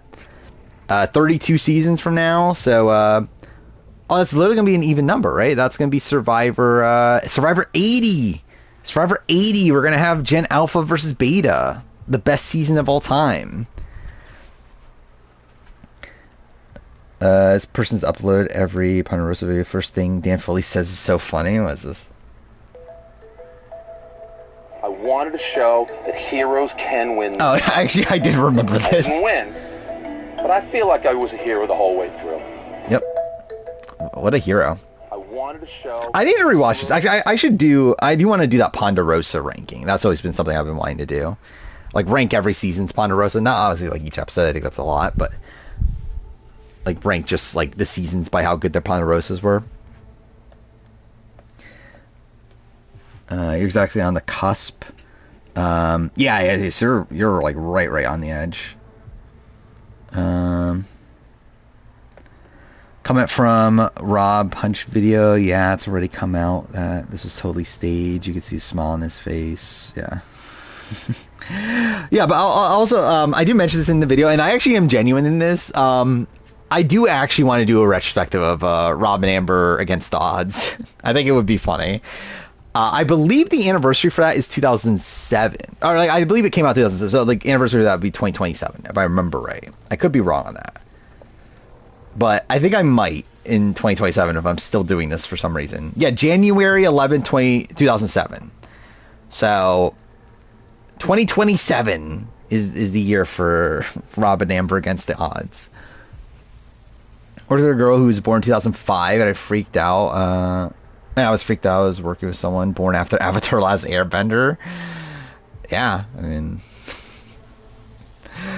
It's funny considering, like, Avatar, like, Last Airbender, I think, like, when it was coming out, like, I think I was, like, I don't know, kind of on the cusp of being, like, too old to be interested in watching it. At least, like, that's how I felt at the time. Where, like, that's part of the reason why I never ended up watching it. No Survivor's been younger than you, but I figure it's gonna happen next season. If you're 21, then likely, but not like guaranteed, right? I mean, like, youngest person this season's Eva. She's 24, right? So, I don't know. I think Survivor you can get away from it. Big Brother probably not. I think almost guaranteed there's gonna be someone younger than you on Big Brother. I guess not necessarily this year. Next year, definitely. This year is like a maybe. But there'll definitely be someone like 21 on Big Brother. But yeah, Survivor, though, I think you can get away with it. And if you get away with 49, you're going to get away with 50. So. It's 2029, the 10-year anniversary of my channel. Yeah, it is. Yeah, what big thing should I do for 2029? Yeah, what a year that's going to be. It actually is kind of insane. Like, not 2029 really, but I was thinking about this, like, literally as I was driving to work today. That was like, I just realized, like, 1 year from now, Survivor 50 is airing. Like, I love it, like, that kind of, like, didn't even come across my mind until now. That we're actually, like, only a year away from 50, like, airing. Like, that's kind of insane. Considering, like, just how much, like, obviously, like, so much of, like, my thought process around 50 has just been on, like, waiting for, like, the cast to fly out and, like, figuring out the cast and all that. But, like, yeah, we're not even that far away from the actually just being on TV. It's, like, it's the same distance from, like, now to 50 that, like, we are now from 46. That just feel, and, like, it's, like, same distance from, like, when Titans vs. Rebels was airing. So it's, like, it's not that long ago. Or, like, not that long from now. Maybe you're the one. Maybe you'll be the one on it. Rob looks like he's better at pounding food and pounding hecklers. I do. Rob's a big food guy. And you gotta watch the wedding special and just see how obsessed he is over the food. Again, he's been thinking about the food since the minute he's proposed. Was that the line? It was something like that, right? He says something like that, and I make fun of it in the video. Youngest new era player. In terms of age when playing, I believe Sammy at 19. We're talking about, like, ever as in, like, birth date. I'm actually not sure. Would it still be Sammy? Who's the youngest Survivor player right now?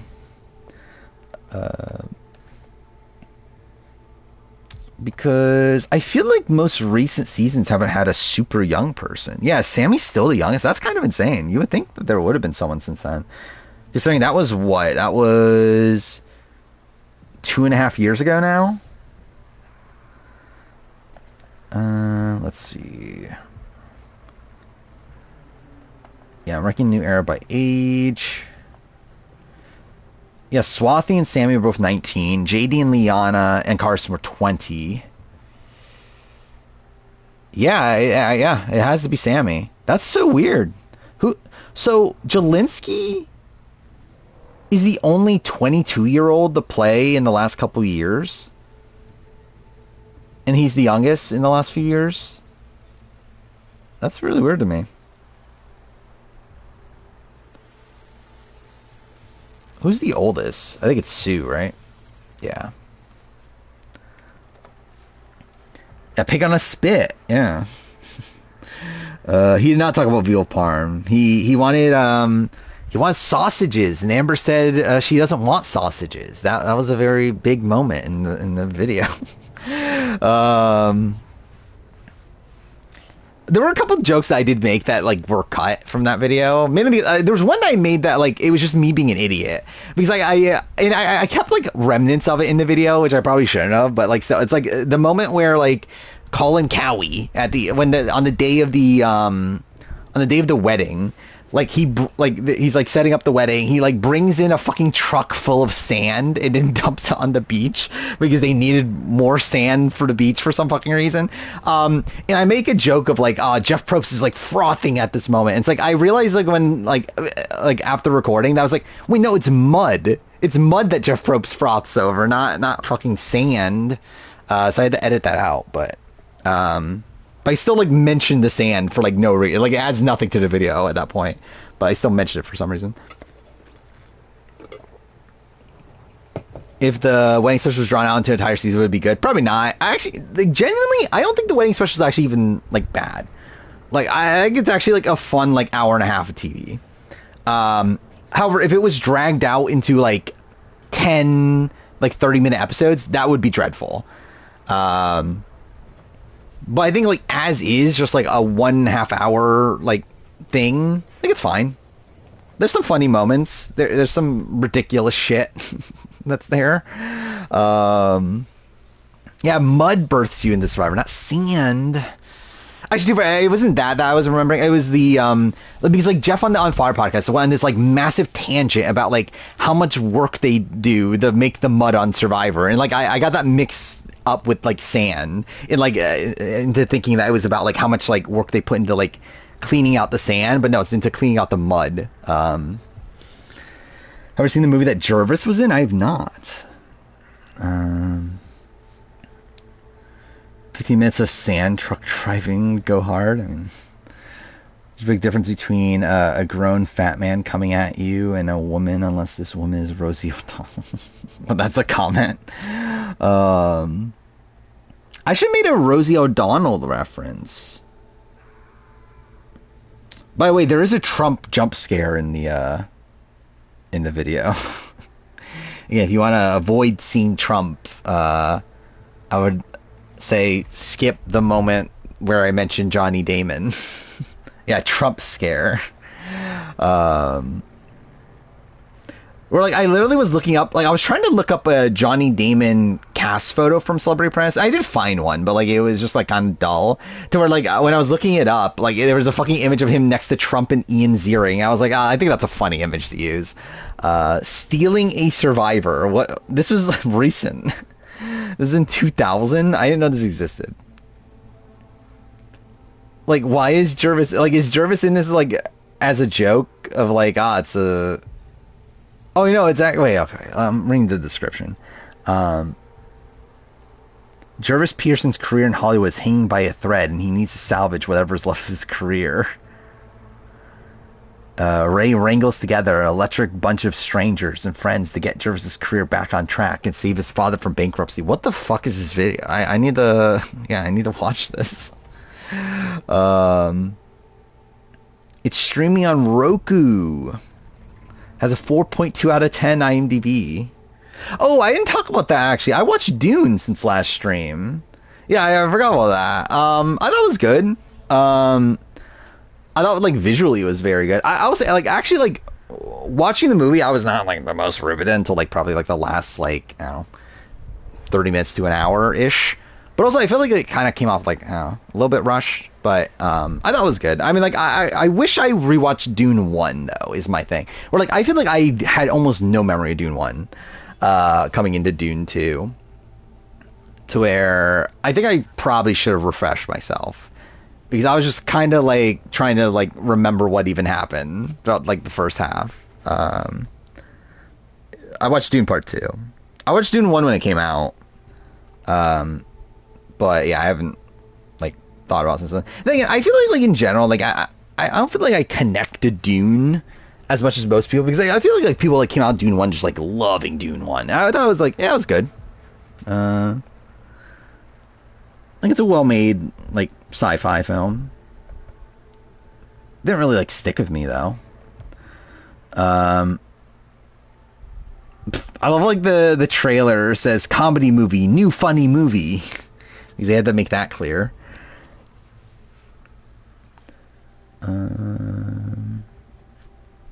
Stealing a Survivor 5-year retro. Actually, I'm gonna... Yeah, let's jot that down. Whenever I make it, I have the shout out Lion Melon for that.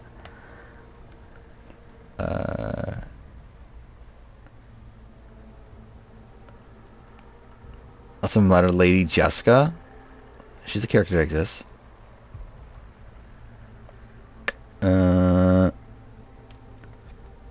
I did like what they did with the Paul. I was trying to think of fucking his name. By the way, he does not look like a fucking Paul.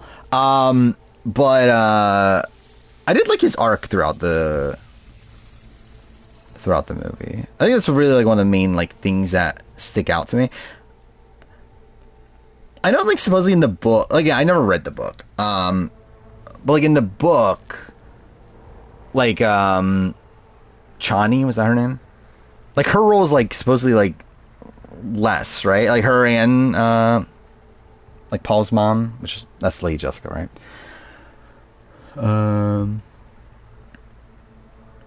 The movie's gonna be even stranger too. What are we talking about? Oh wait, is Dune 2 leading to Dune 3? Well, like Dune 3 is like the sequel book, right? Because like Dune, because this is Dune Part 1 too. This is literally like the same book, right? The original like Dune book. And I believe Dune 3 is going to be based on, like, the sequel book. They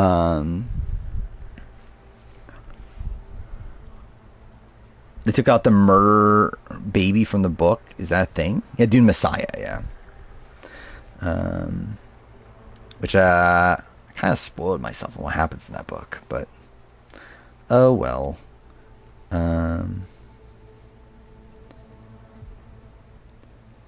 Yeah, like, are they gonna? I assume they're gonna continue, right? They're definitely gonna continue. Like, as long as these make money, which I assume they will, they'll probably just like, continue doing all of them. I wonder if Denis Villeneuve will do all of them though. Like, I think he's doing 3, right? But yeah, like, is he gonna continue doing this? Because I think he probably has better things to do. But yeah, like, when ranking like the Denis Villeneuve films, like, I feel like this is not like I feel like it's. I would guess like, I don't know, 4 or 5 maybe on my ranking. Like, they're not my favorite movies. I'm jotting down the the Stealing a Survivor film retrospective. 5 years. No, not 5 years. This is 5 years later. Oh no, I have to do it this year. We'll save it for 10 years later. Again, in 2030, I'll do a Stealing a Survivor film retrospective.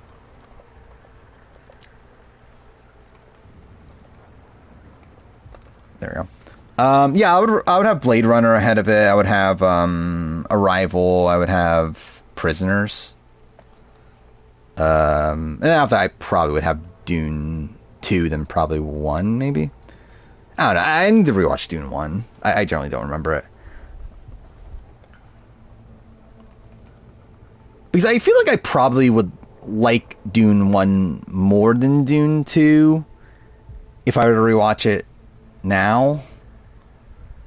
Because I feel like Dune 2 felt less... I feel like I remember Dune 1 feeling more focused. But, I don't know. By the way, also something that threw me off, like, why the fuck was Christopher Walken the fucking Emperor? Like, that just, like, completely threw me out of it. Actually, I would even probably put Enemy above Dune. Like, I loved Enemy at the time. I mean, he just felt like fucking Christopher Walken. Like, he really did not, like, I don't know. Like, there's just this, breaking of illusion there. Stealing a show, shouting or Lime Melon, who gave me ideas 6 years ago.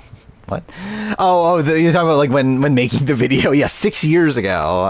I guess it'd be 5 at that point, right? But anyway, yeah. Yeah, I would say with the Robin Amber retrospective, it was like it felt so unnatural to like be like randomly thinking reality TV fan at the beginning of that video, but whatever, it had to be done. But yeah, because I try to like jump into the video like right away. I've not watched Severance. I do need to. It's on HBO. Well, it's on Max. Sorry, it's only Max now. I need to watch that. I forgot, what else was I gonna watch? Oh, I was gonna watch Furiosa because that's on Max also, and I just I actually probably would have watched Furiosa before Dune 2. Actually, maybe not. Maybe I watched Dune 2. I don't know, because Dune 2, Dune 2 is like fucking 3 hours or whatever, almost 3 hours. How long is Furiosa? I think in retrospect, I probably would have watched Furiosa if I knew it was there first. Oh, it's also 2.5 hours. I guess it doesn't fucking matter.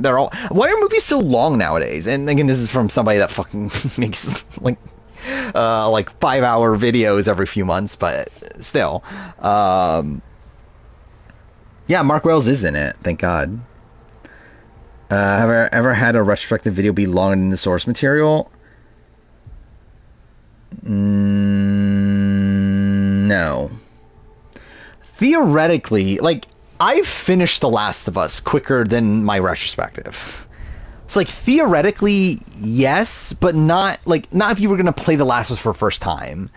Because, like, my Last of Us video is 5 hours, 56 minutes. I finished The Last of Us on stream in, like, 5 hours, right? Like, not skipping cutscenes or anything. Try and look this up. Actually, I need to play Last of Us at some point this year, because I usually do that once a year. I think. Do I? I think I do.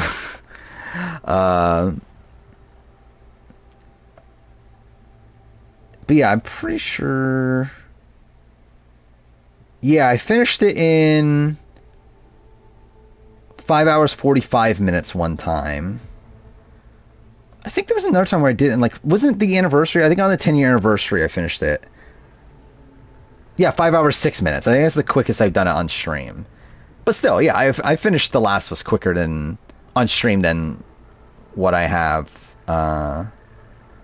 or what my video is. But I think that's the only thing. Dude, Persona 5 Royal, imagine like someone makes like an over 100-hour long Persona 5 Royal video. Like that would be insane. But I think it'd be tough to do that for anything, like in the way that I do it. Like obviously with if you were to do like a genuine podcast, so like talking to somebody about something, I think it's very easy to do that longer than the source material. But I think like doing it the way I do it, I think it would be tough just because like you try to cut a lot of the shit out. And clearly not everything, but I'm trying to think what other retrospectives have I done that are close. I don't think there's even anything close, right? Because even though my Survivor like my Survivor 47 review, like that's 5 hours, whatever. But like the entire season's like what, 14 hours? No, more than that. Actually, way more than that, right? Actually, that's a long season, isn't it? That's like what? Like 1.5 times 10 episodes were that, and then there were 4 2-hour episodes, right? So yeah, that was 23 hours that season. So maybe that's off by one episode. Either way, like 20 plus hours. So my video being 5 hours, like that's not even like that's what, barely a fourth of the runtime of the season. So yeah, I think it's tough to do it in most cases. Likelihood of me shortening my reviews. We'll see. We'll see how much there is to talk about. Or how much I feel like I need to talk about. I hope it's shorter. Like, my goal is to make it shorter. I don't know. And, like, actually, straight up, this might be shorter. Because, like, think about 48 right now. I don't have that many, like, complex, like, opinions. Because I think that's what's really been ballooning the recent retrospectives.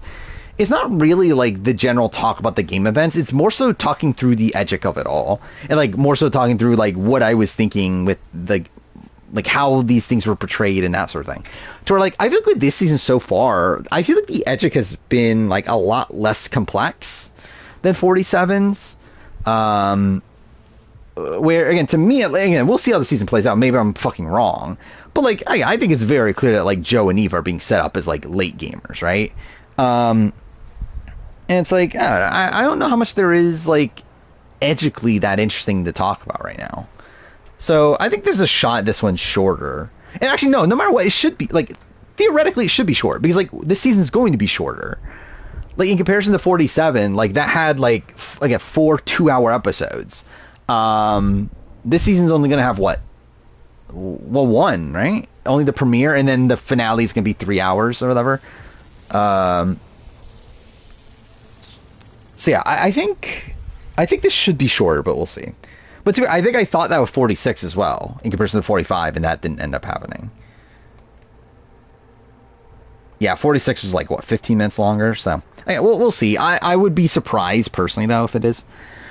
Would I ever do a video talking about the difference in editing teams? I think it's definitely worth talking about. Especially, like, recently. I think, like, new era-wise, you can tell the difference. I think before that, it's a little bit more difficult. Actually, I guess you can still tell. I think like 35, 37, you can tell the correlation there in comparison to like 36 and like 34, 36, 38. So yeah, I think you can kind of tell there. How was Co wrong? Are you edited by the odd number team or the even number team? I'm not sure, actually. I think I would guess the even number team, right? But maybe not. Maybe they... Because I don't know how they edited Cambodian Co wrong. Some adject signifies probably a big character win, which is good for Joe, theoretically. Yeah. But yeah, obviously I could just be wrong. is also a thing. Ranking every one of these movies. What's this? Oh yeah, we've talked about this before, right? Oh, this is a shorter list. Yeah, this is only 34 movies. This is more doable. Have I watched all these? I think I've watched almost all these. I don't remember if I've watched Sharknado 5. I think I've watched... Oh, no, wait, I'm an idiot. I think I'm limiting it... Oh, no, I'm an idiot. That's why. It's limiting it to the movies I've watched. Okay, yeah, the real list... Okay, yeah, I'm an idiot. Yeah, okay, there's the real list. Yeah, this is... I think this is the one we saw before, right? Is that I was under a setting that had it... So I only see the movies I've already seen. But... the real... That's way too much. It was in Sharknado 5. I assume it's still, like, Ian Ziering and those people. What's this quote here?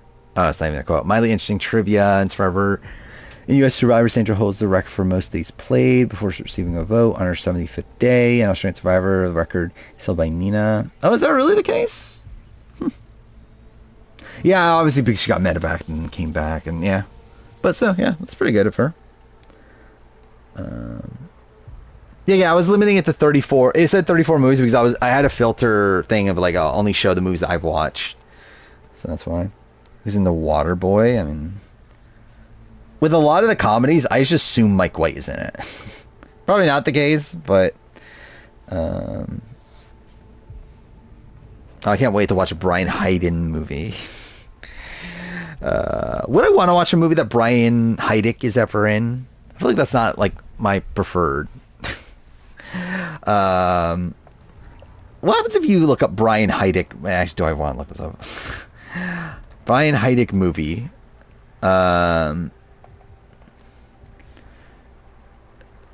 Literally comes with the Virgins of Sherwood Forest. Thank God. Is Cece Heidick in that one? Oh, Cece Heidick might not be in it. Should I do a ranking of every Cece Heidick movie? Like, what does that look like? She probably goes by her... Yeah, Cece Costigan.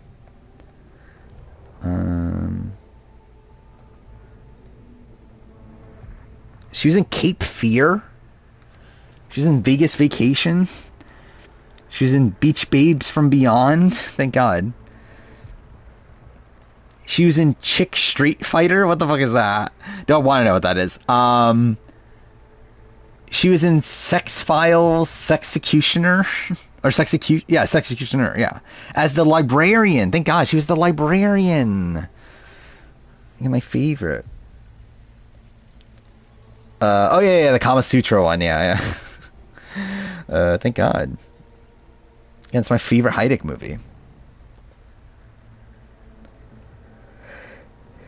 Yeah, top 10 movie, that's more doable. Ranking every, that's way too much.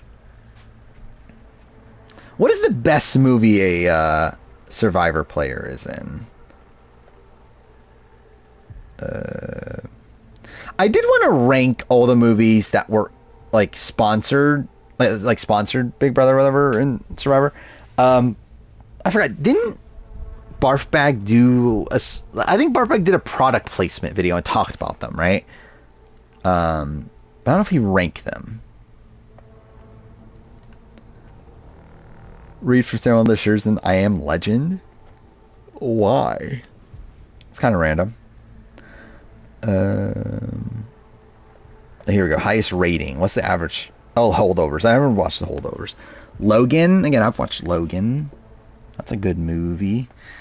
Disclosure, I never watched. Ford vs. Ferrari.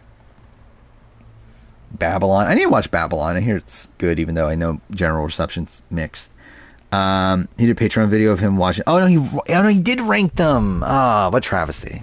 Again, can't believe he stole my idea that I definitely had before he did it. Oh yeah, it was Bono's in the Holdovers, right, or something. Was John Raymond in Logan? He was the pastor, right? He was like a pastor in Logan. Which, I guess that fits. Yeah, I think Logan would probably be my number one of the ones I've watched. Actually, I can limit it to ones I've watched, right? Where do I do that? Show watched films. Actually, I can literally, I forgot, I can actually rate it by my rating instead of the average rating. Yeah, of the ones I watch, highest rating is Logan, then Zombieland, Funny People, End of Watch, Big Hero 6, Swingers, Orange Country, Anger Management, School of Rock. School of Rock's probably too low on that. School of Rock should be higher than Anger Management, Orange... Did I say Orange Country? Orange County. Red Eye, I Am Legend, Chef. Chef's too low on this. Chef should be higher. Bubble Boy, thank God Bubble Boy's on there. Beer Fest, Wieners. Who's in Wieners? Like, what Survivor players in Wieners? Sierra Dawn Thomas was in Wieners as Wet Girl number 2. Dude, I love Wet Girl number 2. That's my favorite Wet Girl. Was it Survivor Cousin's favorite movies? Yeah, I should do a ranking of all of these. Okay, that's way too many. Yeah, that's a lot. Oh, what's my highest rated movie on the list? Let's see. American Beauty, Donnie Darko, Fight Club, Mighty Python and the Holy Grail, Pulp Fiction, Departed. I know all those I gave 5 out of 5s. Did I give Incredibles a 5 out of 5? I might have. Yeah, I did. Okay. I guess Incredibles. Probably The Matrix. I think I gave Matrix 5 out of 5. Yeah. Ameros Perros, I think I gave that 4.5. Yeah, so that's the break-off point. Thanos is in Batman vs. Superman? I mean, supposedly. Leaf is in Mall Cop? Obviously. How do you not know that? Should movie survivors were in before Survivor count? Yeah, I don't know. Maybe that should I should do the research and figure that out too. You can expand on which players' faves. Oh, and like see which players. Yeah, actually, yeah, let's see who do I have the closest movie opinions to. Adam Gentry, his favorite movie is American Beauty. Todd Herzog, Donnie Darko. Jenna Lewis. Oh my God, I'm so close to Jenna Lewis. Her favorite movie is Fight Club. Again, my favorite player, Jenna Lewis. I saw her nude yesterday. Jerry Manthe on Monty Python and Holy Grail. 4 people answered Pulp Fiction. I feel like that's kind of a boring answer then. What? Courtney Merritt, Bob Dog, Edgardo, and Earl Cole. Thank God. Courtney Merritt also said The Incredibles. I feel like that's cheating. Oh, were you not here during that? Yeah, watch my Robin Amber wedding special video.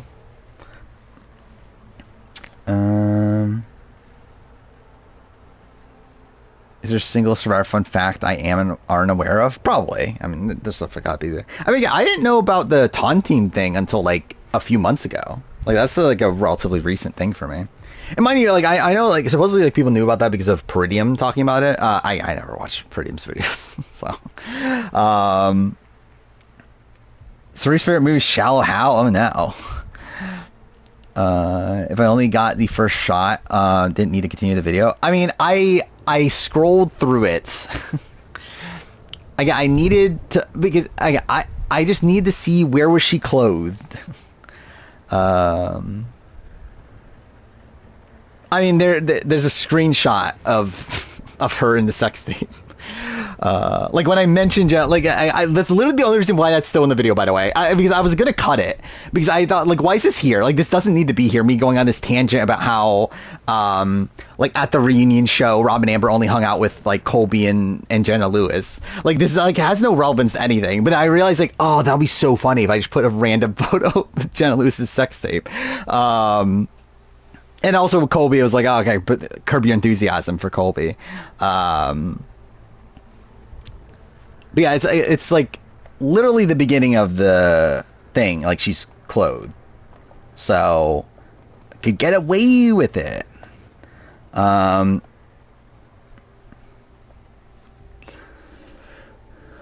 I did debate a while though, because like there's also like photos of Jenna Lewis like not sex tape related, or like her like dressing, or like I guess not even dressing, but like it's covered.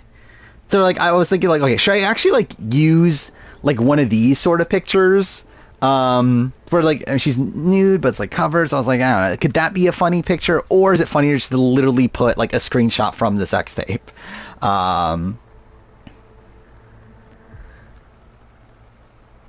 Two times speed, so I didn't notice. Again, this is like the only video you need to watch not at 2x speed, even though I literally watched at 2x speed this morning when rewatching it.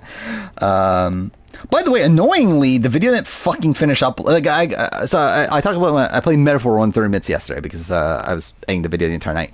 But like when playing Metaphor, I was like, oh yeah, I'll let the video upload overnight, so that way when I get up tomorrow, it'll be ready. I can just make it public. Turned out like the fucking upload just stopped like halfway through for some fucking reason. Or like my computer turned off even though I changed the settings to make it like not turn off until like after 2 hours or whatever. So like it didn't finish uploading, so I had to fucking get it uploaded again in the morning. So that was annoying.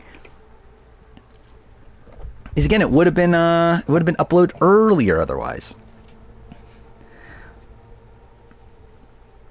What's your favorite movies? What?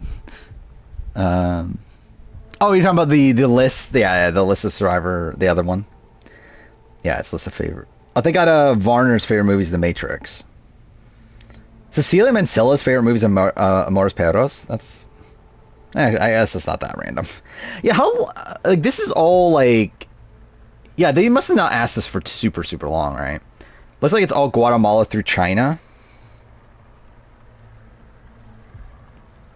Oh, no, Joel Klug is in here. Parvati's favorite movie is Anchorman. Is Crash on here? Oh no. How? Becky Lee, Adam Gentry, and Candace Woodcock. No wonder Adam and Candace hooked up. They bonded over the love of Crash. Oh, Wedding Crashers is here. Earl Cole and Jamie Dugan. What a random combo. Terry Dietz' favorite movie is Top Gun? I can't believe it. That's not very Terry Dietz of him. Like, I love it, like, that's literally probably, like, the number one pick, right? Like, there's no way his, like, favorite movie wasn't Top Gun.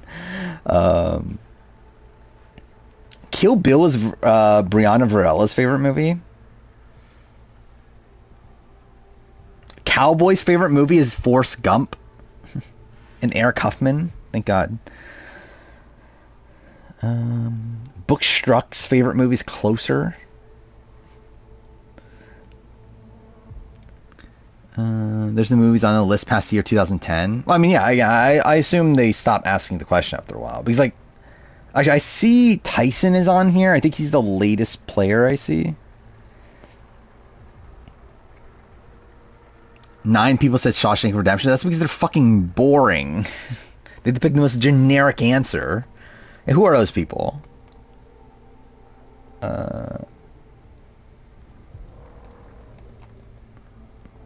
Wait, why is it not coming up? Do I need to scroll down farther?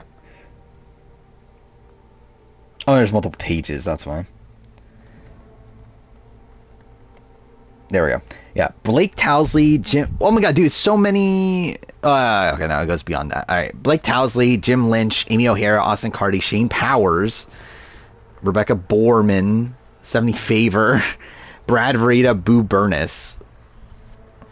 Again, I think I have to automatically dock them points on my ranking of every Survivor player because of this. Dreams did not like a... oh, is that what he picked? Little Shop of Horrors? That's kind of random. I feel like his favorite movie is The Dark Crystal. I could see that. Saving Private Ryan. Again, that's also pretty typical for Terry. Rocky's favorite movie is Goodfellas. Actually, I assumed it would have been Rocky, right? How is it not Rocky? He's a fake Rocky fan. I knew Rocky, right? Wait, Brianna Varela's other movie here is True Lies? I mean, I think I got a simp for Brianna Varela, right? Actually, I had a crush on Brianna Varela when I first watched Guatemala, for whatever that's worth. But again, now I really have the simp for Brianna Varela. Rocky also likes Raging Bull. Oh, okay, that would make sense.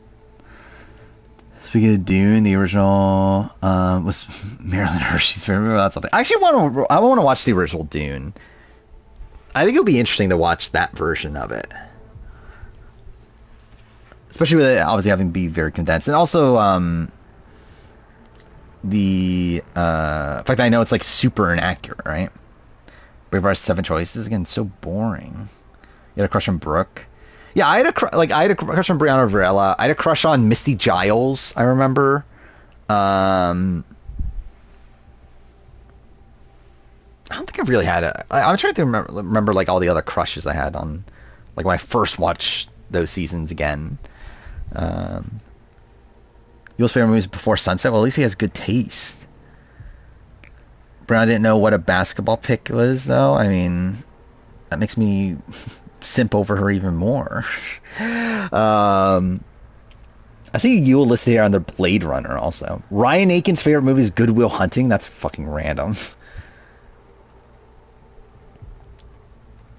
How many movies do they list? There's way too many here.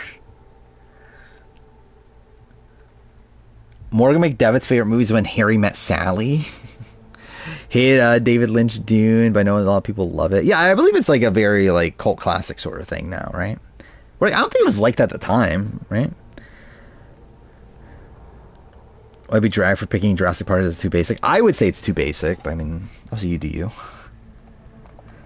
I never loved Jurassic Park as much as I felt like, as much I feel like I should have.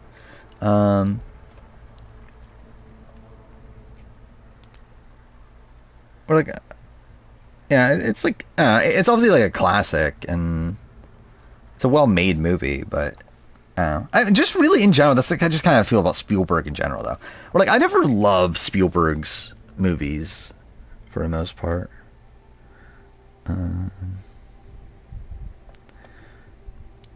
Really, I think even my favorite Spielberg movie is like not really that. I don't know. I think it's like still like I have like so many other directors that like I was just higher than Spielberg personally. Let's see. I'm trying to look up like what is actually my favorite Spielberg movie because I generally don't know what it is.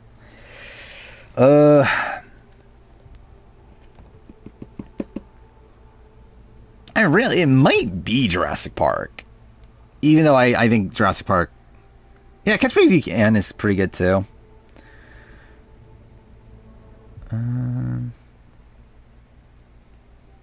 Yeah, just like none of these movies like really stuck with me. Like Jaws is a very well made movie, but it's also like I don't know. I never loved Jaws. Never loved E.T. The Indiana Jones trilogy is like it's good. Not like my favorite movies in the world. Minority Report I liked at the time. I have almost no memory of it. Yeah, I mean, I don't know, like Ready Player One's a fun movie, but it's not like movie I would assess super highly. Lincoln I found boring. Yeah.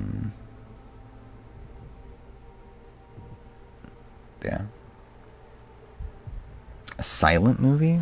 Or Silent Voice? What was a Silent Voice?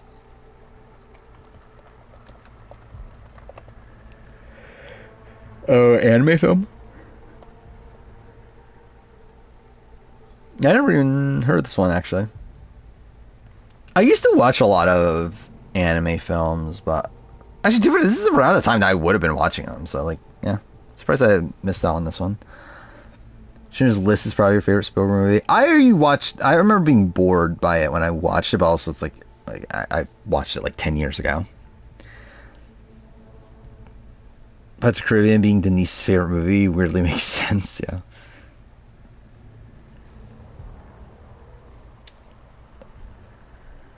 Yeah, like Your Name was the same year, right? Yeah, Your Name was the same year. So yeah, I definitely was still watching like anime films by that point. See, I don't know why I missed out on that one. realistically, if it's not on like some sort of streaming service on the wait, oh my god, dude, it's fucking 4:40 in the morning. What the fuck am I doing? Yeah, dude. Then again, like my sleep schedule is gonna be fucked. By the way, I love how like what the fuck are my tabs right now? Fucking Jenna Lewis, CC Costigan, and then all a list of all the Survivor movie things. Yeah. All right. I think we'll end here. I'll be back Wednesday. We'll have a survival. We'll see what the historic tribal is. That'll be something. Yeah, Daily Saving Time's really fucked me. But okay, I'll try working on it tomorrow. We'll see. And then it'll just be fucked up on Wednesday anyway. But yeah, I haven't used the watch list on Letterboxd yet, and that's probably because I don't know if I'll ever watch any movies. We'll see. Actually, I was talking to my dad the other day about how he wants to watch Mission Impossible in theaters, the final one. So I was like, I might go with him. So I might actually go to the theaters at some. What is that? It's like that's in like May, right? So I might do that. We'll see. I love like the thing I'm actually more excited. Like I actually don't give a shit about actually going to the movie theaters. The thing I'm actually more interested in is like getting popcorn in the movie theaters, because I used to love popcorn in movie theaters, but also it's like I'm sure it's like not nearly as good anymore as what it used to be, where you like just drown it in butter.